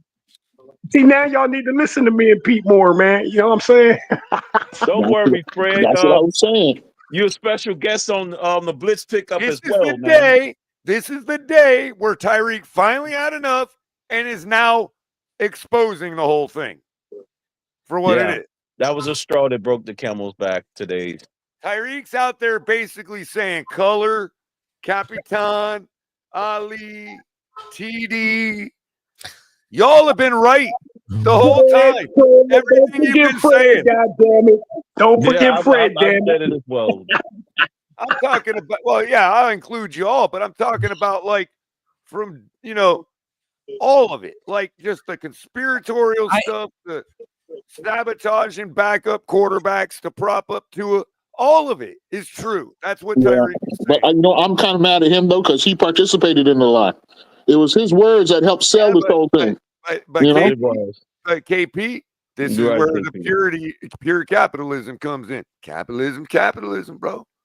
Can't blame him for that. Can't hate KP not the player. No, but his money wasn't making money, so technically that's not capitalism. But KP, is it possible that Tyreek that money that he made didn't make more money? Maybe he was fooled at one point, and this year he woke up and realized, you know what? I'm not being fooled anymore. Nah, I believe he was capping the whole time. All that stuff that we're talking about, Tua's the best quarterback since Swiss cheese. KP, what is capping actually short for in the long run? Capitalizing off of. Yep. Yeah, well, he was playing into the narrative that he was asked to play into. It was an exchange too. He could come here supposedly and get all the bad decisions he had made, all those off-field things gone. He was supposed to write a career right into the Pro Bowl here, and it hasn't happened. Right, and instead of saying all I got was this stinking T-shirt, he says all I got was this stinking hurt wrist. I got thrown on the ground by a bunch of asshole cops. You know what I mean? Yep. And the Hall of Fame, story. And dogged by the whole community because I didn't want to roll my fucking window down. These last 3 chapters in his career were not supposed to be in the book that he would have written for himself. And that's what he's lamenting right now. He said it clearly. He wants to get away from the bullshit. He's either going to Green Bay or San Diego. The Chargers. Color, let's shift for 1 second because now I agree with some people in the chat saying that the window is closed. This is where I'm at. I think right now with this is the perfect example to finally, you know what? The rebuild was a failure. Time to blow the whole shit up. We got to start all over, bro. I'm sorry. There's no way out of this. I've been on that boat. Anything after this is just going to be Band-Aids. Everything from this point on, trying to preserve the thing is trying to sink holes in the ship. You're trying to plug holes. That's where we're at now. Real quick. Hold on, Fred. We got a super chat. Hold on. Thank you, Joe Riss, for the $2 donation. Says has to do what's best for his ever-growing family. True. And here's the thing, real quick, Tyreek, if you're listening, we've extended you the offer, the invite 1,000 before. This is a free speech platform. We are not bound by the Miami Dolphins.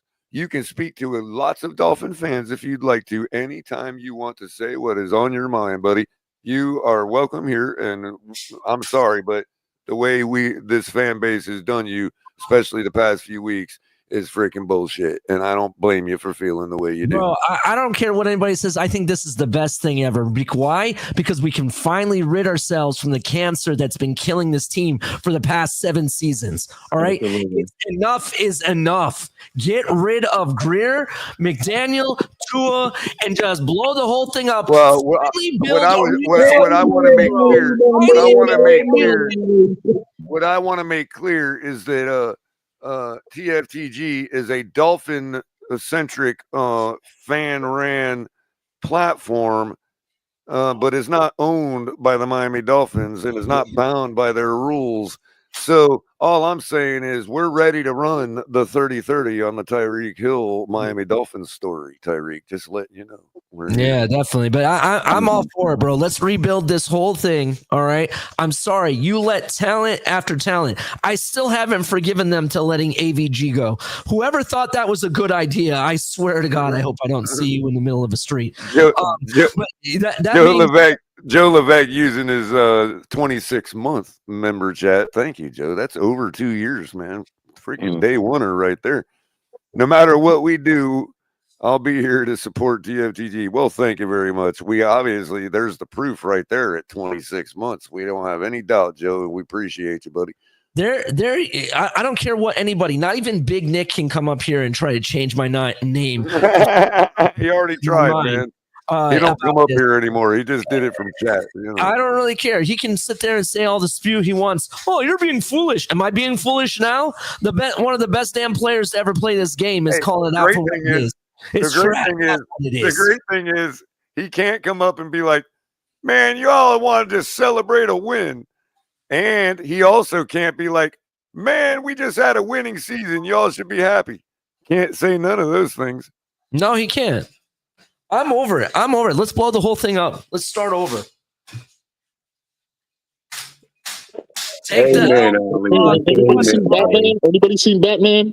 The ABB, where's Batman? Yo, let's put perspective on it. What's this, McDaniel's 3rd year? Yeah, 10-7. His 3rd year. 10-7, 9-8, 8-9. That looks like a downtrend to me. I've never seen a chart that has that as a green arrow. I'm just saying. That's called descent. Descent into madness. Descent into hell. That, bro? Dante's Inferno. Descent. You know what's consistent though? Tua only playing about 10.5 games. That's consistent. Amen. I say amen to that right there. Great point, bro. Just 10 games a year. Yeah, this ship is sinking and it cannot be rescued at this point. There are too many holes to plug, and this junk is going down. Call the Coast Guard. If I were to see that on a chart, that would look like 3 red candles. Hey, coming down on the road. We need you to save us, man. $200 million for 10 games a year. Jesus Christ. Whoa. God. Oh my God, Tua, you pulled that off, bro. I gotta give you kudos. Hey, Tua, I gotta give you kudos, bro. You really pulled that one off, man. You know what I'm saying? You surprised me with that, bro. With that, we have to check the number. But with that, Mike McDaniel's winning percentage may have now just fallen below Brian Flores. We have to look. Yeah, it's possible it could.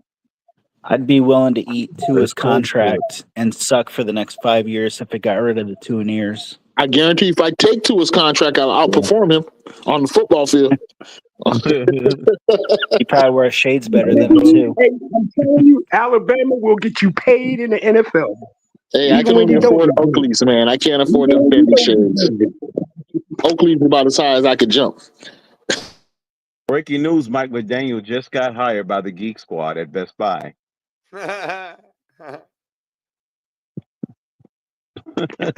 Man.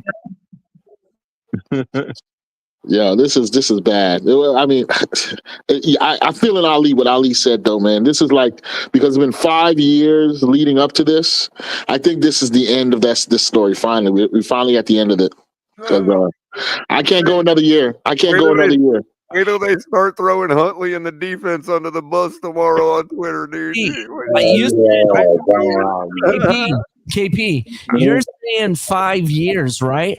But I will go back 2 years prior to that. That's why I say 7 years, because of the fact that some of the moves that were made under Adam Gase, I freaking questioned. All hell, like what the fuck is going on? So that's why I go back that far. But yeah, it's been horrendous. You had you know what? the You know what? world Though, at your Dolphins. hands. Hold on, Color. I just want to land here real quick. He had the world at his hands in 2019. Made all the amazing moves, got all the draft picks galore. Right? We had it all. In fact, not only did you have it all, you got to have it all almost twice over because of the crazy move that San Fran did, and you still didn't build shit, bro. You have the Detroit Lions in the playoffs as the number one NFC team, possibly, maybe not by tonight, but still, they're up there, right? You have the freaking Broncos, who we could have held the record at least for the most points scored, whatever. But we didn't kick the field goal because McDaniel was too pussy to fucking do it. Right? My point is, a year later, they're rocking and rolling themselves into the playoffs. And with that hype, I would willing to argue that they might put a game on the Bills. They possibly could beat them. Who knows? Right? Hey, man. And I'm just saying you're looking at year after year. Go back to when Chris Greer joined this organization and was at a GM level. Every year, there are players we passed on that show up in the playoffs that year, and we're sitting here licking our chops like, man, only if we could have done that, right? Enough is enough. I'm calling for what it is. This team is fucking trash. Blow the whole thing up, bro. Except for maybe a handful of guys, but that's it. Yeah, exactly, Ali. I think we still have a couple of pieces on one hand. You can count them on one hand, maybe one less. I mean, the where you can still build around with that, man. I kind of like I hope whoever comes in, if Chris and Mike are gone, I hope to God that we keep Weaver, because I really like Coach Weaver a lot, to be honest. What about the double package? Everybody keeps talking about the double package of Shadur. What's the double package, man? Shadur and Dion, right? Everybody thinks that's the double package.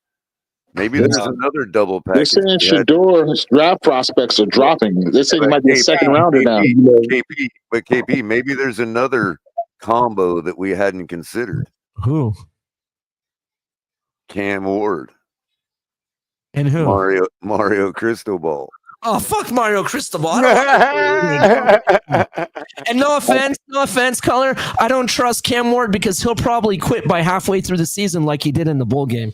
He didn't quit in the bowl game, bro. No, Ali, you were smoking until now, Ali. Now you're smoking something else, Ali. We need to track that back. Is that why he set himself at halftime?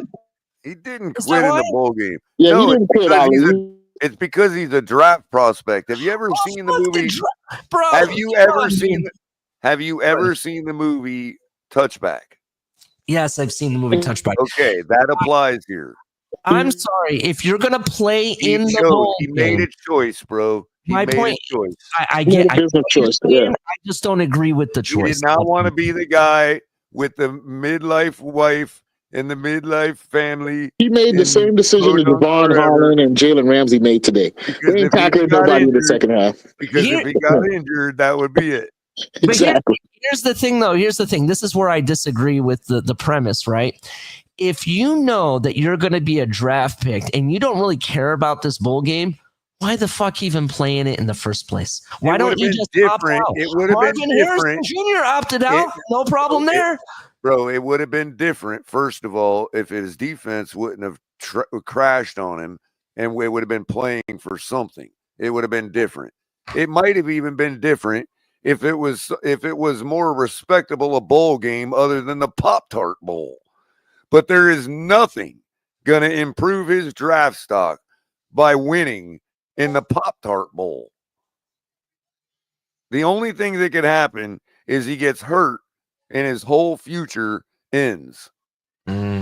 See where I you could say he flipped a coin, bro. I'm just saying that's a choice that you can't. I get what you're saying. For me, it's that there's no sense honoring is basically where I'm at. I get what you're saying, but don't look at it like a personality flaw per se, just because it looks like he quit in the bowl game. You know what I mean? I hear you. I hear what you're saying. Now, if he don't back it up in the NFL, then you're like, well, shit, why did he quit in the bowl game? Maybe he does have something wrong in his head. You know, I don't know, but I don't know, man. I never. Maybe it's something as simple as that movie I referred to, but it's like it just made me think about, wow, huh? You know, imagine if I wonder how many other people in life have been faced with that decision and like, relate to that movie. You know what I mean? The off season, man, I may say. But it's partly why I don't respect college football as much as I used to, Ali. Like when it comes down to it, these bowl games are meaningless, dude. Like you can't even get a measure of who's better because you got teams that shouldn't be winning because the other team's seniors all said, no, I'm getting ready to go in the NFL. You know what I mean? It's like the Pro Bowl, you know? The off season will be more exciting than the regular season, if you ask me. That's why I like the playoff structure for the teams that do want to compete for a national championship. It's not like anybody's sitting the players in the playoff games. You know what I mean? Those seniors might improve their draft stock if they win a playoff game or a championship game. We know it worked for Tua.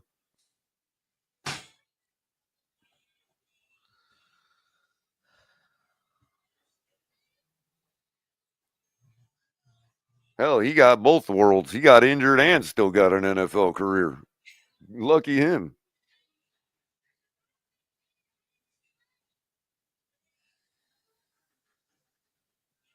Yeah, we're dropping everybody, Ollie. Yeah, well. Hate us now, man. Ugh. Just got pinch left. Pinching vintages. I keep pinching myself trying to figure out if I'm dreaming or not, but no, we're trash. Pinching Vinches. Dude, that's a band name, Pinch. What's up, Kohler? I just came up with a new band name, bro. Pinching Vinches. Hold on. Jose, Tyreek is not throwing our organization under the bus. He's throwing Tua under the bus and also Chris Greer because, to be honest, by proxy, this plan just fucking sucks, bro. We've been saying it's been sucking since I've joined TFTG for 3 years ago. Well, again, but he's kind of right because by proxy, he's throwing the organization under the bus because they're the ones that created this master Tua plan. Oh, I see what you mean. Okay, in that sense, I kind of agree, but I still think he's Tua. They're the ones that had the intent of pulling the wool over the fans' eyes, not Tyreek himself. No, it's not as if Tyreek broke the rules himself, got everybody to join along, and now is blaming everybody else for breaking the rules. No, he was a part of it, but he wasn't the guy. So, Color, would you take Kirk Cousins? Now, no. Now, no. Okay. I was just curious where you're at with Kirk. I'm thinking about who's going to be out there available. Well, he proved why he shouldn't have gotten so upset and should have just known his role when they drafted the money and be happy they gave him the money. Yeah, that's what I would have. Like, you just proved why they drafted Penix. You know what I mean? Yeah, I hear you.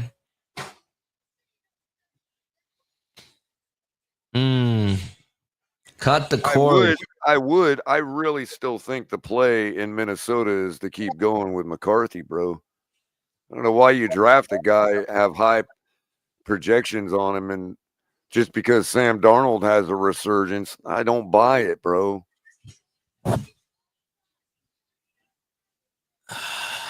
Sam Darnold's still rocking with a great running game, an awesome wide receiver, and a fucking great defense. You know? I know he's making some killer throws and killer plays, and the guy's got an arm. So, yeah, he's good, but I don't know about their future, bro. You know, like, I think he's stuck in the same spot Baker is with Tampa. Tampa's willing to let him try to be their future, but they're not really intending to, like, roll with Baker forever.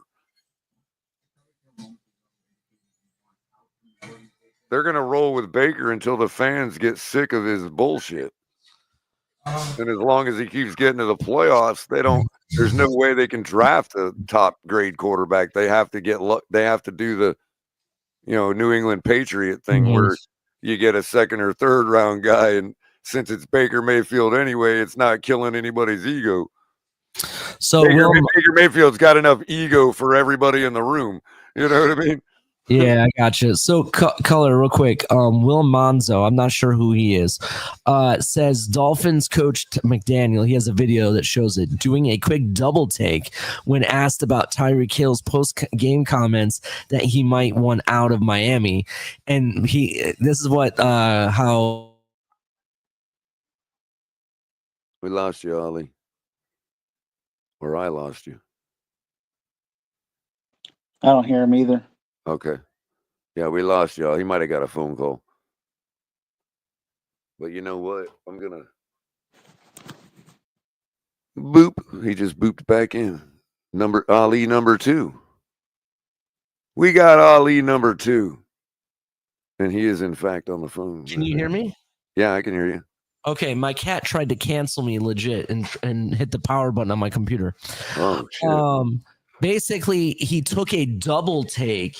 Damn, that computer rebooted fast, dude. No, I canceled the shutdown as quickly as I could. So basically what McDaniel did is he took a double take and looked at the reporter and what was being asked to him and then said, I'm not going to respond to any disappointment, backroom statements at this time or something to that effect. Wow. So Ralph Torres, thank you so much for the $5 donation, says, Pinch, take that loser off your profile pic. LOL. Trade Hill. Throw the bag at T. Higgins. Hire Stefanski. Brewer, Brooks, Jonu need to return. Thank you, Ralph. Oh, number one, sorry to burst it about Stefanski. Apparently, Cleveland has come out today and said that they're going to stay with. They're going to stick with him. He's safe. And Pinch, it is a donation. You are. I mean, I'm not saying you're bound as a man to change your profile pic, but etiquette would dictate that you should probably change your profile. There you go. Thank you. You get the game. You understand. Now he puts the Eagles referee. Thanks, Pinch. So Ralph gets his money worth. You know what I mean? So, Color, real quick, Color. When we were talking about the QBs and the players that we passed on that are now in the playoffs, let's not forget about the coaches too. Tim Bowles is in the playoffs. Todd Bowles, I'm sorry. And then we have Dan Campbell. And let's not forget about this guy who's probably going to end up with the coaching position this round. Ben Johnson was with the Miami Dolphins too. Let's not forget that. Yep. So all of those guys were former Miami Dolphin coaches at some point. Isn't McVay with us too? No. McVay, no, I don't think McVay with that. Let me look at who's out there. There are some other coaches though that were there. So that dude is so goofy. He's like I swear he's like the turtle on Finding Nemo. Yeah, Flores was with us at one point, so he counts also. Oh no, I'm sorry. Sean McVay was a coach in Florida. He was the assistant wide receivers coach for the Tampa Bay Buccaneers in 2008. Yeah. And he was also the wide receivers coach for the UFL in 2009, the Florida Tuskers. I've never heard of them. Who knew? So he is a Florida guy. Yeah. No wonder he already won a Super Bowl. Yep. Every time we walk away you know what else? The college he went to was in Ohio, but guess which one it was? No, Miami. Ralph, he went to Miami of Ohio. Ralph Torres is asking about Pete Carroll. Supposedly, Pete Carroll wants the Bears job more than anything. So he's really lining up for Why that. in God's green earth? You know what though? I guess he could implement a sort of what they used to do with Seattle, the heavy run game and defense. I guess they like that. He probably done one Stephen Ross. Here's the reason why Pete Carroll wants to be a Bears head coach. In my opinion, this is just my opinion solely. He's very, very familiar because if you remember, I want to say Pete Carroll was a Stanford head coach at one point. I could be wrong about that, but I know he was. I know he was a coach with USC. USC, that's who I'm thinking of, right? He was that coach out there, right? So he has a lot of intel on the Pac-12 and the Pac-12 players and QB, and he probably has inside knowledge about their quarterback in the for the Bears and Caleb Williams, and that's probably why he wants to be there more than anything because he knows what he could do with him, probably. Right, he knows what he can do with him. Huh? Yeah, well, we'll see. I hope we don't see. I'd rather not watch that, but that's just me. And no comment.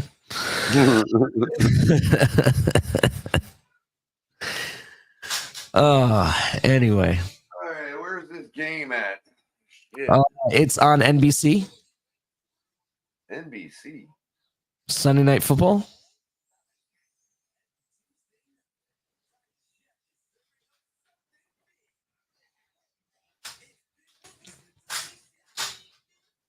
Does that stand for no broadcast competency?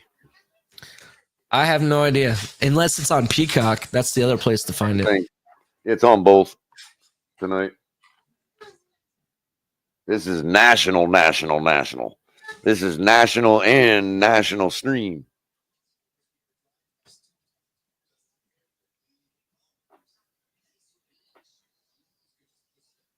All that money spent to listen to Chris Collinsworth. God. Oh, terrible. So it looks like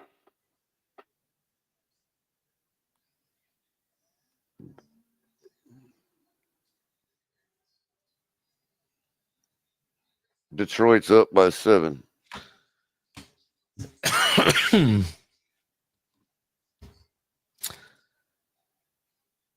Yeah. And to be honest with you, it sounds louder with Detroit's defense on the field. Detroit's fans must have traveled well. The game's in Detroit. I thought it was in Minnesota. No, I want to say the game's in. Well, it might be in Minnesota. Hold on. I thought it was No, you're right. You're right. It's in Detroit. It's because Minnesota. Minnesota? The broadcast put the Vikings graphic up like just the right size that it looked like it was painted on the field. Oh, okay. Well, the reason I was saying that is because the Vikings stirred some trouble by purchasing like 2,000 tickets and sold them to their season ticket holders for a very low cost to go to the game in Detroit. And the Lions tried to fight it, and then the NFL said that they didn't do anything wrong. So, yeah. 2nd and 27 on that sack.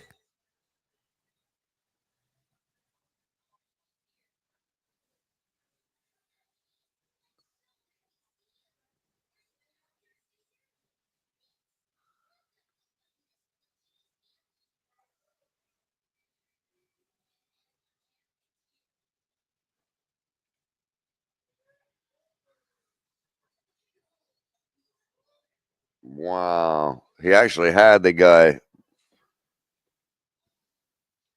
What do you think of Aaron Glenn as a coach? I don't know, but he was a pretty decent player. I think he played for the Jets, didn't he, Aaron Glenn? Let me wide receiver, I want to say. Mainly punt returner.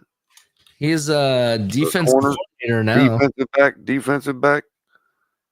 Let's take a look at his history. Yeah, I think he was a defensive back. He played for the Jets. You were right. He also played for Houston, Dallas Cowboys, Jacksonville, and New Orleans as a player. As a coach, he coached for the Cleveland Browns for a year. New Orleans as the defensive backs coach in Detroit. That's where he's been.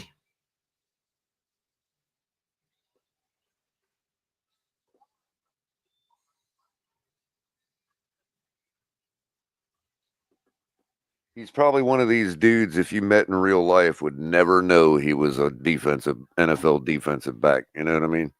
Yeah. you'd think he was like some stockbroker or something.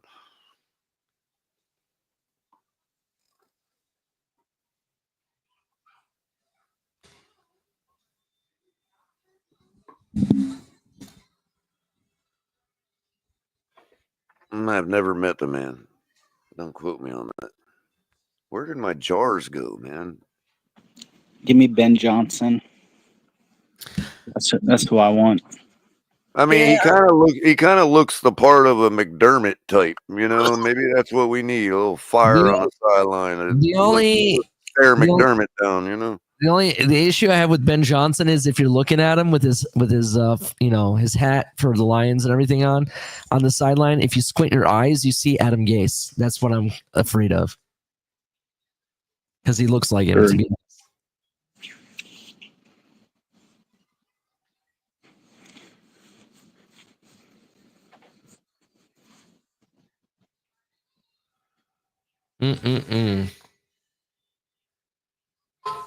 Well, like I said, all the better to stare down McDermott on the sideline.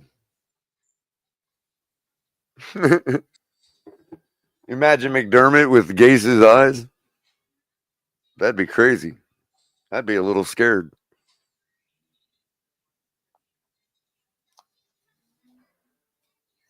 You know, when a dude looks at you with that certain look, you're like, ooh, I think I should have stepped up my caliber. Oh, shit. It gets worse, Color.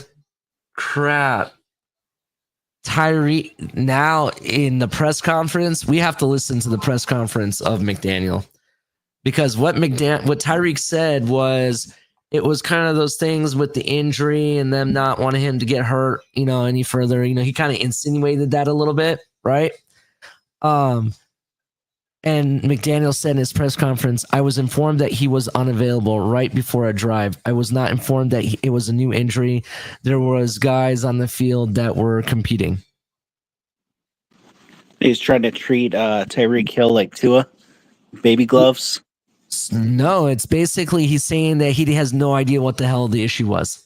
Like he wasn't informed, like he had no decision in it at all. Whereas Tyreek said that it was kind of like, he basically kind of insinuated like they gave him an option, like you don't have to play, or whatever. You know what I mean? Yeah, and we're gonna find out who's telling the truth here. I wonder if it was after the Chiefs clearly weren't going to win. Yeah.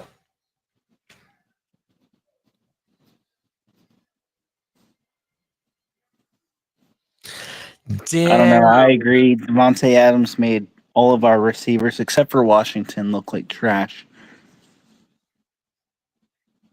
And Jonnu. Jonnu was solid. All I know is, Ali, every Dolphin YouTube channel that I'm subscribed to is live right now. I know that's the reality of it. And check this out. Even former Dolphin YouTuber, questionably a Dolphin fan or not, Barry Cunningham is even live. He's not talking about the Dolphins, but he just happens to like be Barry. Yeah, he does a politics show now. Like that's what he's into.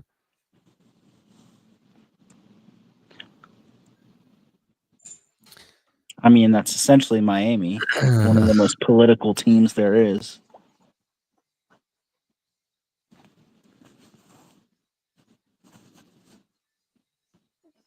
Have the Miami Dolphins made a statement yet, or has Stephen Ross made a statement yet? Not that I'm aware of. I'm gonna go to my email and check.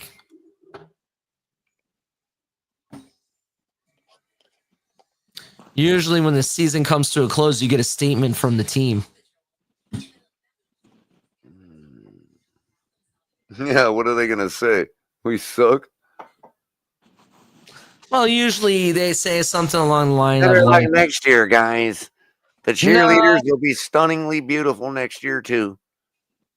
well, I'll give you an example. Wait a minute, hold on. This might be it. Hold on. Unfortunately, the cheerleaders online are not quite as hot.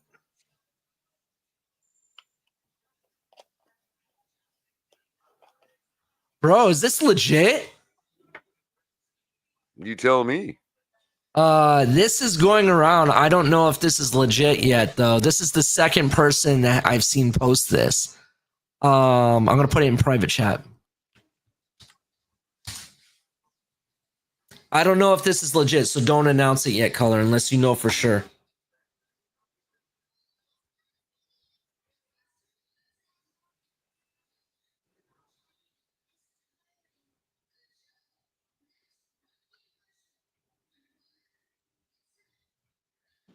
I hope that's legit. I hope it is too, but don't I say hope nothing. I hope there's a little additional stuff added to that. Yeah, that's anybody could make that. But what's weird is that I've seen two or three other people post it. That's why I don't know if it's legit. Oh, they may have a billion people could post it, but it only takes one to create it. To give you an example, Color, what I was talking about, Jim Irsay, the owner of the Colts, put out a message, and this is what usually you get. He says but that their letterhead it looks more different than that, dude. They wouldn't put it on in such a basic letterhead. I understand. I'm just telling you what you would normally receive. Yeah, and that, I'm using the Colts as an example because theirs is out. They did make it. right. That letterhead is super pixelated. And they say this is what Jim Irsay said as from the Colts perspective about their season, right? Dear Colts fans, as we close out the season, I can't tell you how disappointed I am that we've failed to win the AFC South and earn a playoff appearance. There's a high standard in the city for our team and anyone who steps on the field wearing the horseshoe.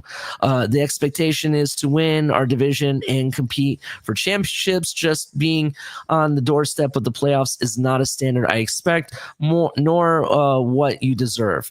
We understand that and always accept the challenge. Believe me, I know you share my impatience and frustration. I know you invest your time, energy, and money into the Colts every year. More than anything, we want to reward you with division titles and playoff runs, and we've fallen short in the most painful way possible. Why can't our team just do this? I would be okay if they gave me a statement like this. Like, at least I know they can.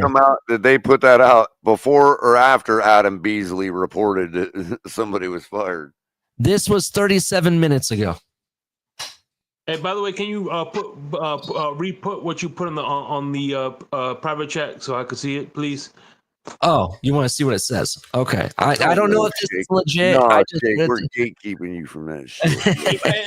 and by the way, I want to say I don't know who's a bigger embarrassment for the Gators, Chris Cronenworth or Aaron Hernandez. It's still a toss-up. Yeah. Wow. Yeah. But Shake, don't say anything about that because I don't know if that's real, but I've seen 2 or 3 people post it. That's why I don't know if it's real. I just think it looks super pixelated, like someone made they have it. like other graphics on their letterhead too, bro. Yeah, I believe you. Like if you look at their website has all the stuff they've released like that in the past. I'm pretty sure you can check it out. But yeah.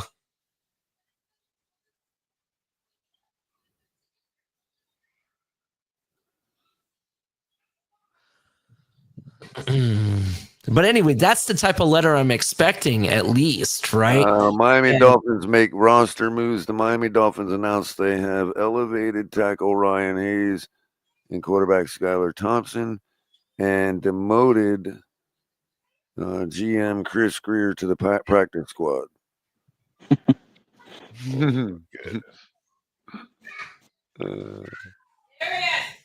I mean, technically, that's about the talent level that he's bringing in here. Well, the media guy that does all their You know, the guy that basically does all the editing and chops all the video together for those fancy highlight videos and shit. Hey, by the way, That guy announced that he's moving on to greener pastures. Hey, by the way, I read the statement, and if it's true, I won't need my Blue Chew tonight because goddamn, that got me a stiffy. Your Blue Chew. Oh, is that? Oh, I get it, bro. You know what they say about sushi, right? So I got this herb. It's called blue zushi. Yes. And I was thinking, Blue Chew, sushi, blue zushi. Bro, AVG practically murdered Gibbs in this game. Holy crap.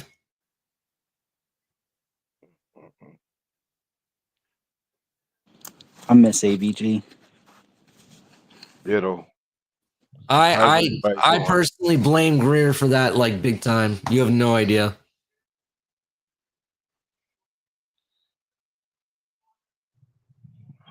I missed.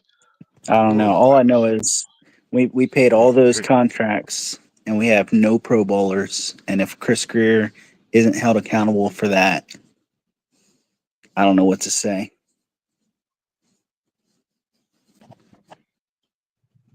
No Pro Bowlers, no playoffs. Tyreek addressed the fan base, by the way. He put out a personal tweet that says, "Love Fin Nation, blessing y'all, open doors for the Hill family forever. Nothing but respect." Peace out.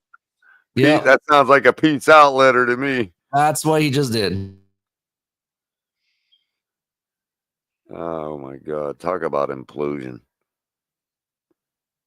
Bro, Implosion is the only way we could show them how wrong this team has been for the past 3 years, bro. The past however many years, bro. And when we drafted Tua, this is when it began, and it needs to go, bro. It's over. It needs to implode. It's the only way you're gonna, remove the cancer that's killing our team. Yeah.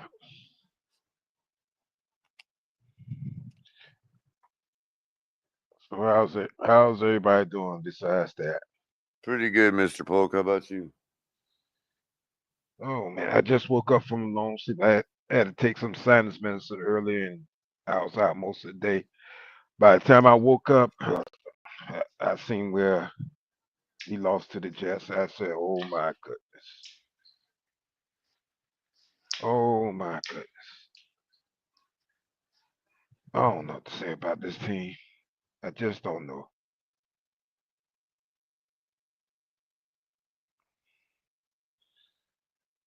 I guess they're gonna polish Tua back up and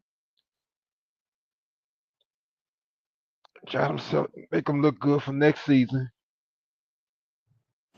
Get them ready for next 10 games. They need to start getting him ready to work at McDonald's, because once he's out of this league, I don't think anybody's going to want him, to be honest. Well, I know. I hate to say I don't want him on our team right now. He needs to go. But they're gonna find a way to polish him up again for next season. They're gonna blame it on. They're gonna probably blame it on Weaver, the defense. Oh yeah, the defense messes up the whole season, so it's not Tua's fault. We're gonna polish Tua up and he'll be ready to go next season. Oh my goodness, what is going on with this team?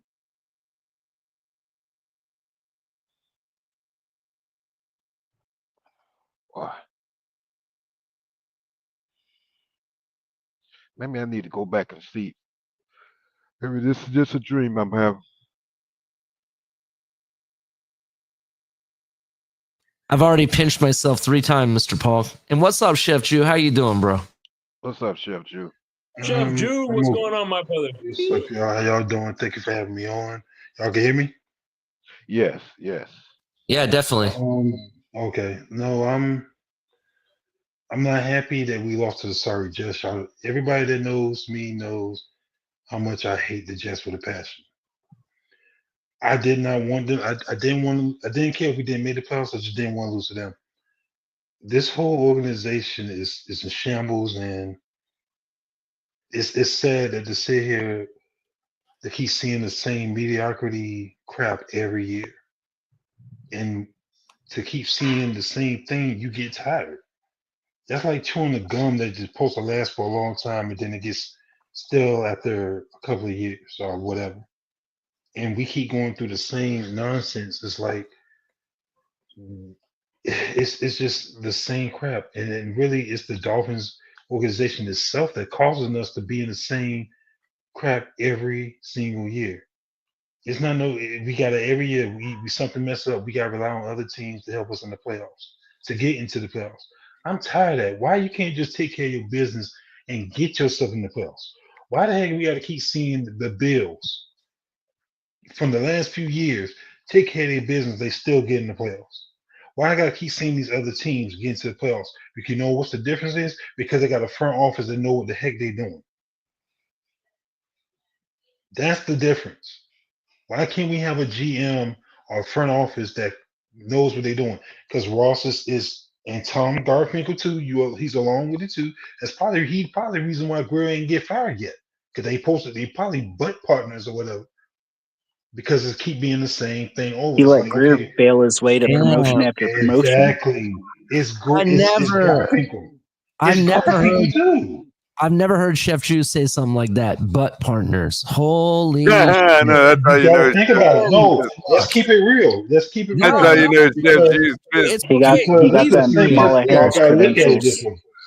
You gotta look at it this way because I Look, do my folks, research. I'm not gonna get study. mad. I'm not gonna get all upset. I'm not gonna burn a bunch of energy. But they must be butt partners or something. You got to, because why do you think Greer's still here? Why you think about it, guys? Why you think Greer's still here? I already said He's holding him because I remember you said it. I remember you said it. I remember. I've been saying I don't it think for Ross 3 can years. get a decent GM. Here's the thing. I've been saying it for 3 years that they're not going to fire Chris Greer. They're going to promote him to some unheard of position, like a senior vice president of player personnel or whatever it is, some massive position that they're going to open up. And then they'll bring in somebody else to call him GM. That's how it'll roll, bro. That's how they repackage shit and then tell you it's gold. That's what they do every fucking time. And that's what they getting ready to do. And the tour is part of it. Tour ain't going nowhere. They're gonna polish tour up again. Here's the other thing, resell him for next season. Here's the thing. I disagree with that, Mr. Polk. I think that the fan base is now woken up when it comes to the deficiencies that Tua brings to this team, and they can now see that he's trash. I can't tell you how many people I see here saying that Tua needs to go on my Twitter feed that I've never seen before. Right. So I can't say that they're just going to stick with Tua. I hope to God they don't. I hope to God they go and draft somebody. Even if we are stuck with him for the next 2 seasons, at least go draft somebody. Bring the next person in waiting in the building at least. So at least I know we have something to look forward to when it's all said and done. Ali, You gotta hit him in the pocketbook, though. I want the same thing, but Cancel your season tickets. That's what they're gonna probably end up doing. Is try to polish it up. Listen, I agree with you. Tua needs to go, but we've seen it before.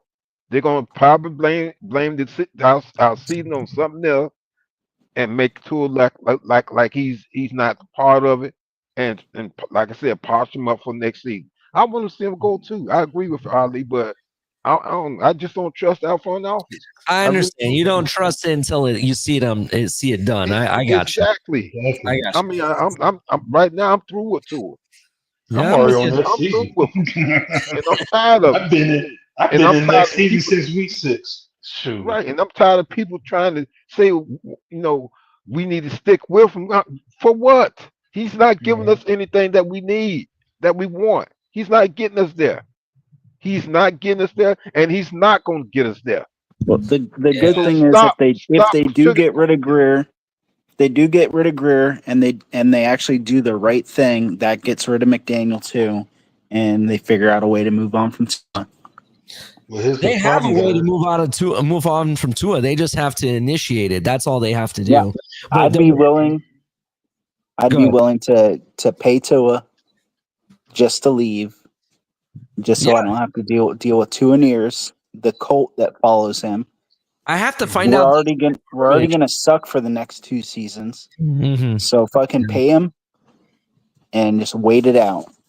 And here's the thing. They have an out. There's a way out of this where we're left with 1 year. We pay massive dead cap, right? But I'm willing to do it because look at Houston with $98 million of dead cap. Not Houston, I'm sorry, the Broncos. The Broncos are in the playoffs with $98 million of dead cap. Let me say that again. Someone heard me. The Broncos took $98 million of dead cap this season, are in the playoffs, and they just beat the living holy hell out of the Chiefs. Let me say that again. Do I need to say it again? One more time for the people in the back, Ollie. For the people in the back, the Broncos are in the playoffs with $98 million of dead cap. They just beat the living holy shit out of the Chiefs. Now, granted, I know that was a second-rate Chiefs team. I get that. But guess what? All the games that we've seen of Bo Nix this year, the guy looks legit, in my opinion. I think we would have lost that game if we had to play the Chiefs to get in. We would have lost that game. Yeah, I agree. We would have lost that game too. I get it. My point Even with their backups. My point is that the best ability is availability. And this guy has shown year in and year out since he's been here, even in his rookie season, he's not always here. And that's the issue. They have a whole lot of issues, Ali. I agree with you. They've It's a been- lot of issues. It's not just him. It's the front office. They can't even get an offensive line. It's a lot, dude. It's a lot. Yeah, we got more issues than a newsstand. There you go. Yep.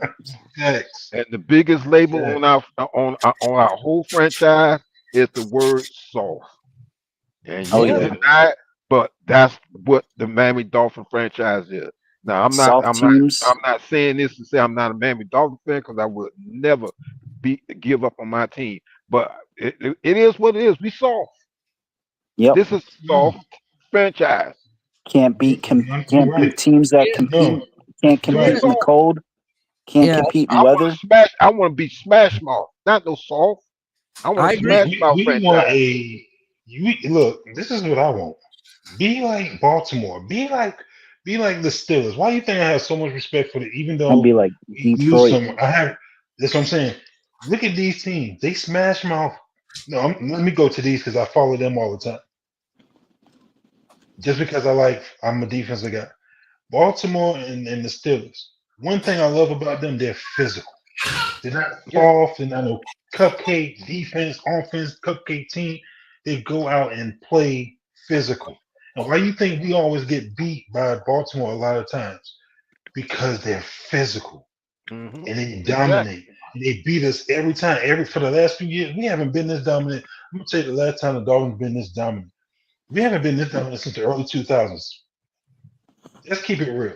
Screw the 2016. No, we haven't been this dominant. Haven't been dominant since the early 2000s. Because teams did not want to play Miami in those times.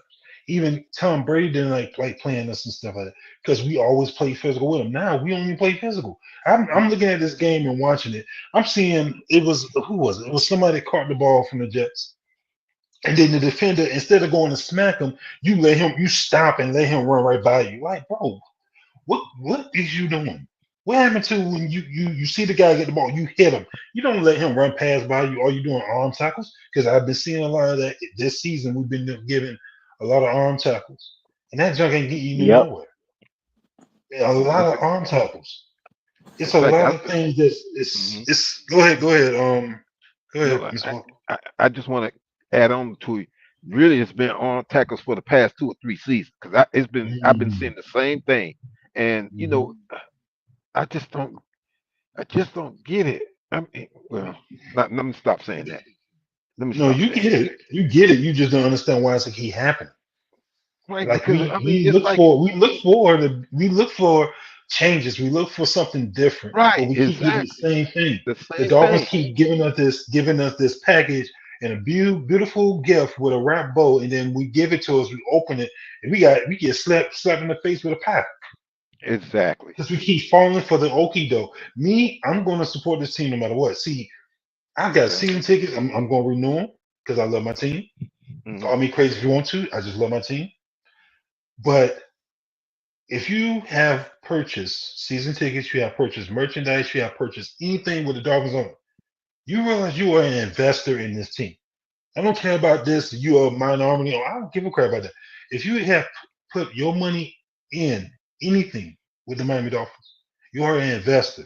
When you get something investing, you expect to get something back out of investing it. You think that a lot of these stockbrokers are not going to invest something and then not get something back? Those guys don't believe money. Yeah. You mean believe in losing money. So when you put your money and you losing, okay, now you might go stop and go support somebody else or go look for someone else to support. And I'm not saying do that. Don't jump in ship now, because I already tell people, if you're a bandwagon, do not come back on it. Don't come back on him when we start winning, because I will kick you off. I don't like bandwagons. If you with this team, you with this team, whether we lose or whatever. Yeah. Win, lose, you still with this team. That's where loyalty comes in. So you are an investor. No matter what you do, you purchase, you go to the games, you buy this, you buy that, you are an investor. We all, a lot of us fan base, we want something back in return. And if they're gonna keep doing this, I'm telling you right now, if Greer, and I said this on other channels, if Greer is still here, ticket sales are gonna drastically drop, because I already had people telling me they're not renewing their season tickets because of Greer, because of Ross, and because of McDaniel. They're not coming back until they're gone. So I'm like, well, I can't blame them. They still my friends. I can't blame them. Most people, shoot, imagine if the whole fan base really want to stick it to Ross and just like, hey, we'll come out to the games, but we're not going inside. We're just gonna tailgate in the whole stadium be filled up with the other fan base going in the Ross looking like, what happened to all my fans? Oh, they're here. They just out there tailgating. They say they're not coming there. Imagine we did that. If the fan base did that one year, he'll be like, oh dang, they're gonna go out. Yep, they're gonna go out there with their TVs, watch the game from their phones, and that's it. He gonna be trying, hey, y'all can come in, I'll give you this. You fall for the okie doke. Guess what? The TV deal, because they're gonna get blackout. I don't know. They may get blackout games because the stadium ain't gonna be filled with fans. And you're gonna hit them where it hurts. Hit them in their wallets. That would get their attention. By the way, I want to say something. Season ticket holders, some season ticket holders, as they raise the price and this season passed by, we don't feel like investors. They feel like simps. So we need to, you know what I'm saying? It is what it is. And see, that's like you said, Chef Jew. Hold on, because I'm a season ticket holder, and I'm not giving up my tickets. Right? I love this team. I have loved this team since way before even 1993. Right? And 93 is probably the longest far back I can remember. I have loved this team and wore the shirt, the jerseys, the hats, the jackets, everything I've had Miami Dolphins, I have proudly worn, and I still will wear. I'm still wearing my Dolphins hat now as we speak, right? My point is that why I'm so disappointed. Also, you said we're investors, and like you said, when you invest in something, you eventually get something back, right? Well, I got nothing back this year. Nothing. They raised my prices by $600. You got to change stuff. Didn't you get a brochure to upgrade your tickets? That's No. Wait. It wasn't a brochure. I know where you're going. Go. I know where you're going, bro. It wasn't an upgrade to upgrade my tickets. It was to invest more money so I can be part of some club lounge or whatever that I didn't really care, because I'm going to be too busy watching the freaking game anyway. My point is that they took away all the gifts and everything. They had to come out and like give us an emergency gift that wasn't even cool, to be honest, because everybody complained about it. They made all these decisions that were money based. Money. Let me give you, more money. Right? That's what it was all based on. And that's the problem that I have with our team. I love the Miami Dolphins. I don't love this organization nor the team that they have put together. Does that make sense? Yeah. So that's where I'm at. No, I got you. I'm alongside with you. I'm with you, and I agree everything you saying because enough is enough already. We want changes. We want something better. Because I remember I did put it in the chat, and I remember somebody came on. His name Mudbone. Shout out to him, and he said this on Miss Finn's show. Shout out to her as well. He said that when Greer was let go from the Patriots, they started winning championships.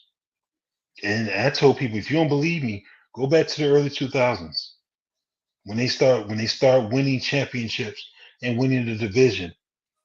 Look what happened when Greer was gone, and then when he came here, look what happened to us.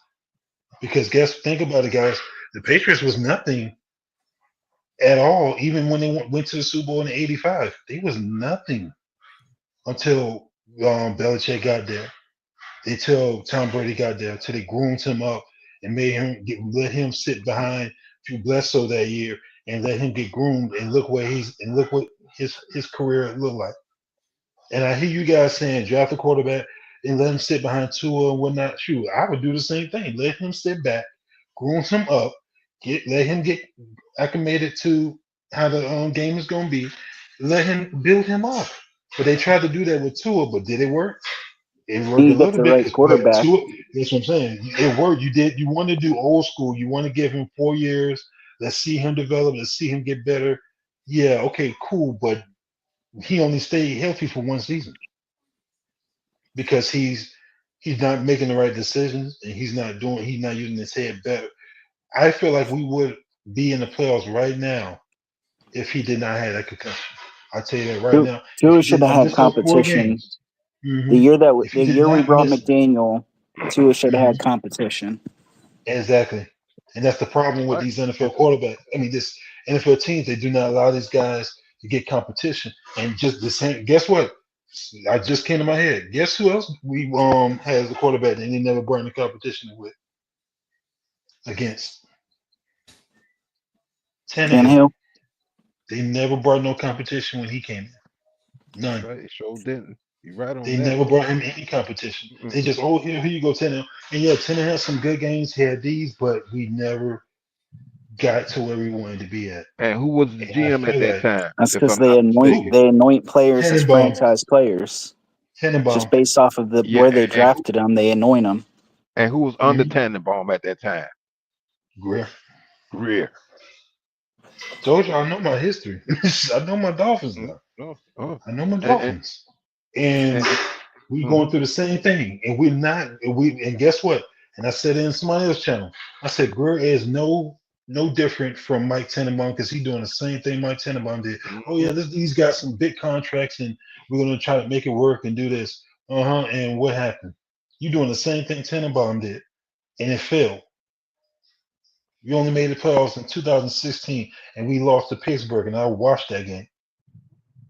I was at those games in 2016. I watched when Tannehill got his knee hurt, and guess what? Who did that?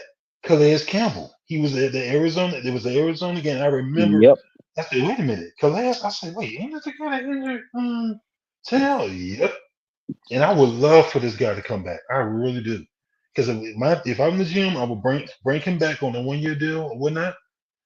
Draft a defensive tackle, let him groom him, help him get him developed, and watch next year this rookie gonna be dominant. Because I feel like as a defensive guy, I feel like this defense is just missing some pieces. And if we could get the right pieces, let Poyer. I'm done with Poyer. I ain't even like the Bills. The Bills were done with Poyer. Exactly. We keep getting all these people's have been players and paying them, and they get our competition gets younger and better, and we get all their old have beens. And you know why? Because it's the same old Dolphins. We always do that. We always take we chase other teams' talent, and especially and then become injury prone, and we still take them, and and you see why we let them go, why that team let them go. It's the same old Dolphins. Yeah. They got to make changes. That's what I'm saying. Changes need to be made. If Ross don't want to make changes, then Ross sell them. Hold on. We actually have an official statement from the Miami Dolphins 45 seconds ago. I'm going to share the screen. All right, I'm gonna silence my phone. Finally, they got something out here. Let me make this a little bit bigger so you guys can see it. All right. It says, statement from Chairman of the Board, Managing General Partner Stephen M. Ross. I want to thank the players and coaches for their hard work throughout the 2024 season, as well as the fans for their support. As the owner of this team, I'm ultimately accountable for our success and failures.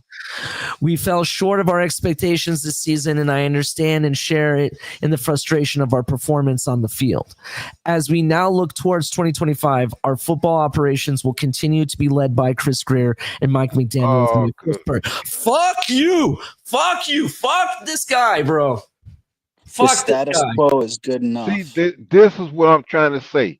You know, I don't get me wrong. Now I understand. I Can you pull that back up, Al? This is crazy. I want you to finish reading it. Yeah, Can you pull that back up, Ollie? Okay, hold on 1 second. I want to see that. What they said about the status Was that quo. a letter from Stephen Ross? Is that what Yeah, they're staying the same, bro. They are staying the same. Is that from the Dolphins website? Yes, right from Miami Dolphins Twitter. Good. Continuity is not be to on the be phone in the confused with the acceptance of the status quo. Wow. Okay, my ass. Wow. I'm sorry, bro. I think Miami Dolphin fans need to go out and put it in the ether as loud as you motherfucking can. That's where I'm at. Believe what I'm saying. Chris, I don't believe Chef what this Chu, man- how do I stand this next to man it? As an wrong. investor, how do I stand next to it? Good grief. Wow. Bro, This is like being punched in the stomach. sell a dome team, my guy, because you. Well, he didn't say nothing about Tua, so. Wow. I mean, this has come from Ross. I know. Oh my goodness, man! I don't believe this. And goes right back to what I said. Ticket sales are going to drastically drop.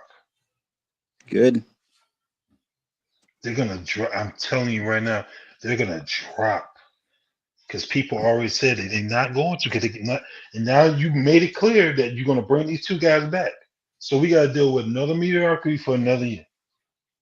I don't believe this. And then you already got Tyreek ready to get traded. You want him to get He wants to get out then of you're here. gonna lose. Right now, honestly, guys, people can say what they want about Tyreek. I respect him, I love him, but I do not blame him. As a Me Dolphin neither. fan, I do not blame him. Ollie, put that Because other you that keep fake seeing- statement up. That's what we should have seen. That's that fake He statement said is it what in we the should have seen. He said it to an interviewer. He wants out. He may not say it word to word, but I sat there and read, watched him say he wants out. He walked away from the reporter.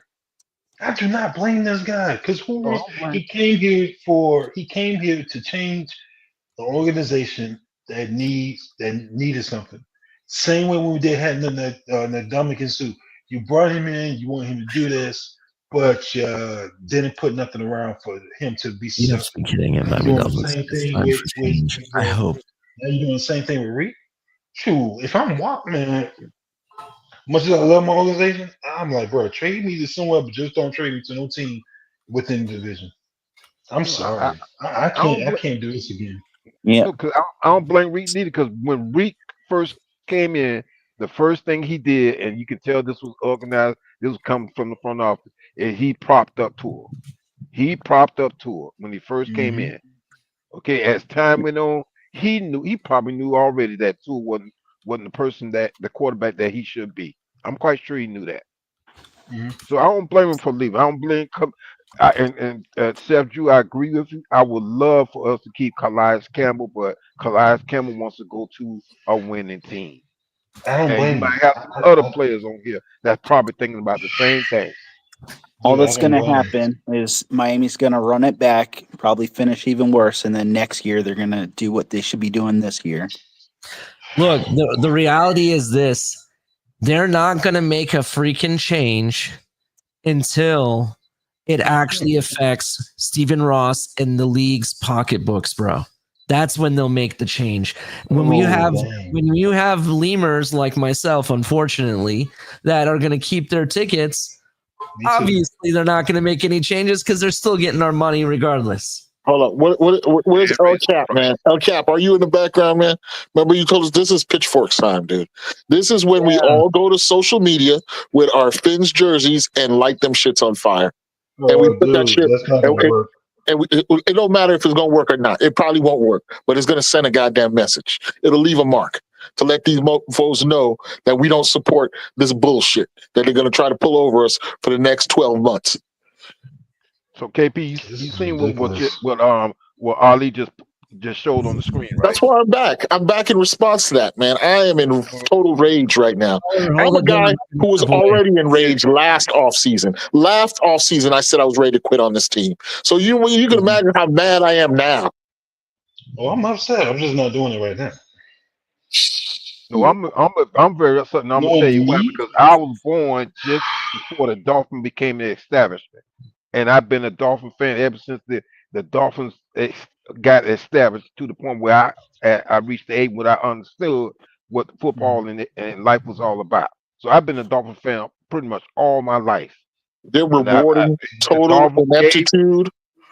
The only thing the Dolphins gave me was an undefeated season and a Super Bowl, but let's just say up to now, I haven't given nothing back. I hate to keep bringing this up, right? But you take Flores as 9-8, and you look at this 8-9, and how we're ending the season. We're ending this season in total chaos. Guys bailing out, rats off a ship, guys not putting any effort out on the field, mailing in the check while they still got a game to play. We got a total obvious line of regression year after year, getting worse and worse and worse. While our quarterback now has what is looks like a chronic injury that's beyond the football field, with the way they reported on this particular injury. But yet he's going to say he's going to bring back the people who orchestrated this, who were the architects of this. And when he we're not was on supposed to the football respond. field, we're running a gimmick that the whole league has already figured out.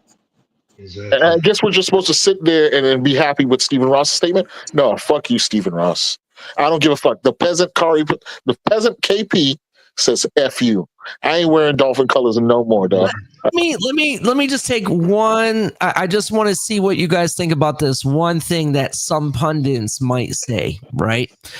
Do you think that, to be honest, there's no good move they could have made at this point, and they just want to run it back because they know they're going to lose and build up that huge. What it is? Plenty coaching. They could have at least gotten rid of the coach. How is our situation any worse than what Denver was in last season? Listen, football is. Let me just say this real quick. Football is the great revealer of your character, of who you are. And here's what it is: football rewards you when you go full out and you lay it out on the line. This team is playing games with freaking mirages and smoke screens and bullshit, right? Yeah. They're making anti-football decisions. They're making decisions for everything other than the product on the field, and that's why we're going to continue to be. They're lining their pockets up. That's all they're doing. Yeah. They're doing enough minimum just to line their pockets up. As I said before, KP, before you came up, I think, or maybe when you did come up. Until we affect their pocketbooks, there's going to be no change, bro. There's going to be no change whatsoever. Well, El Cap said it a few months ago. El Cap did say that. But here's the thing. In reality, we cannot affect their pockets. We cannot. We're too far gone. Ross. It's pitchforks and torches, and here's the problem. I am not surprised in the slightest. They didn't even wait 3 hours before they dropped this shit on there. Basically, because they knew what we wanted. That's why they didn't wait. They knew what we wanted to hear. They know we wanted something. They didn't wait 10 This is seconds. a Fidel Castro-like move. That's exactly right. This is what Ross did. He said, what I give you and like it, fuckers. And like it. Yeah, exactly. But you know what, though, KP? What else do they expect? Look at the army of fucking simpletons that are on these apps, that are on YouTube, the creators, the followers, They're the already fucking trying to deflect everything on worthless ass what? Tyreek, who was worthless from the day you signed him. When we signed his talented ass, he was a worthless human being then. Now you want to deflect on Tyreek Hill? It's total deflection. It's the same Yeah, deflection they do now to Tyreek's a O-line. wife beater all of a sudden. Yeah, To now Dolphins he's a fans. terrible And human that's being. how Like, they do a motherfucker around here too. That's Yeah. how they do a motherfucker around here They too. need a They're scapegoat. coming out throwing him under the bus because exactly. You Tyreek's said like, it, Mr. yeah, Pop. Scapegoat. Tyreek knows they're throwing him under the bus. Why do you think he went off in last week's game 9 of 9 for over 100 yards? He knows what time it is. They've been trying to throw this guy under the bus for years. Meanwhile, he came in here and all he did was prop up this weak-armed quarterback that we've been having around here, and they turn on him quick because the team knows that they can serve up the excuses to the simpletons that we have in this fan base. That's the problem. Again, it all boils down. I blame Ross, but I really don't. He's just making profit off of morons. I blame the fans. I blame the fans. And it's until we act more like these Philadelphia fans who are booing their team to 13 fucking wins. I mean, Jesus. Because listen, the reality is that we cannot really hurt their pockets. Stephen Ross and those guys are so insulated wealth wise. It's not gonna really affect them. The only thing we could do, Ali, is shame them. That's what it is. That's not Publicly shame enough. them. It's not enough because they're just going to sit there. We don't care. We're just going to continue to make money off your sorry asses. Here's the thing.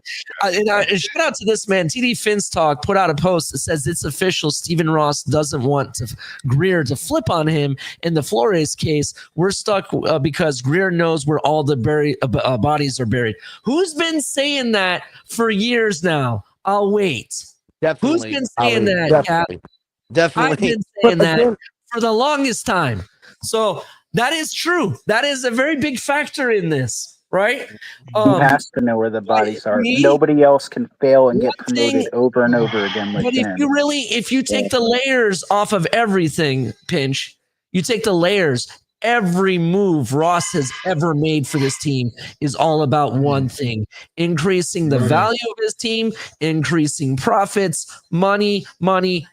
That's what it's always been about. It's never been about football. It's never been about winning Super Bowls. It's never been about creating a winning franchise. It's what can you do to make me money? And that's exactly why he keeps people around, because until that faithful Tua base of Tua sexuals, Tua crazy, whatever the hell name you want to give them, go away, there's money to be made on all of our sorry asses. He's got the Swifties equivalent. You got the Swifty equivalent of a quarterback. And unfortunately, this totally mirrors the society that South Florida is becoming right now. It's a total mirror for what's happening in South Florida right now. So, real South Floridians, real Miamians don't matter. Whoever has the big money from overseas can come over and find a spot and be treated like an MVP. Come in for a week, shit on the streets, and go home. Meanwhile, the real Miamians got to pay the tolls and clean that shit up and get hit by the hurricanes and not get insured. Stephen Ross is playing with fire, man. Price us out of our own homes, KP. It's coming, buddy. Yeah. I hope people are smart enough to recognize the game he's playing. Oh, I definitely know the game he's playing. All he's done is come in and buy up our neighborhoods and price us out of our own fucking football team at this point, bro. Listen, when he bought the stadium and the land around it was with the idea of improving it. How has he improved any of the land around the stadium? If you go by the stadium, it's still a freaking ghost town around the goddamn stadium, except for Walmart. He increases taxes around the land. That's what he fucking does, buddy, with all the bullshit. And you know what's happening? You know what's happening to us? And I've said this for quite a bit now, and I released a video a couple months ago about it. They have effectively turned this blue-collar town, blue-collar, lunch pail fucking city and football team into a white-collar, bullshit-ass bureaucracy. We're the South Beach team. We're the South Beach team. That's why they show South Beach on the damn TV, on the commercials, whenever you're talking about a Dolphins game. They don't show you the real Miami. They're showing you a different jurisdiction called Miami Beach. What are South Beach people really about? Because I know what really it's about, South Florida.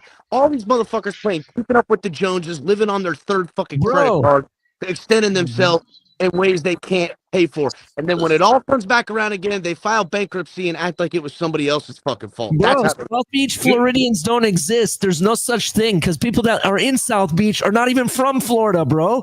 They're brought in from overseas, from That's what we're Dubai saying. Yep. and places like that, or in Europe, or whatever soccer player kisses whoever's ass. That's what it is, bro. It's how much money do you have, and do you have any fame behind it? Come to my South Beach. You can be a South Beach Floridian. There you go. Yep. Bingo. There you Bingo. go. Drop the mic. Yeah, man, it's a disappointing statement from Ross. Even if he was going to do that, don't do that right away like that, man. That's total authoritarian bull crap right there. It's just poor on this franchise. It's like they don't respect the pain of the lifelong Dolphin fan who sits year after year with this mediocrity and still dons Dolphin colors. But you come out 30 minutes after the game and say, oh, well, guess what? Greer and McDaniel, everybody's going to be back. I mean, that's an insult. And that includes Tua, unfortunately. Well, he didn't put his name in there. They didn't put. You know what the sad fact is, boys? Go ahead. The Dolphins team I see in front of me right now, currently, and what the owner has just said that he's going to continue, I don't identify with. I don't identify with what I know of South Florida. I don't identify what I know of the state, of the people, of the fans, of the working class that embodies the entire area. It really doesn't encapsulate what I envision us to be represented by. That's why to me all this window dressing nonsense is that other part we know by. We were Floridians for such a long time, and when people would come to the state, we would sell the vacationers whatever they needed. All of a sudden now I'm the buyer of the vacationer bullshit. That's not who and what we are, and that's the result we get with this football team. It's fugazi. It's not real. It's not tangible. It's like going to the fucking beach store down on A1A and you can buy some seashells in a fucking thing. I can walk right out there and get my own damn sea. Why am I buying seashells? I It's live the in Florida. H-1BV visas versus the real Americans all over again. But freaking Why am I NFL getting style. these piece of shit towels 3 for $10 that are garbage? You know, like when did I start buying and being a consumer of trash? It's amazing to me how we have been tricked into, by and large. Again, though, I think I do agree with you guys. A big, massive part of our region and of our fan base in particular is represented by people who are not us.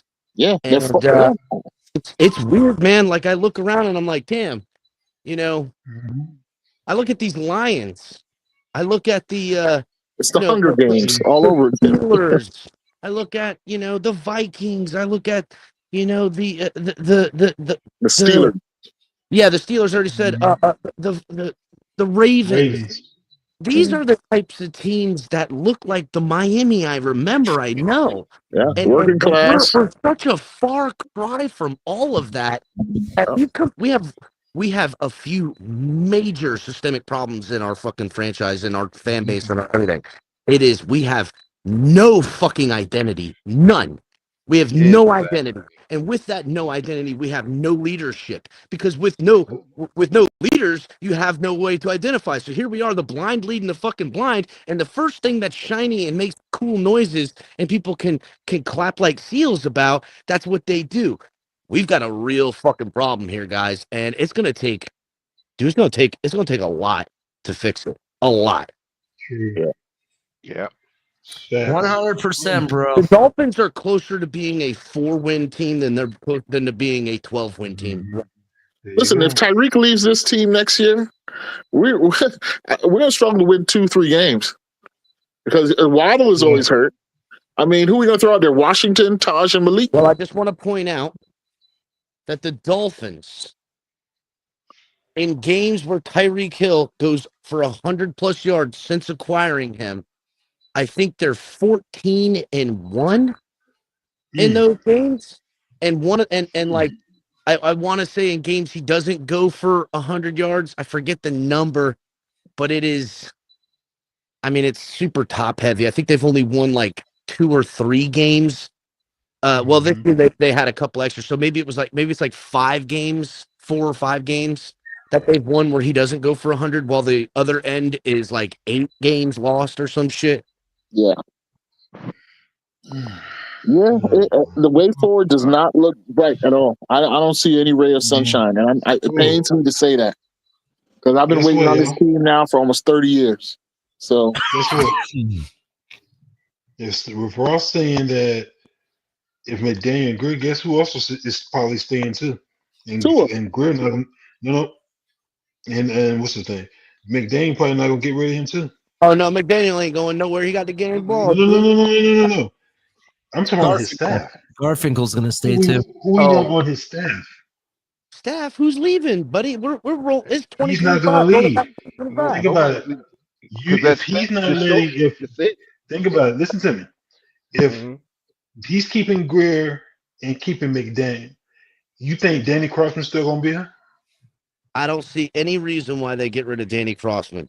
I just don't. Look, first of all, yes, we can have plenty of complaints about Danny Crossman, but name me one game the freaking special teams cost us this season. You can't, because not off top of your head. There might be a game because people have been calling for his head. That's the only reason why I said that. Yeah, why do we need to I'm cut? not saying Danny Crossman shouldn't be fired. I'm just saying, what's the fucking point? Okay, we fired Danny Crossman. How many wins is the new special teams coordinator going to account for? It's really just such a minute detail of the systemic problems we have here that I don't really give a fuck about Danny Crossman. all you doing is bring a special team, not a special team coach, into a soft environment. Look what we've been doing with the musical chairs with the defensive coordinator. Yeah. Look at the musical chairs we've been doing with them. Mm-hmm. You know, and I wouldn't be surprised if we even leaves. I wouldn't be surprised because I'll tell you what, he though. looks You like know what? he's You in a know what, soft though? environment. If we keep up this energy right now, and it's the louder of the voices come start of season or come draft time, we might be able to freaking force them to draft a quarterback. Now, at the getting off very least, Cap, we will force the press to cover that perspective, and that will be important. Well, the press, to me, the press is completely bought and sold. Yeah, they are. We can't count on Have them you at heard all. the questions that the press asks our team?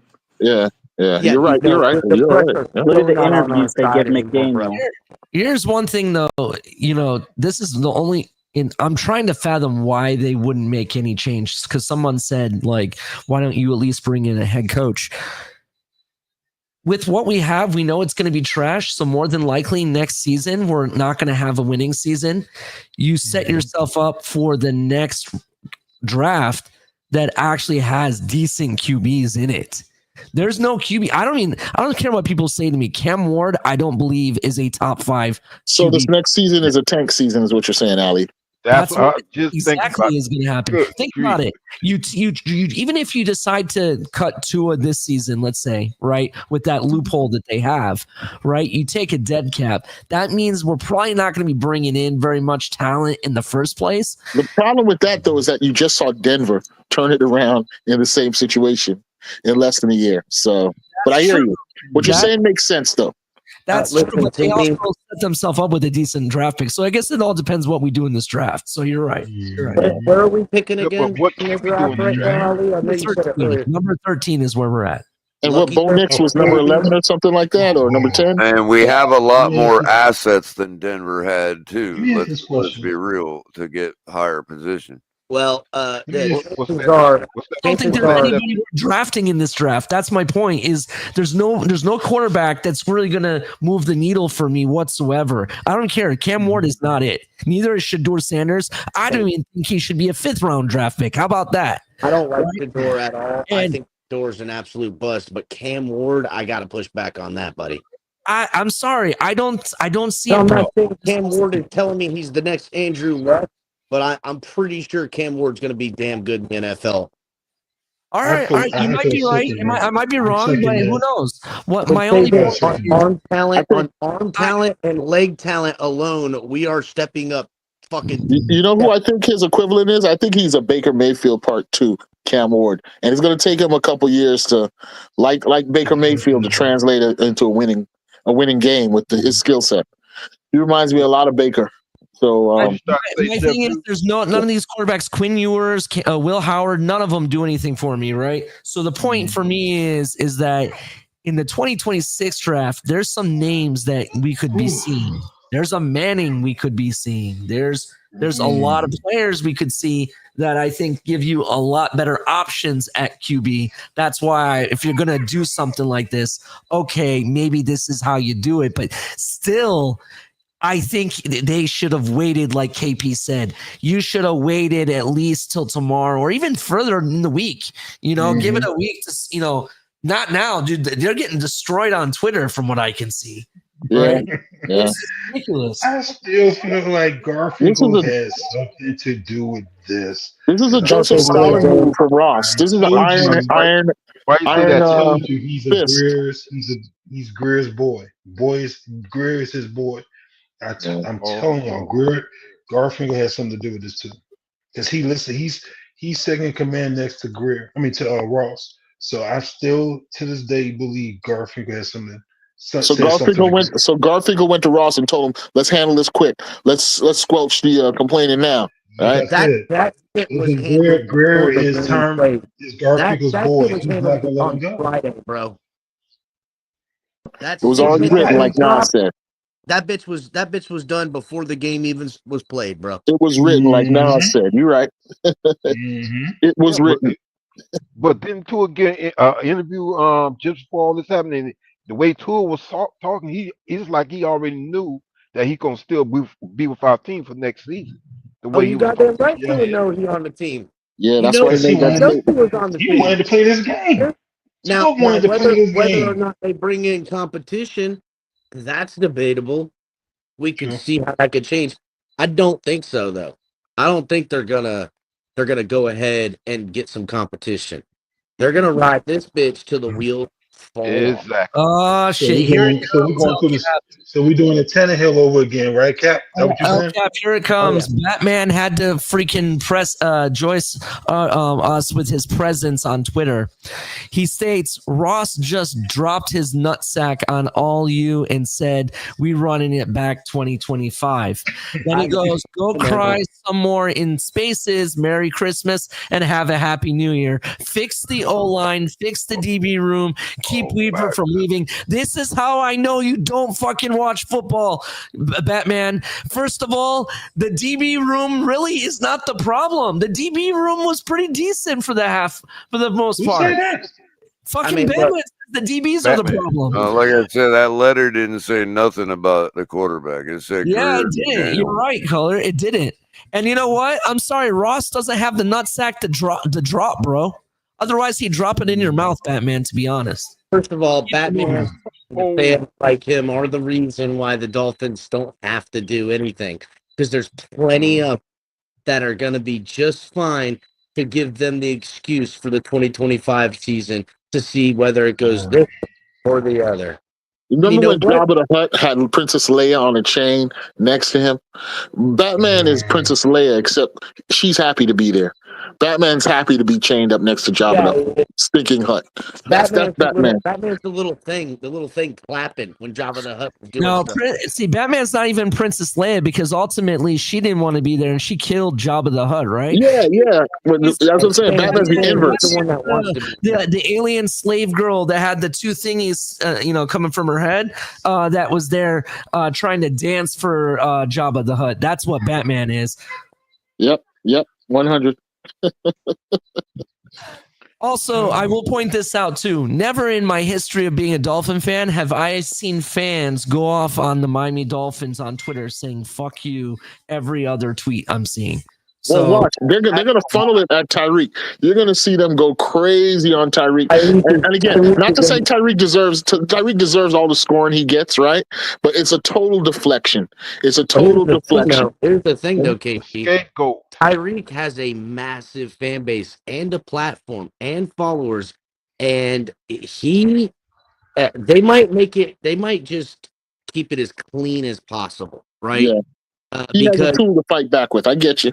Tyreek, it doesn't come ill-equipped, and he's smart. Believe me, it was calculated for him to say something like that because he already knows the writing on the walls. So really, he's doing the team a favor ultimately, giving them a little bit of an excuse. I think Tyreek is kind of saying that because he wants to see if he would like to get cut, but they're not going to cut him. You know what I'm saying? yeah, they're not going to. Now, the Right, problem right. with it all is that Tyreek Hill is now that everybody knows he wants out of Miami and Miami obviously wants off him, why would you pay anything more in a trade scenario? Like, I don't see a thing more than like maybe a second and a contingency, like maybe like a 6th round pick or something like that. Now we could find a team that really wants him that we don't want to trade to and trade him for maybe like a second and like a third. Like if like I don't know,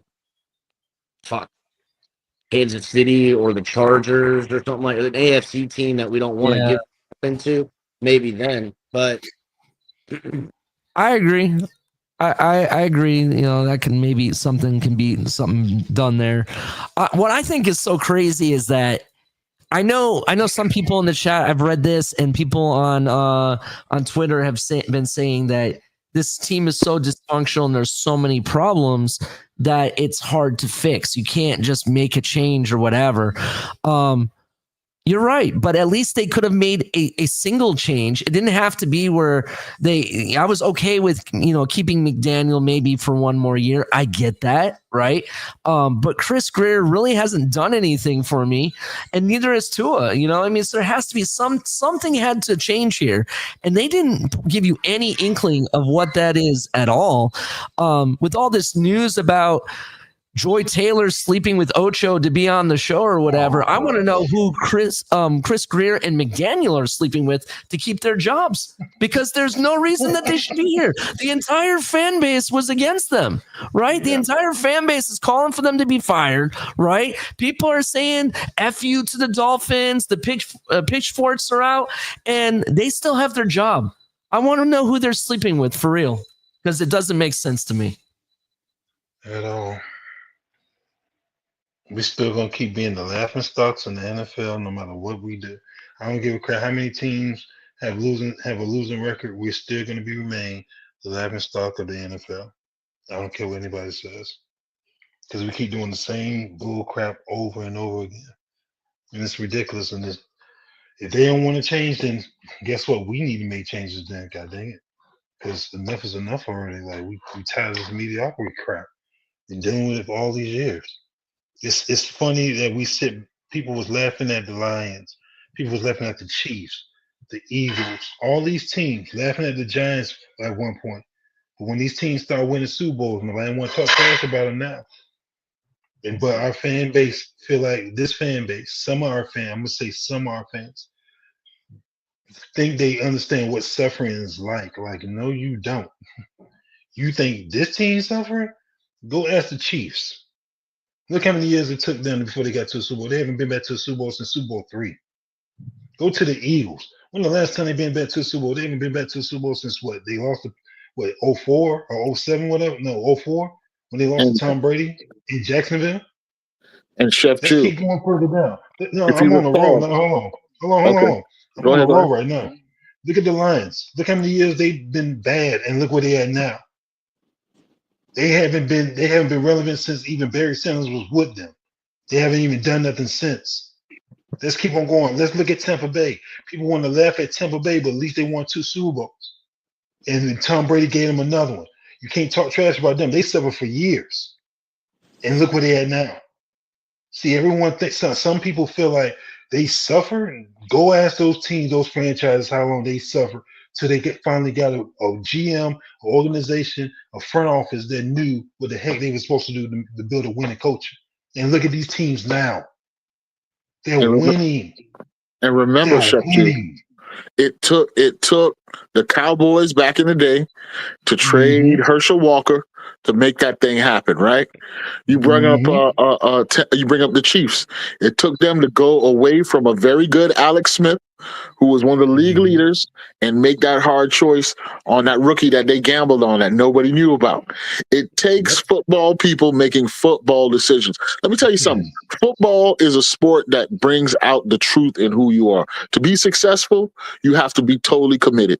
You know what I'm saying? That's why so many of our players are show their faith so strongly on the field, because they literally have to leave it up to the higher powers to play the game the way it's supposed to be played. The problem is that if you got 32 franchises and you got that means you have the potential of 31 other competitors doing the very same thing, giving it their all and putting it out there on the line, right?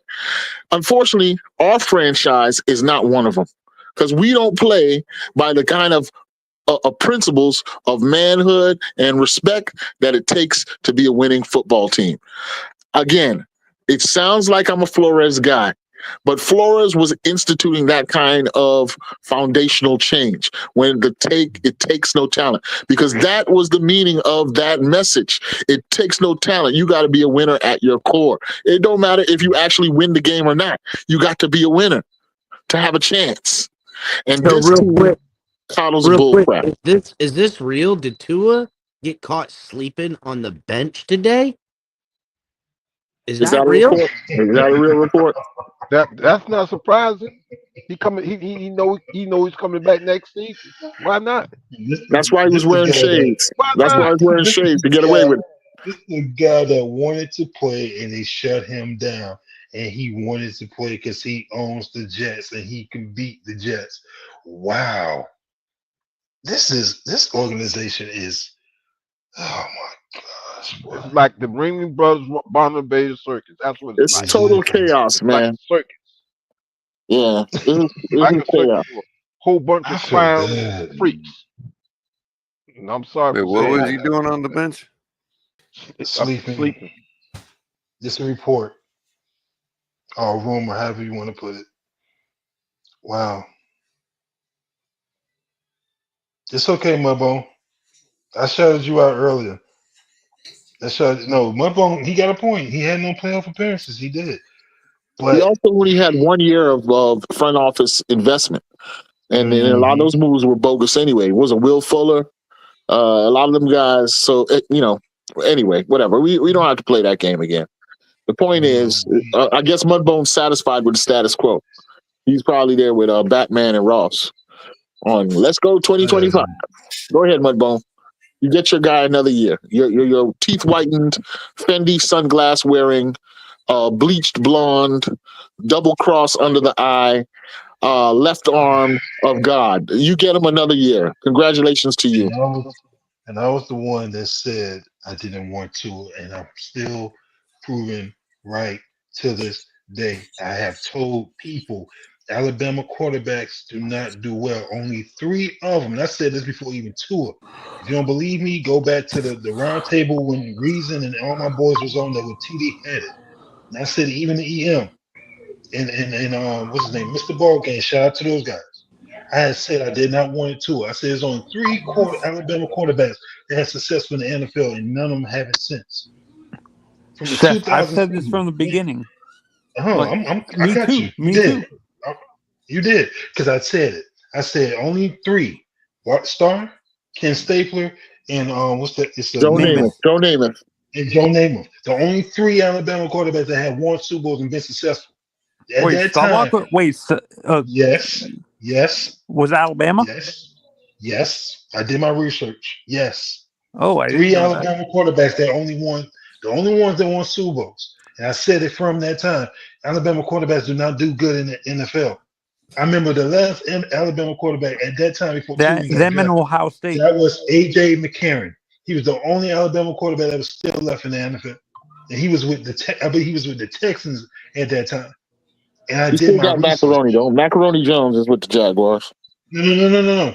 This is before Tua. Hear me out. This is before the 2020 draft. Just the 2020 draft. I remember being on that round table, and I was telling EM because EM told me to get my butt in the film room and look at something because I told him Tua ain't this and all that other stuff. But we did come to understanding. He understand my point where I came from, because I really want Tua because one, I knew how Alabama quarterbacks. People were saying all this stuff about Tua in the college. Okay, I hear you, but I'm going to research for myself. I watched They the care film. about more entertainment, like just you. Exactly. Because once he had that hip injury, I already knew. I said, yeah, he's not going to be the same. Yeah, he came to the Dolphins. He won some games. He did these things. But the thing that we had, and they did say this in the report, and I did read this in a scouting report after they post-scouting, the post-draft reports. They said Tua got everything he needs. The only thing that he had a problem with is durability. They said that's the only thing that was going to mess him up is his durability. I disagree with that. I disagree. No, I'm saying that was not my words. Now I'm reading what the report said. Oh, what the report said. Okay. I see what that's not my doing. Me, I'm just reading what the report said. If I didn't say that, please forgive me. That was the report has said, because I read the report on ESPN when they did the evaluation. They said he got what it takes. His durability is going to be his problem because of that hip injury. So here's the other part of it that they don't talk about, going into, prior to us drafting him. Why didn't anybody say, hey, this kid has never completed a full season, not even in the collegiate level. If you go back and look at it, right? He didn't start the season he won the national championship. He didn't play the whole season as a starter. He was the backup. Hurts was the guy in front. And he came in, he won it in a big moment, in the national championship. But the next year, with an elite team, finish the season, right? So we never really got to see a complete product, and it's like trying to say, you know what, we did some tests, but we didn't fully complete all the tests. We kind of think it's going to be good because we got these 2 good results here. Let's see what happens. That's basically what we did when we drafted the guy, and it hasn't come out. Every season you tell me this guy's going to do it, and he hasn't done it. Even the one season that he has completed the entire regular season. Okay, that's a feat. I'll give you that. But he didn't beat a winning team. He still couldn't win against teams above 500. He made teams that were below 500 look foolish, yes, but he couldn't compete when it mattered the most. And that is my issue. You look at guys that suffer, right? Jalen Hurts, the reason he's been in a Super Bowl and the reason that I still think he's a better quarterback than Tua is because at some point he had to suffer. He had to suffer being benched for Tua or getting hurt and Tua going in. He had to suffer when he was at Oklahoma for a hot minute, right? And for Caleb Williams. Yeah, and my point is that those people that the people that suffer end up becoming a better quarterback. Sam Darnold has suffered all around this league, and now look at him, right? He's playing at the top level for possibly for a top NFC champion or NFC spot, possibly, right? So my point, I just want to land in the sense that we bought a guy that we never had the complete story or complete report on. And that was the problem. It's like, we were talking about in the COVID draft years, there's all these players that they don't have tape on film and we just don't know. There could be a huge talent there and there may not be. Tua is like that, except it wasn't during COVID. That's basically what it comes down to. Hey, Ali, remember when I think I was on this panel or somewhere else. Remember when I said that Saban himself, out of his own mouth, said he had to limit, even when Tua was in college, he would basically tell his coordinators, his OCs, to basically cut off a certain part of the playbook for Tua because he couldn't read the whole field. Yes, you did. Wasn't that was on? Was it for you guys? Isn't that a huge red flag when your own head coach who recruited you had to do that? And I'm not going to say that's actually what's happened here, but there is something to that when you see our team playing the same plays over and over and over again. You know what I mean? It's like, not only is it insane that we're running it back year after year after year, right? Like we've seen with Greer, McDaniel, and Tua. Not only that, they're running insanity on the field, running the same 5 plays over and over again, just throwing it to someone different, hoping for a different outcome. I'm over this, bro. This is unbelievable. Because they're too stubborn to want to change anything. And sorry, I was rude when I came on, man. Happy New Year, Mr. Paul, Chef Jew, Anthony Manzano. Haven't talked to you for a while. Happy New Year to you, man. Yeah. So, and that's Chef, understandable because I did the same thing when I came on. I didn't say Happy New Year. No, I'm sorry about that because I'm upset. I'm sorry. New Year, everybody. Upset. I can't help it. I'm It's all upset. good, man. All these years I've been with the Dolphins and still am, and I got to see all this. Good grief. and to be honest, I hope this game in Madrid next year is a way to set up that Greer is thinking of selling it to one of these owners in Spain, like to like the Barcelona owner or the Atletico or Real Madrid owner. To be honest, I hope this is a way to slowly set up that he's selling the rest of the team to an owner and taking. Honestly, this Josiah guy is horrendous. He's the owner of the Brooklyn Nets. Like, you really think it's gonna be any different with him if he gets full ownership of the team? No. Look how badly he runs the Nets. yeah, that doesn't sound too appealing, man. Selling to a Spanish owner, Barcelona owner. I mean, They have championship teams. What are you talking about? well, wait. yeah, but a different sport altogether. Hold on a second. Hold on a second. What owner? What are we talking about? The part owner that he sold the rest of his shares, the Andrew Beal portion of the team to, is the owner of the Brooklyn Nets, Josiah. Oh, okay. I heard something about Barcelona. That's why I was curious what you were talking about. No, I'm saying I hope this game in Madrid, Spain. In Spain, yeah. Madrid. Yeah, I hope this is a slow lead up to selling it to one of these successful owners who's. I know soccer is a different sport, but. Well, I was gonna say. Well, first of all, here's the issue with that. Number one, most of the good teams are either owned by Saudi Arabia or they're owned by American owners, right? That's number one. Number two, you don't want the ownership of Barcelona or Real Madrid to buy our team because both of those teams are in financial hell so bad. They're taking loans out after loans year after year just to make do with what they do every year. Right? Yeah, but yet they're still winning championships here in the NFL like they do in soccer. So it's a little bit different. And if you think they didn't care about us regular Miami fans, South Florida fans now, wait till you have multinational ownership of the team. Which I do expect. I do expect Saudi Arabia to be owning a team soon. I do expect that, to be honest.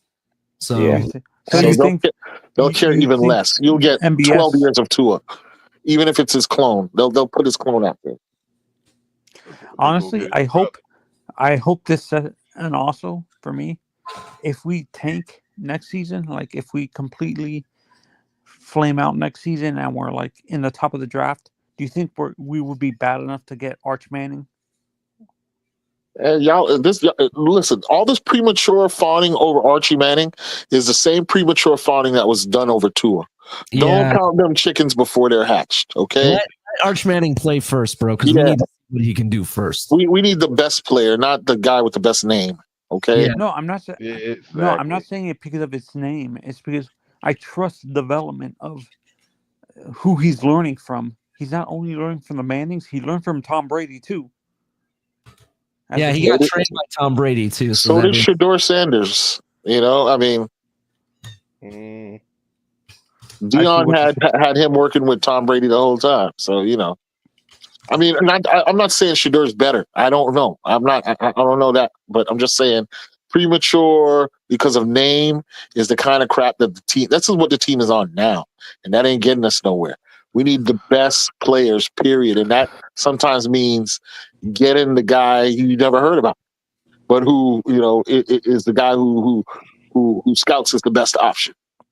Okay, so I'm not gonna do no tank for Tua. This is that was the kind of thinking that went into locking in on Tua before he was even on the team. That's the kind of thinking that we gotta get rid of around here. All this bandwagon jumping on the popular names, Louis Riddick and all this bullshit. Yeah, those are the famous names that everybody knows about, but they're rarely ever the right choice. I mean, if they are the right choice, then yeah, I'm all for it. But I'm not gonna be the guy, you know, falling in love with the name.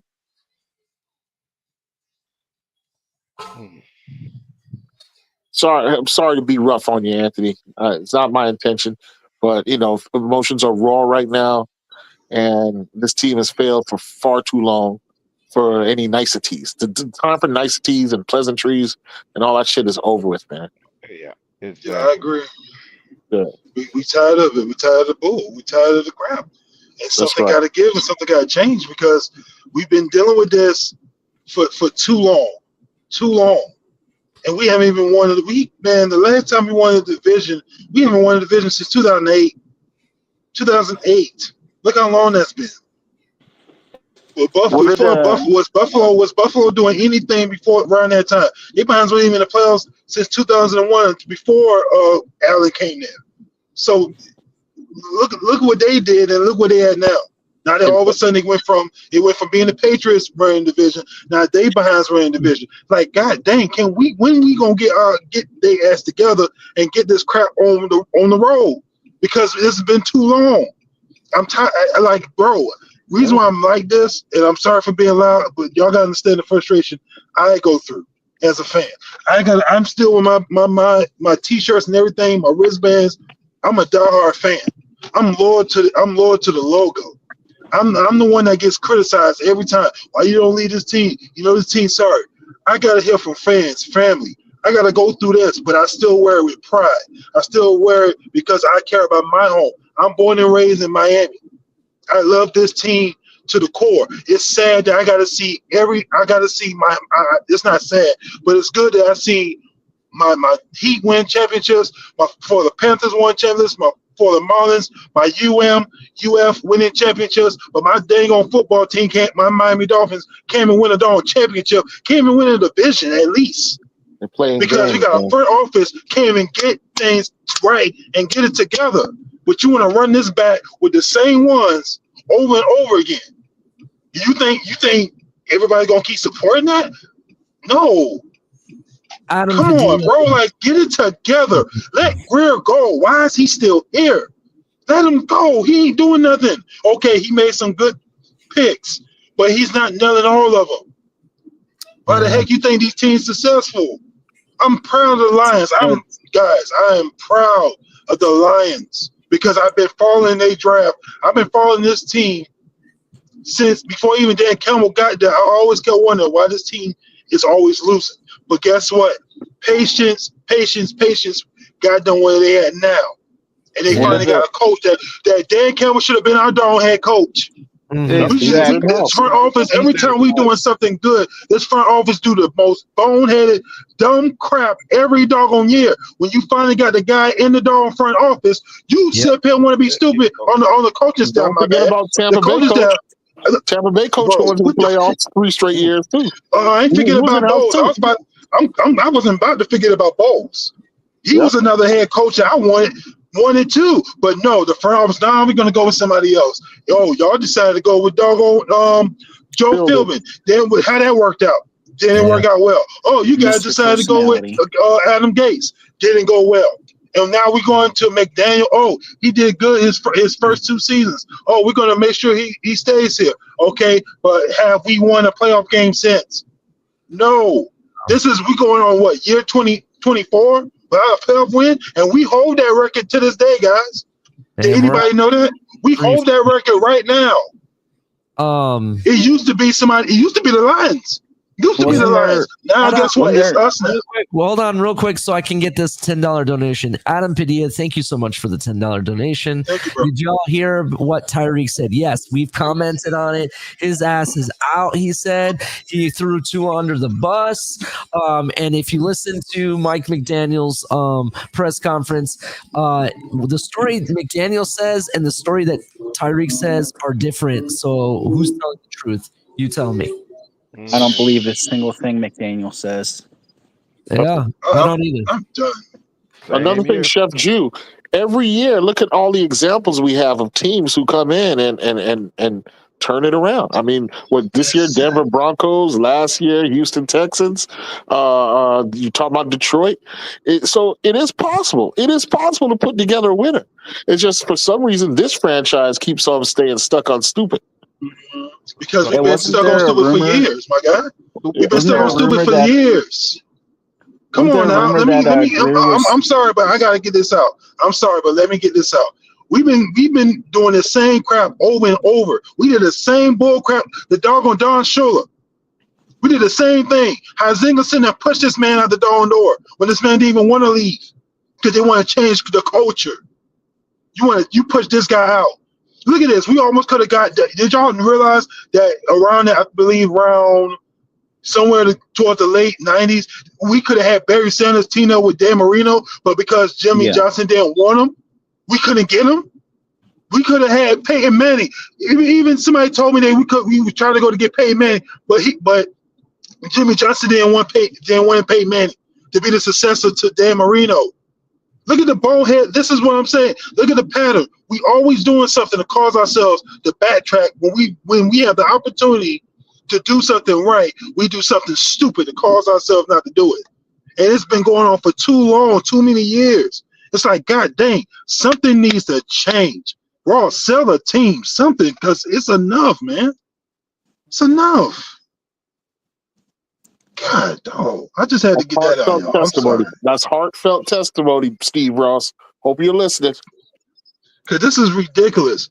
This has been going on for too long, my God. The last head coach we had won a playoff game was Wayne Huizenga. Forgive me. it was Dave Wanstead. Oh, yeah. No. Sperano did not win his first year. He hasn't even won that. I'm going way back. Dave Wanstead was the last coach we had won a playoff game. Yeah, with it wasn't Tony Sperano. Tony Sperano was the last coach. Yes. No, Tony Sperano. No. Tony Sperano was the last coach to help us win the division. Yeah, I'm trying to figure out with Wanstead, who was the quarterback? I forget. Well, Jay Fiedler. It was Fiedler. Yeah, Fiedler was the quarterback. Yeah, that's right. And Lamar Smith was the running back. And Lamar, exactly. He was the running back. And we beat the Colts that year, but we lost the following year. I think we had Chris Chambers and Marty Booker. Marty Booker as wide receiver. That's what I'm saying. And Chris Chambers, thank you for bringing it up. Chris Chambers, you think Chris Chambers wanted to be here? No. I mean, he wanted to be here? Yes. But who the heck was the GM at that time? Jeff Ireland. Who the one traded him out and traded Wes Walker out. This is what I'm saying. We do the same stupid junk when these guys are performing so well. Y'all want to trade them out and then go be something else. Look at Wes Walker. He went to the Patriots. I thought this man wanted on Super Bowl. No, he did not. This man did not win a Super Bowl with the Patriots. He did not. I researched it. I thought he did. He did not win a Super Bowl with the Patriots. If he did, he'd be a Hall of Famer right now. Exactly. And let me bring this up. Guess who did win a Super Bowl with the Patriots? One of the most dominating, one of the most best Dolphin linebackers in the history of the organization. Let's go. The first year. I really want to see who can remember this guy who gave the middle finger to the Buffalo Bills coming out of the tunnel. Brian Cox. Thank you. He won a Super Bowl with the Patriots. Now I did my research. He did. Wow. And that's crazy. See what I'm saying? We sit here let these guys we keep on our team that get drafted by the Dolphins go to somewhere else and win Super Bowls. That's embarrassing. Dolphins don't even take care of their own in the inside of their organization. We let these guys go. This is the problem with this organization. All this curse crap. Miss me with that curse crap. I don't believe in that junk.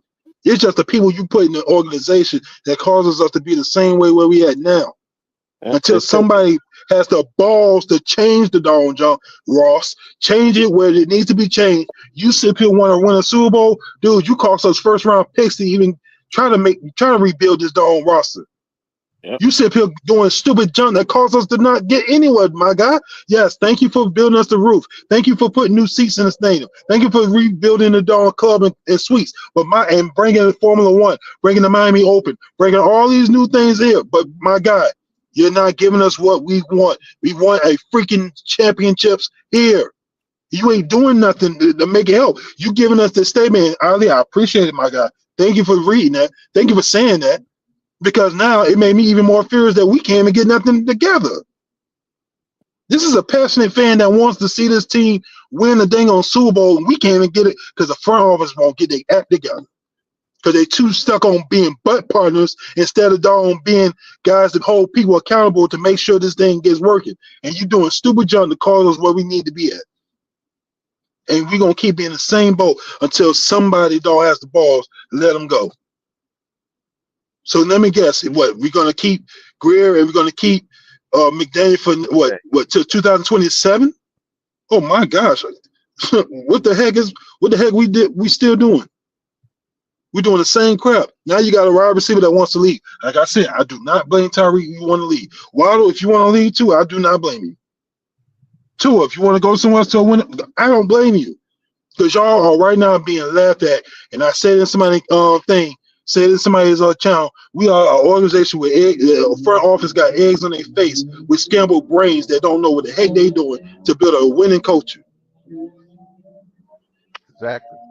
Come on, all of this is about. I understand, and shout out to Lewis because he did tell me this when I wrote my article back on Twitter. He said, "Yeah, it's a business, Chef Jude. That's why they bringing up the ticket sales. They keep bringing up raising the price of seats. I get it." Before we get into the next season, I remember last year they raised the ticket price before we even play in the next season. The ticket price went up about 30% or 30%. Good grief. And they wanted us to pay this, and look what we paid for this season. And guess what? We still get the same crap because our organization don't want to get their head out of their behinds and then go and get the thing correct and do it the right way and learn from these winning organizations that know what they're doing. People want to sit here and tell me I don't know what I'm talking about. Oh, I don't? Go look at the 49ers. Who's their GM right now? I'll be Somebody tell me who. John Lynch. Thank John you. Lynch. And how many rings John Lynch got? Got a couple with that. Exactly. And exactly. And look at what he did with that 49ers team. How many times they've been to the Super Bowl with him as GM? They've been to 2, at least 2, with him as GM. And they sitting here, and we sitting here looking at that. And I followed their draft. Did y'all know that whole D line is first round picks? John Lynch, when he got in that darn front office, that man said, I'm going to work that defense. I'm going to build that defense up. And what he did, built the defense. Then he went in the offense, built it. See, that's how you build a winning organization. That's how you build a championship team. Start fixing what needs to be done. We already know 49ers have a great defense. But he added more pieces to that line, and they've been dominant ever since. Maybe not this year, but they made it to playoffs. They went to Super Bowls, but nobody want to sit here and say we can't even say that about our own organization. That's how you build a championship team. Look at Detroit. Look at them. Look what they built. People laughed at them when they traded away Matt Stafford. I'm almost done, guys. I'm sorry, but I got to get this off. Real quick, Jeff. Color chat, and 2 color. I have to step away. I lost my voice. And my family's kind of wanting me to spend time with them. Do you need me for it, or are you closing it down? Color. Oh boy. I'll call Color. No worries. Keep going, Chef Juke. Keep going. But it's just the frustrating, guys, and it's just when you go through this so much, it's frustrating to see. And you can call it jealousy, call it what you like, but it's just me being a passionate fan that wants to see best for this team. and want to see this team be successful. And it's sad that this team shoots their own selves in the foot and costs themselves games, cause themselves to win championships, and cause themselves to not be relevant. All we got is we won 2 Super Bowls and had one undefeated season. Even Tom Brady said he would trade all his rings just for to have that one undefeated season back. And he said it himself. But it's just frustrating. Now we gotta go another year with this mediocre bull crap over and over again. And then one thing I got problem with McDaniel, he pisses me off when this run, bruh. When the running game works, he makes me so angry with him. You abandoned the running game at the wrong time, my guy. You still doing the same thing. You apologized last year. I'm gonna apologize to the running backs. I'm gonna make sure you run the ball. Yeah, bull crap. You still did the same thing. But Chef, according to Stephen Ross, McDaniel and what's the name, Greer, they got a positive working relationship. They work so well together that we got to re-up for another year. That's according to Stephen Ross on his letter. Okay, and has that worked last year? Has that worked this year? Stephen Ross said the positive vibes in the front office. No, I'm not coming at you. I'm not coming at you. Don't feel I'm coming. No, I'm just saying that's Ross. Ross said I hear you. The but good I'm going vibes in the Ross. front office are what he likes. Mm-hmm. Okay, so y'all got this is positive. Okay, so you're telling me you guys are satisfied with having a losing record and a mediocre team. Basically, that's what you're basically saying. As long as everybody works harmoniously in the front office, y'all working, it's fine. So y'all, so it's fine. Oh, so you're fine with having a losing team. Basically, you're okay to rob us of our happiness and raise up the prices because you want to get money off it. So to me, basically, I feel like you want to raising the prices because you spent over nearly $500 million for putting all this stuff together, and you want us to keep spending more money on this team that you are satisfied with. And I hope this get to the Miami Dolphins. And I don't care. Kiss my behind, Ross. Exactly. Kiss my behind, my guy. And I don't even use that language, but I'm getting tired of this, my guy. Because this is unacceptable. This is from a passionate, diehard Dolphin fan. Kiss my behind because this is not right, my guy. And you're not going to hear nobody that's been more fair than Chef Jew has. Because this is ridiculous. This is unacceptable. My wife even tells me she don't accept mediocrity. That's why she's not supporting this team now. The only reason why she comes to the games is because I'm coming. If it wasn't for me, my wife ain't gonna go. And she said to myself, "Babe, y'all team is sorry. Y'all team," and I don't even argue with her because I agree with my wife. Because it's sad. It's sad for a team. You messing up the history this team has and what this team was built on. Mm-hmm. Oh, but Mr. Ross, you said you was a Dolphin fan, right? Okay, if you're a real Dolphin fan, you will make sure this team gets the best treatment it needs. Yes, you put a slide in there. Okay, you put a slide in the doggone facility for the players. You took the team from all the way from Davie and built the training facility over here in Miami Gardens. But how that worked out, my guy? Hey, we love this team, and you spitting this in our face. But you gonna keep Greer and McDaniel? It's a positive working relationship, my G. Come on, so it's a positive work. But guess what, my guy? It ain't working because where's the division titles? Where's the AFC stability at the bottom? Where's the Super Bowl? At the bottom. I don't give a crap about the positive energy in the organization. I want me a doggone championships. That's what I got. I don't give a crap about positivity in the doggone front office. It's stable though. It's stable. We suck every regularly year. They need to stable their butt cheeks together since they always want to be a positive organization. Since it's a positive stinking front office. Stable your booty cheeks together since y'all sit there having fun with it. I'm sorry. This is ridiculous. I apologize for laughing. No, you have every right to laugh because we are a laughing stock. This organization has a right.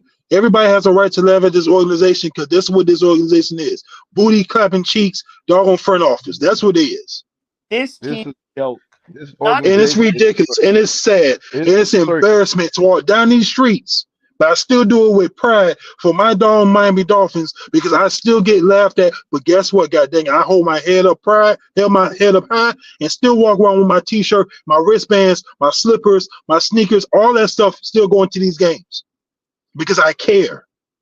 But you sit here, Mr. Ross, when I go through them doors to the suites, you said the fans are the most important part of the organization. Mhm. Wow. And I Well, read that you too. know, And I read it. I do want to say though, if I were to read deeper into this message, right? Because everybody kind of converged earlier, but it says there is a part that like is throwing a bone. So he says their positive working relationship is an asset to the Dolphins, and I believe in the value of stability.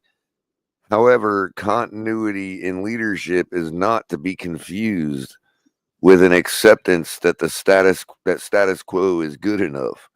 We will take a hard look at where we have fallen short and make the necessary changes to deliver our ultimate goal of building and sustaining a winning team that competes for championships. That right there is saying to me, I don't know. That to me is like sort of a reversal in the respect that for any of you all that are about to blow up on Twitter yelling at me for this, It's a qualifying statement. He's qualifying. What I mean is that if the fans really need a head to roll, and it's not going to be McDaniel or Greer, then I'm not sure Ross said in that statement that anything about somebody's head not rolling. Like, in other words, just because those two head ain't rolling doesn't mean the word however means, hey, pause a second for the fans that are upset. Somebody is going to be held accountable. I think it's going to be Weaver. I think it's going to be Weaver. I think he's going to be the scapegoat. I hope you're wrong, Mr. Paul, but that would make sense. We're running it. How but much are we going to run it back? Like, we're running. This is like the third year of running it back.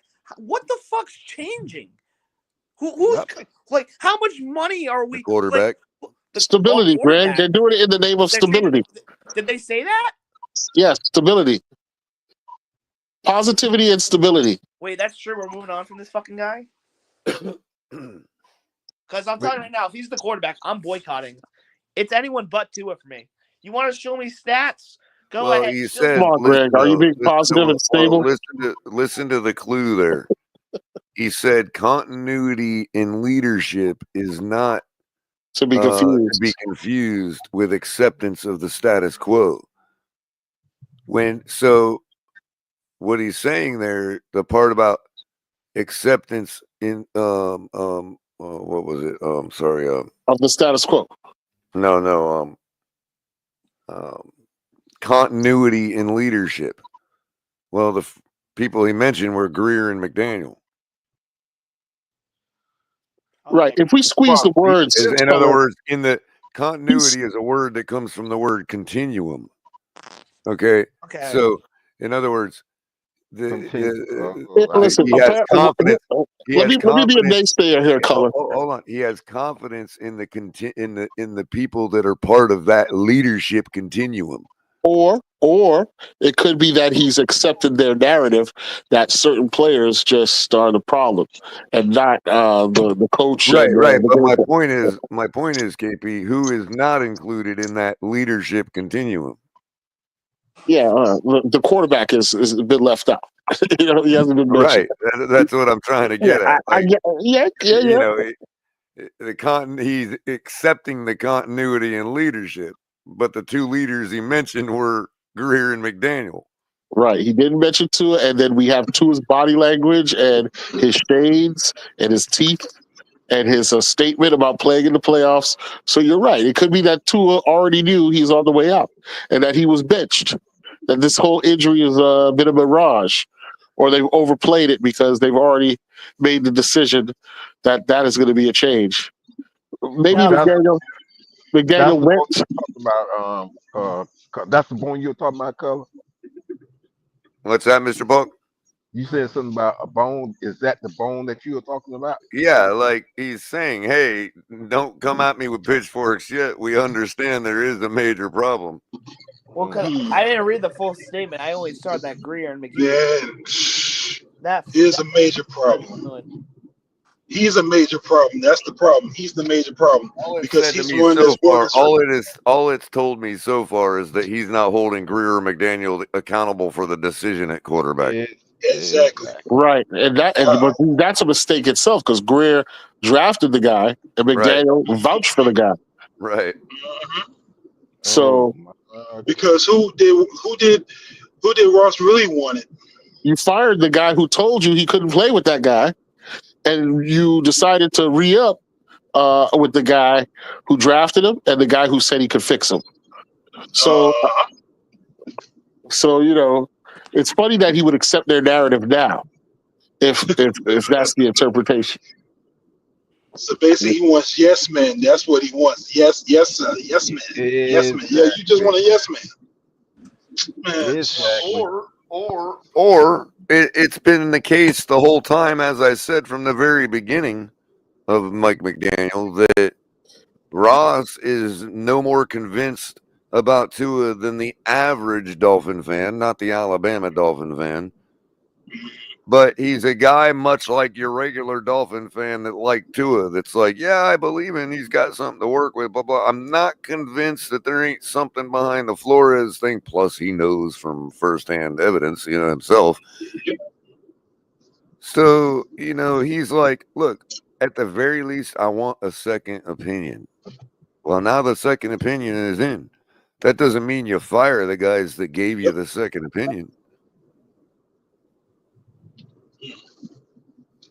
Well, if the whole idea was to I'm say, sorry okay, to say Tua, I believe in you. Maybe so-and-so might have been too rough for you. Fine. Let me get a second opinion. I'm not ready to throw this whole thing out the window yet. I'll take responsibility. I always do. It's my gig. As he said in the letter, I hope I take full accountability for the results this season, which he said when he fired Flores. Same thing. And I think he just wanted a second opinion on Tua, and now he has it. We'll see. We'll see going forward what the collective decides about the quarterback. Oh, Color, thank you so much, my guy. Guess what? I feel like we're gonna go right back to the same record we had now. Probably maybe be 9-8, because I keep saying this team gonna be 12-4. And dude, you are correct on a lot of things you just said. Yeah, I applaud you for that, my guy. It's sad. Larry K, how's it going, man? $5 from Larry K. Appreciate you, buddy. Better to keep and fire them together next year than scapegoat. Just one. So whatever. Tua was here anyway for a bit longer. They will all go together. Yeah. What did Benjamin Franklin say? So we got one more together, or we will hang separately. So we got one more year. So that means basically, if crap hits the fan, you blowing this whole thing up, because somebody did say we got one more year with this rebuild, and I don't know. I feel like this thing gonna really blow up next year, because you got players that's gonna want to leave, and you might not get players that want to really come here. They could probably just gonna come here as a retire, come here with a retirement team, which we are now. Come get your money, and then you can go. Because it used to be the Cardinals. Cardinals used to be that team. Now we're that team that, you just want a paycheck? Oh, come on here. We'll just give you a paycheck and you go about your business. Chef, if we lose Tyreek, you know what that's going to do to the whole concept of this offense? Uh-huh. Oh, trust me. I know, my guy. If you think things were bad before, I can't conceive of a Tua-led offense without a Tyreek or Waddle in there. And Waddle is already broken. He's a broken man. So you can't count on him being healthy either. Because let me help you with this. Do you remember when Tua didn't have nobody around him? He still went out there and performed, right? He still went out there and performed before Tyreek came here, before even Waddle came here. He was out there. I think it was his rookie year. He was still out there doing his thing.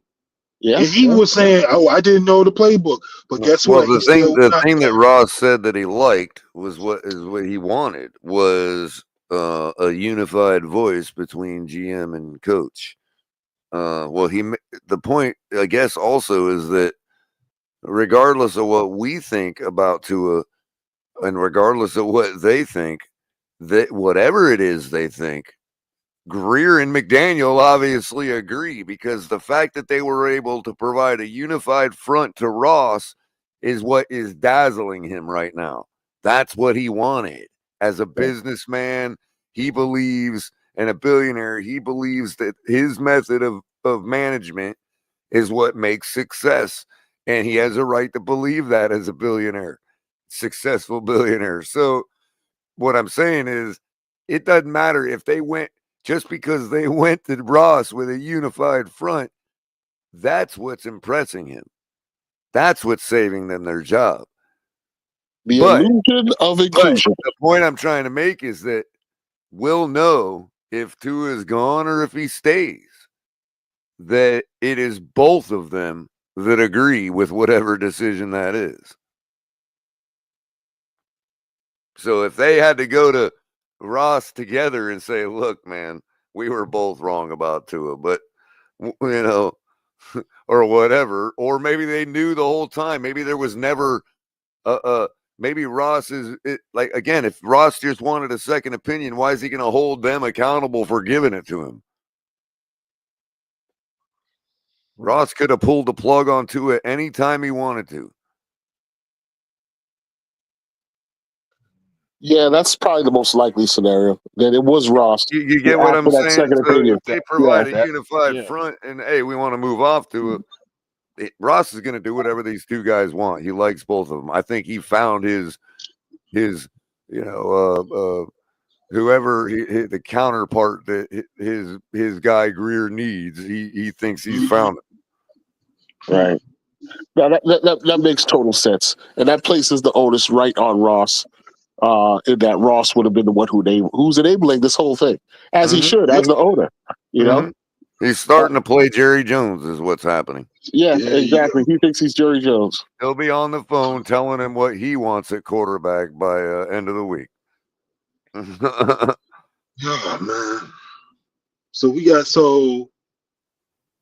a lot. It's not just Ross. It's a lot of problems with his organization, and it's not just the front office. It's the roster. Can't even get a decent roster. Can't even get a decent O line. Can't even get a defensive line. Can't even just get a team. I was wondering why the Cowboys had like Lance on audition today.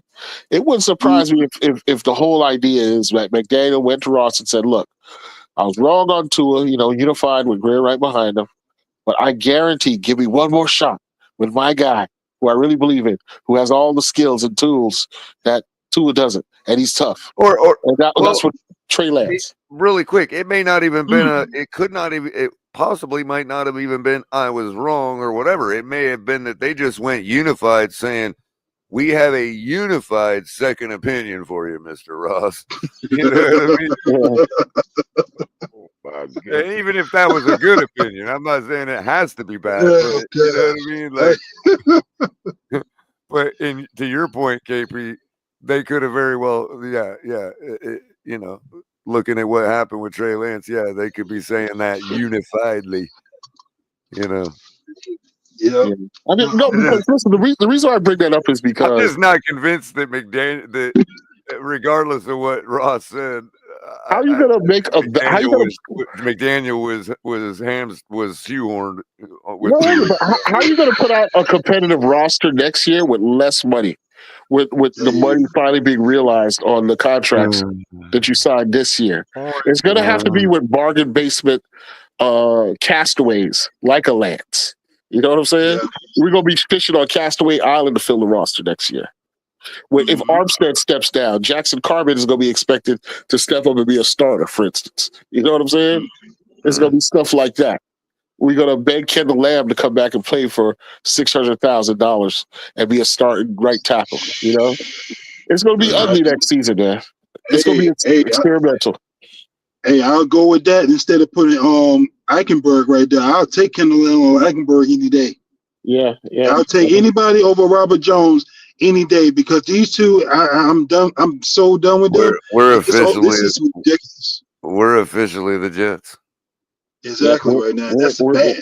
We're at the bottom of the well right now, man. When our high point is that Isaiah Wynn survived into the offseason. He didn't end the offseason in IR. Our He's fans alive. are going to micromanage every single position. Yeah. As if guard is the most important thing ever in the NFL. And we still haven't had a Channing Tindall sighting. He's still on the team, though. Facts. Has anybody seen Cam Smith? Nope. Oh, man. I know who never mind. I haven't seen. Let me hit you another one. Have anybody seen Nick Needham? Practice squad. I seen him on Twitter today. We don't need him. I see That's what I'm saying. Because because I'm good friends with his mom, and me and her talk. And I feel like you know what? I told myself this too. I said, if we let this man go, I guarantee you he's gonna go with Flores because he's a Flores guy, and he was Flores pick. He's gonna go. He may go to Minnesota. Yeah. They'll probably ball out. Slide right in for Harrison Smith. For the aging Harrison Smith, he'll probably slide right in. You guys are all negative Nancy's, man. No, I'm not. No, I'm just speaking. I'm just being real. I'm being real because you know me. I come at it being real.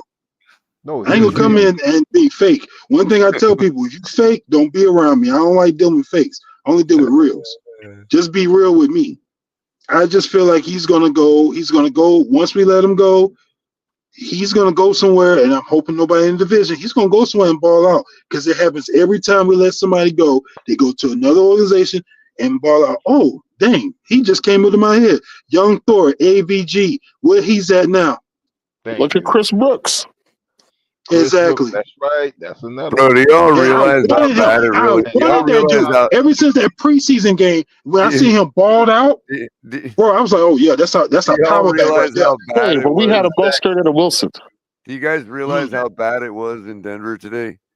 Not only did they get bludgeoned 38-0, right? We get that because the Chiefs, obviously, had all their starters, right? Even on defense, apparently. But here, the Broncos sat everybody on defense too. Brandon Jones had one tackle. Yep. And their list of defensive guys that got tackles. First of all, their top tackler had 3. They've got 4 guys that had 3. They've got 7 guys that had 2. And like 13 guys that had 1 tackle. So Denver rested their defense too. That's how bad Carson Wentz and that skeleton crew was, that they couldn't put up a single point. Because if they go to Denver even rested their people. Wow. You talking about Brandon Jones that used to be for us? Cap all week, take Brandon Jones the over on tackles. He took him. Brandon Jones got 1 tackle. You talking about our Brandon Jones we had, right, Color? Yeah, he's had an all-pro season this year, Chef Jim. Oh, guess what? See? That's my point. Bro, he's been averaging like 6 to 8 tackles a game. Because if the Chiefs get to the Super Bowl, they're winning. And guess what? That's another Dolphin that won the Super Bowl. Yeah, Pat Surtain played, but he got 3 tackles, and that's it. That's his day. And Chef Drew, Igbo's having a good season too. Yep. See? And in the playoffs. Yep. See? So what I think is that Brandon Jones and Surtain were probably in like the first quarter. Brandon got 1 tackle. Surtain got 3. They both came out after that. Now you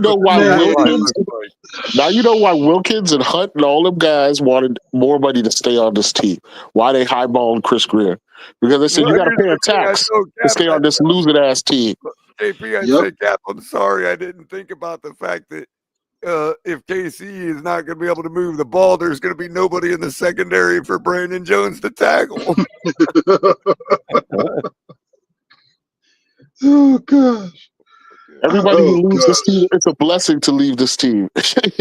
Yeah, I see. Yeah. And it's sad. Have y'all seen how Deshaun Elliott been playing for Pittsburgh? Oh, I mean, man. I know And they've he the been. one called us out. Yeah. I owe him a huge apology. Minka Because he was Fitzpatrick headed to his fifth Pro Bowl. So, KP, you took the words out of my mouth. About to say. I almost took Deshaun Elliott for his tackles. Wow. They had And him he's at like 5.5 or 6.5 or something. Wow. And he called this team out. And y'all know how I am. I don't like people call my team up, but I got to agree with Deshaun Elliott. He was right. The team is soft. And I'm sorry, the team is soft. Because look at the way this team was tackling today. Look at the team was tackling this whole season. You can't even don't. Come on, man. Too many missed tackles. We mentioned it during the game, tackles. but there's one player on defense that we can't let go nowhere. Oh, we're not letting number 11 go. Oh, That's heck no. Dotson. That's Terrell Dotson. That He better not. What, don't he play like linebacker or something like that? Corner or Inside something like that? linebacker. Inside linebacker. Oh, heck no.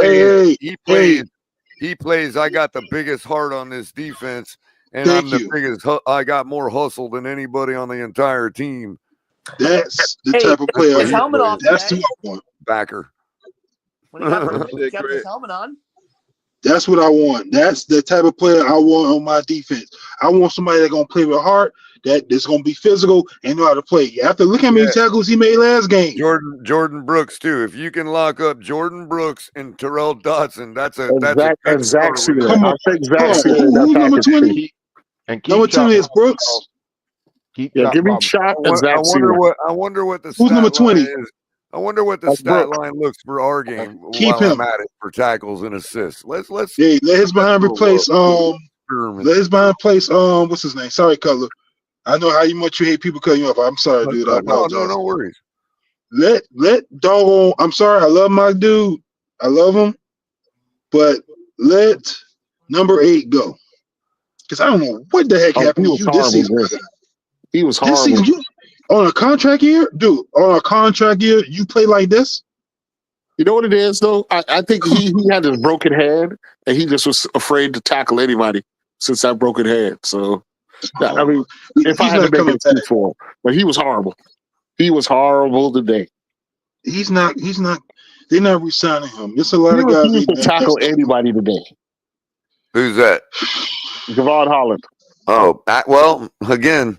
Yeah, that's hard to say because he actually was second on the team today with 7 total tackles and assists, 4 solo. Really? Wow. Yeah. I don't know everybody's favorite person to hate. Shoot, he let Buddy run in for the touchdown. Everybody's favorite player to hate on, Jordan Poyer, had 8 total tackles, 4 of them solo. Still go. I don't care. He led Still the go. team. And also keep Zach Sealer too. Keep Zach. Yeah. He definitely. Dude, I was so look. Now, guys. Sealer, here's where the meat and potatoes is at. Guys with a tackle for loss and or a sack. Zach Sealer, Jalen Ramsey, Calais Campbell, Chop Robinson, Emmanuel Ogba.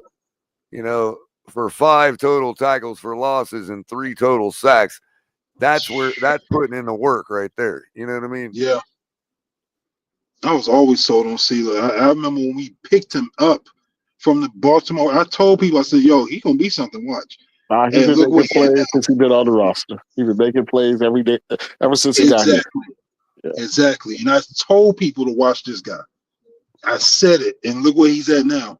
And I'm happy. And I feel sorry for him though, because he kind of played himself in negotiations. We got him on a good deal, but he could have probably got more. But whatever. He's outplaying his contract. He is, and I don't even blame him if he go in there and ask for more money. I don't blame him. He showed out. He should have. I thought he was gonna get in the Pro Bowl. I was upset when I'm like, whoa, wait a minute, he ain't getting the Pro Bowl. What the heck? I'm like, oh wow. And I told somebody, I said, the NFL does not really like the Dolphins. They don't like us. They don't. We'll probably get one guy in once the Super Bowl See his picks. Yeah, I hope he Who's gets this in. guy, Chop Robinson? Yeah, hey, and listen, I was Chop wrong on Chop. I Robinson. thought he was gonna be a bust. Chop.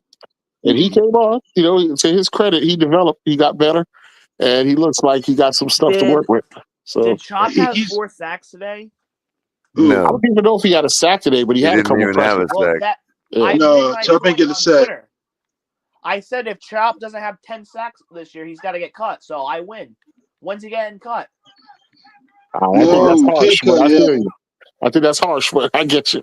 He's No, getting cut. Greg.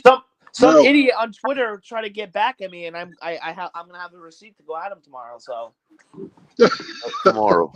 Just because you said that. Cut tomorrow. No, Chop is not going anywhere. I know he's not going anywhere, but He's gonna get he's gonna get better. I already said it. He's gonna get better. He just got to work on some things, but he's gonna be better. I'm telling you. With him, and guess what? Get the fuck out of here. With Phillips, him and Phillips, I don't know what they're gonna do with Chubb, but him, Phillips, and that. Oh my gosh, that's gonna be a beast of a linebacker. Should be some heat. That's gonna be that's gonna be with them 3 at linebacker, unless we go to a 3-4 like we did today. I don't know, but them 3, I'm keeping them 3 right there because I'm hoping Phillips get his thing together because I knew once he get Achilles, you don't come back the same. Minnesota Same way with destroyed tonight. Oh, 31-9. So in the fourth quarter. I still think Phillips came back too early. I think he came back too early. They should have let him rest. I don't think he was That's after Detroit went all in last week to get that win when they didn't have to. Mm-hmm. Wow. Even Cam Wade went through that. Cam Wade went through the same injury too. He still came back, but he found a way to come back and came back stronger. And he wasn't hurt ever since that injury. He stayed healthy. I wish we had that guy right now. My gosh. Wish we signed him back. He stayed in shape. And we also that need dude to was a keep Juno Smith too. Yeah. That guy's balling. Who, Janu? Janu. We got him one more year. He signed a 2-year deal. We got him one more year. Okay, good. So we need to sign. So here's the thing, guys. I don't know what they're gonna do because I don't remember. I think we 70 something under the over the cap. So they got a lot of contracts to renegotiate and try to do what they need to do. Okay, guys. Wendy's is officially lost. Just to let y'all know. Who? So after 500 years of only having a chocolate Frosty, they got a vanilla Frosty a couple of years back. Yep. Holy shit, after like 500 years of only having one flavor, right? And already, it's only been like 2 years since they got vanilla. And they're already debuting their third flavor. Do you think it'd be cherry or strawberry or something like, a third flavor after 500 years of only having one flavor? What do you think that third new flavor is? They had strawberry, peanut butter, maybe, or butterscotch. They got butterscotch. They got salted caramel right now. No, it's they got salted salted caramel fucking right now. caramel. I'm Thank you, sorry, Phil. I just said ladies and gentlemen. Wendy's is lost. I just said it We too. have lost Wendy's. They got salted caramel. They had strawberry. I remember they did a strawberry one. Then they did another. Whoa. No, they did. They did a chocolate mint. A color. It's Wendy's with an accent mark over the E. They It's must. an That accent must mark be over the E. the strawberry must only be in select markets. They don't have them down here Yes. yet. Nope. They used to. Wendy's with an accent mark over the E. Mm-hmm. Now they got salted Wendy's. caramel. No, because remember they did a SpongeBob thing too, and a lot of people said they ain't like it. The pineapple frosty. Pineapple Oh God, come on! I remember they did a SpongeBob. I remember that. How is They that did not do a a smoothie? pineapple. How is a pineapple frosty not just a smoothie? Exactly. But didn't they do a chocolate mint also? I keep I don't thinking remember Wendy's doing all these flavors. You guys are thinking of McDonald's or somebody. No, color, no. They actually did do a Krabby Patty burger. Wendy's did a Krabby Patty burger. I remember. Krabby Patty burger. Well, that I can yeah. see. They put a what that was a pineapple. They did do a pineapple frosty. Trust me. Orange Dreamsicle. That was like yep. Dairy That was Queen or another one. somebody, Joe. That had to be like Taco Bell or somebody. But I was in a place that had Orange Dreamsicle recently. I forget where it was at though.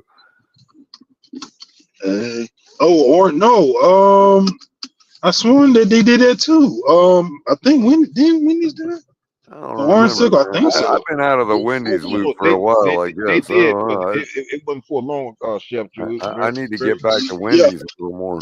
Apparently, I've been neglecting my Wendy's duty. Drive through, and I seen that on their board. And their French fries are really good. I don't know why I don't get Oh yeah, they got bet on their fries. They did. Well, holiday stuff I could understand. You know, like eggnog frosty or something, you know. Right. That's why I meant the chocolate. Well, no, I don't know. Right, chocolate he never mint, did that. right. I can see that right. The peppermint mocha. Mocha. Oh, that's good combination. A lot of people don't like it, but I like it. Mint and chocolate go good together. Just like I like peanut butter and chocolate. So. Yeah. Oh, same here. Same here. Yep. That's why Reese's my favorite candy. So. All right, everybody, we gotta visualize a JJ touchdown for El Capitan here on this drive. Okay. Minnesota's got to be respectable here on this last drive, down 31-9. Unreal. They say they starters. That vaunted Flores. No, they're going for the top seed tonight. This is mano-y-mano. Oh wait, did the Lions lose? No, they're up 31-9. They're playing the Lions. Oh, it's the Lions. This is for all the marbles in the NFC. Oh no, they get home field. Oh, that's it. Yeah, this is for all the marbles. Both teams. Winner goes to the fifth, or loser goes to the fifth seed. Is this in the fourth quarter too? What? So who going? Oh wow. Winner takes the top seed. Lions. I thought the Lions was going to take this one and take the top Even if the Lions would have lost last week, this game would still be for the top seed. Just have Van Ginkel back. I wish I had Van Ginkel. And he wanted to come back too, and they let him go. And his wife even said it. He wanted to come back. Yep, sure did. My gosh, man. This Here's the bomb. Here's the bomb. Oh, way too long for JJ. Or whoever that is, 83. Flag on the play. Holding on the defense. That's going to be an automatic first down. Brutal. Can't be doing that, Detroit DB. Hey, Color, what quarter is it? Fourth quarter. Yeah, the game's over. We're just hoping for a Justin Jefferson touchdown here. Heard that. Dang, I wish we had him too. It'll make everything all right. The defense, man, this organization caught. Sheesh. When the players right I don't there, even know what number JJ wears. I forgot his number. Like 42 or something. Oh, look at Detroit's uniform. Good grief, that look nice. I like their dark uniforms. Yeah, you talking about Detroit? Yes, I like their dark uniforms. I like that. That is a catch. Although, look, you see the beads go up on the ground. That might not be a catch. Oh man! You see they don't have them. I guess they're not black. Little black rubber balls in Detroit. They must be like gray colored. Watch. You see it come up. Watch. Oh no, that's because his hands. The ball didn't do it. That's a catch. That's his hands that brushed up the beads. Well, Something being I'm challenged. proud See of that? Minnesota. I'm proud of both of them. I'm really happy for Minnesota, happy for the Lions. Same here. Oh, man. Ooh, I'm Sam hit happy his for them. hand on a dude's helmet. So, guess what, guys? Guess what, Dolphin fans? Y'all got to be Broncos next week. I mean, yeah, you got to be Broncos next week. We're going to be Broncos fans. Because we want Buffalo to lose. So yeah, that's for real. I just want the Chiefs to get burned by the Chargers. Hey. I want Buffalo to lose, definitely. For letting two I of their wanted division opponents Buffalo. in the playoffs. I wanted Buffalo. If we made it to the playoffs, I wanted Buffalo. But hey, it is what it is. Because I told people I was already over this season since week 6. I was already into next season. They looked at me crazy, but I bet you they're not looking at me crazy now. So I'm already in the next season, just looking who's going to be free agents, who could we go get and whatnot, and whatever. So, but now it's like right now I'm not even worried now because you're keeping the GM. Keeping the GM is my thing. So if any other team in our division gets better because we still doing the same crap, wow, continue being laughed at. Yeah, Drew. Because here's the thing: since we keeping everybody instead of shopping at Walmart, we'll be going to the dollar store. Because look who the sorry Jets going after for GM, and that's the guy I wanted. I wanted Louis Riddick, but they trying to get him. It's other That's GMs all they right, trying man. to go. I mean, I don't want to throw no shade on Lewis. People are different. Not everybody's the same. But this whole idea that a guy can just go from the booth like that, Hey, it just reminds me a lot of Mike Mayock, man. I'm not into it, bro. I was about to say him too. And look what he did with that Raiders team. So Yeah, he hey, was but the you guy never that know. had he's the guy that had all the college players in the draft on lockdown. You know what I mean? And look what he drafted. Where's he at now? Where's Mayock at? Nowhere. Not nowhere I know about. He not even on the. He not gonna be on the. Oh man, I missed that guy. On the when it comes to the draft, I miss him. Oh, the back view. They didn't show the back view earlier. It did touch the ground. Sorry, sir. Didn't mean to interrupt you. No, you good. You good. No, I just wanted us to have a GM, whether he's an assistant or whatnot, bring him in, let him go through, let him McDaniel survive or whatever the first 8 games, or let him play the one season, make your evaluation. If it didn't work out, bring your guy in, you guys run it, do what you're supposed to do and whatnot, and let's get this ball rolling. So, but right now, we're going to go through the same thing again, and I'm sorry, but I don't think we're going to have any double-digit wins next season, especially if we can't even keep Tua. If Tua can't even stay healthy and we can't even get a solid offensive line to help him, because you feel like because you get the ball out within 2 seconds, it makes the O-line look good. No. Oh, my God, because Tua still gets hurt because he don't want to slide. He wants to use his head. Because if he gets another concussion, I'm telling you right now, don't let him play no more. He's done. Just don't. After I seen the movie Concussion, what these guys go through after they had concussions, don't let him play again. Take his helmet away, let him shut him down. I don't care how upset he gets, because you playing with your life, my friend, and you got your children that you need to live for. And for you to go out there and put your body on the line and take that risk, you're being selfish. You're not thinking about your family long term.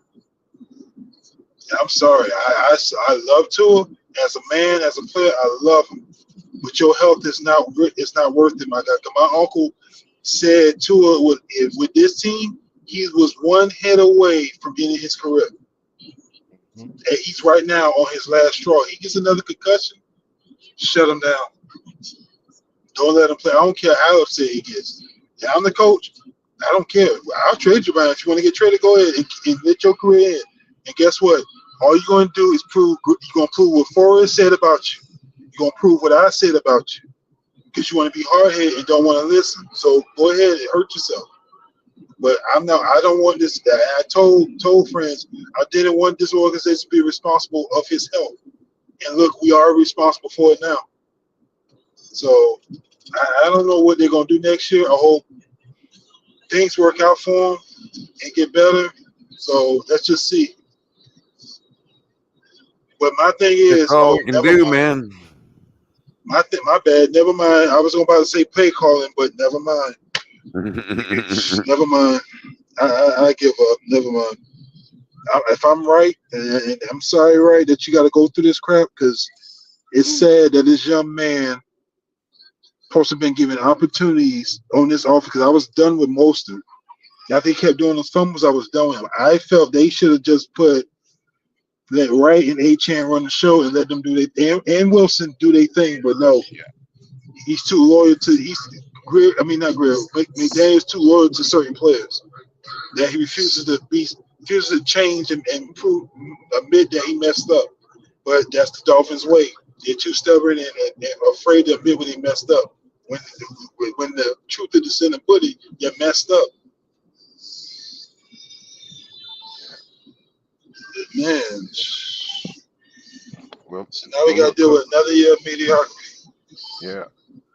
But look, calling Chef Drew, I got to jump off because I'm about to fall asleep. Yes, sir. I'm about to wrap it up anyway. Mr. Polk, appreciate you coming by tonight, and as well, Chef Drew, both of you and everybody in the audience. We got like 470 people watching across. If you didn't hit the like button, hit that like button right now. Yeah, please do. Thank you, Chef. We know that's what you're all about, man. Reminding people to hit the button, man. But always appreciate it. You're welcome, man. My final thought is, Color, if you shut it down, thank you for having me on. I appreciate it, my guy. Let's just get ready for next season. I don't know if I miss your afternoon shows. I hope you come back doing it because I miss it. Now that we got clear direction, it's going to be a lot easier to start putting them back together. So, okay, perfect. Look for me to get back on going live every day, every other day at least. I heard that. So, we got a lot to talk about. We got a whole off season coming up. Yeah. And we'll have fun watching the rest of the playoff games, Y'all can watch it. I'm not watching. I'm waiting to the Super Bowl, then I'll go back. But I'm good. Everybody, you won. You can call me Chef G. You're not being fair. Yes, I am. I'm a Dolphin fan. If my team ain't in, I don't care. I move on. Like I said, I'm already in next season. So, but thank you, Color, for letting me have on. Thank you for having me on. I appreciate it. We're gonna be all right, y'all. I know we gotta go through this another year. Just right now, what can we do? But just be fans. Just keep holding on. Better days are ahead. So if the Chiefs went through it, the Lions going through it. It's not that we can't go through it. Every team have a dry spell, and they all went through it, and we're gonna get past this. So just stay positive. Just keep doing what you're supposed to do. Don't fight, please. Don't fight each other. Just attack what they saying, but don't attack the person. As Miss Fans always says. And at the end of the day, it's just football. It's just football. We're gonna have seasons. We're gonna have seasons every year until they stop the league. Exactly.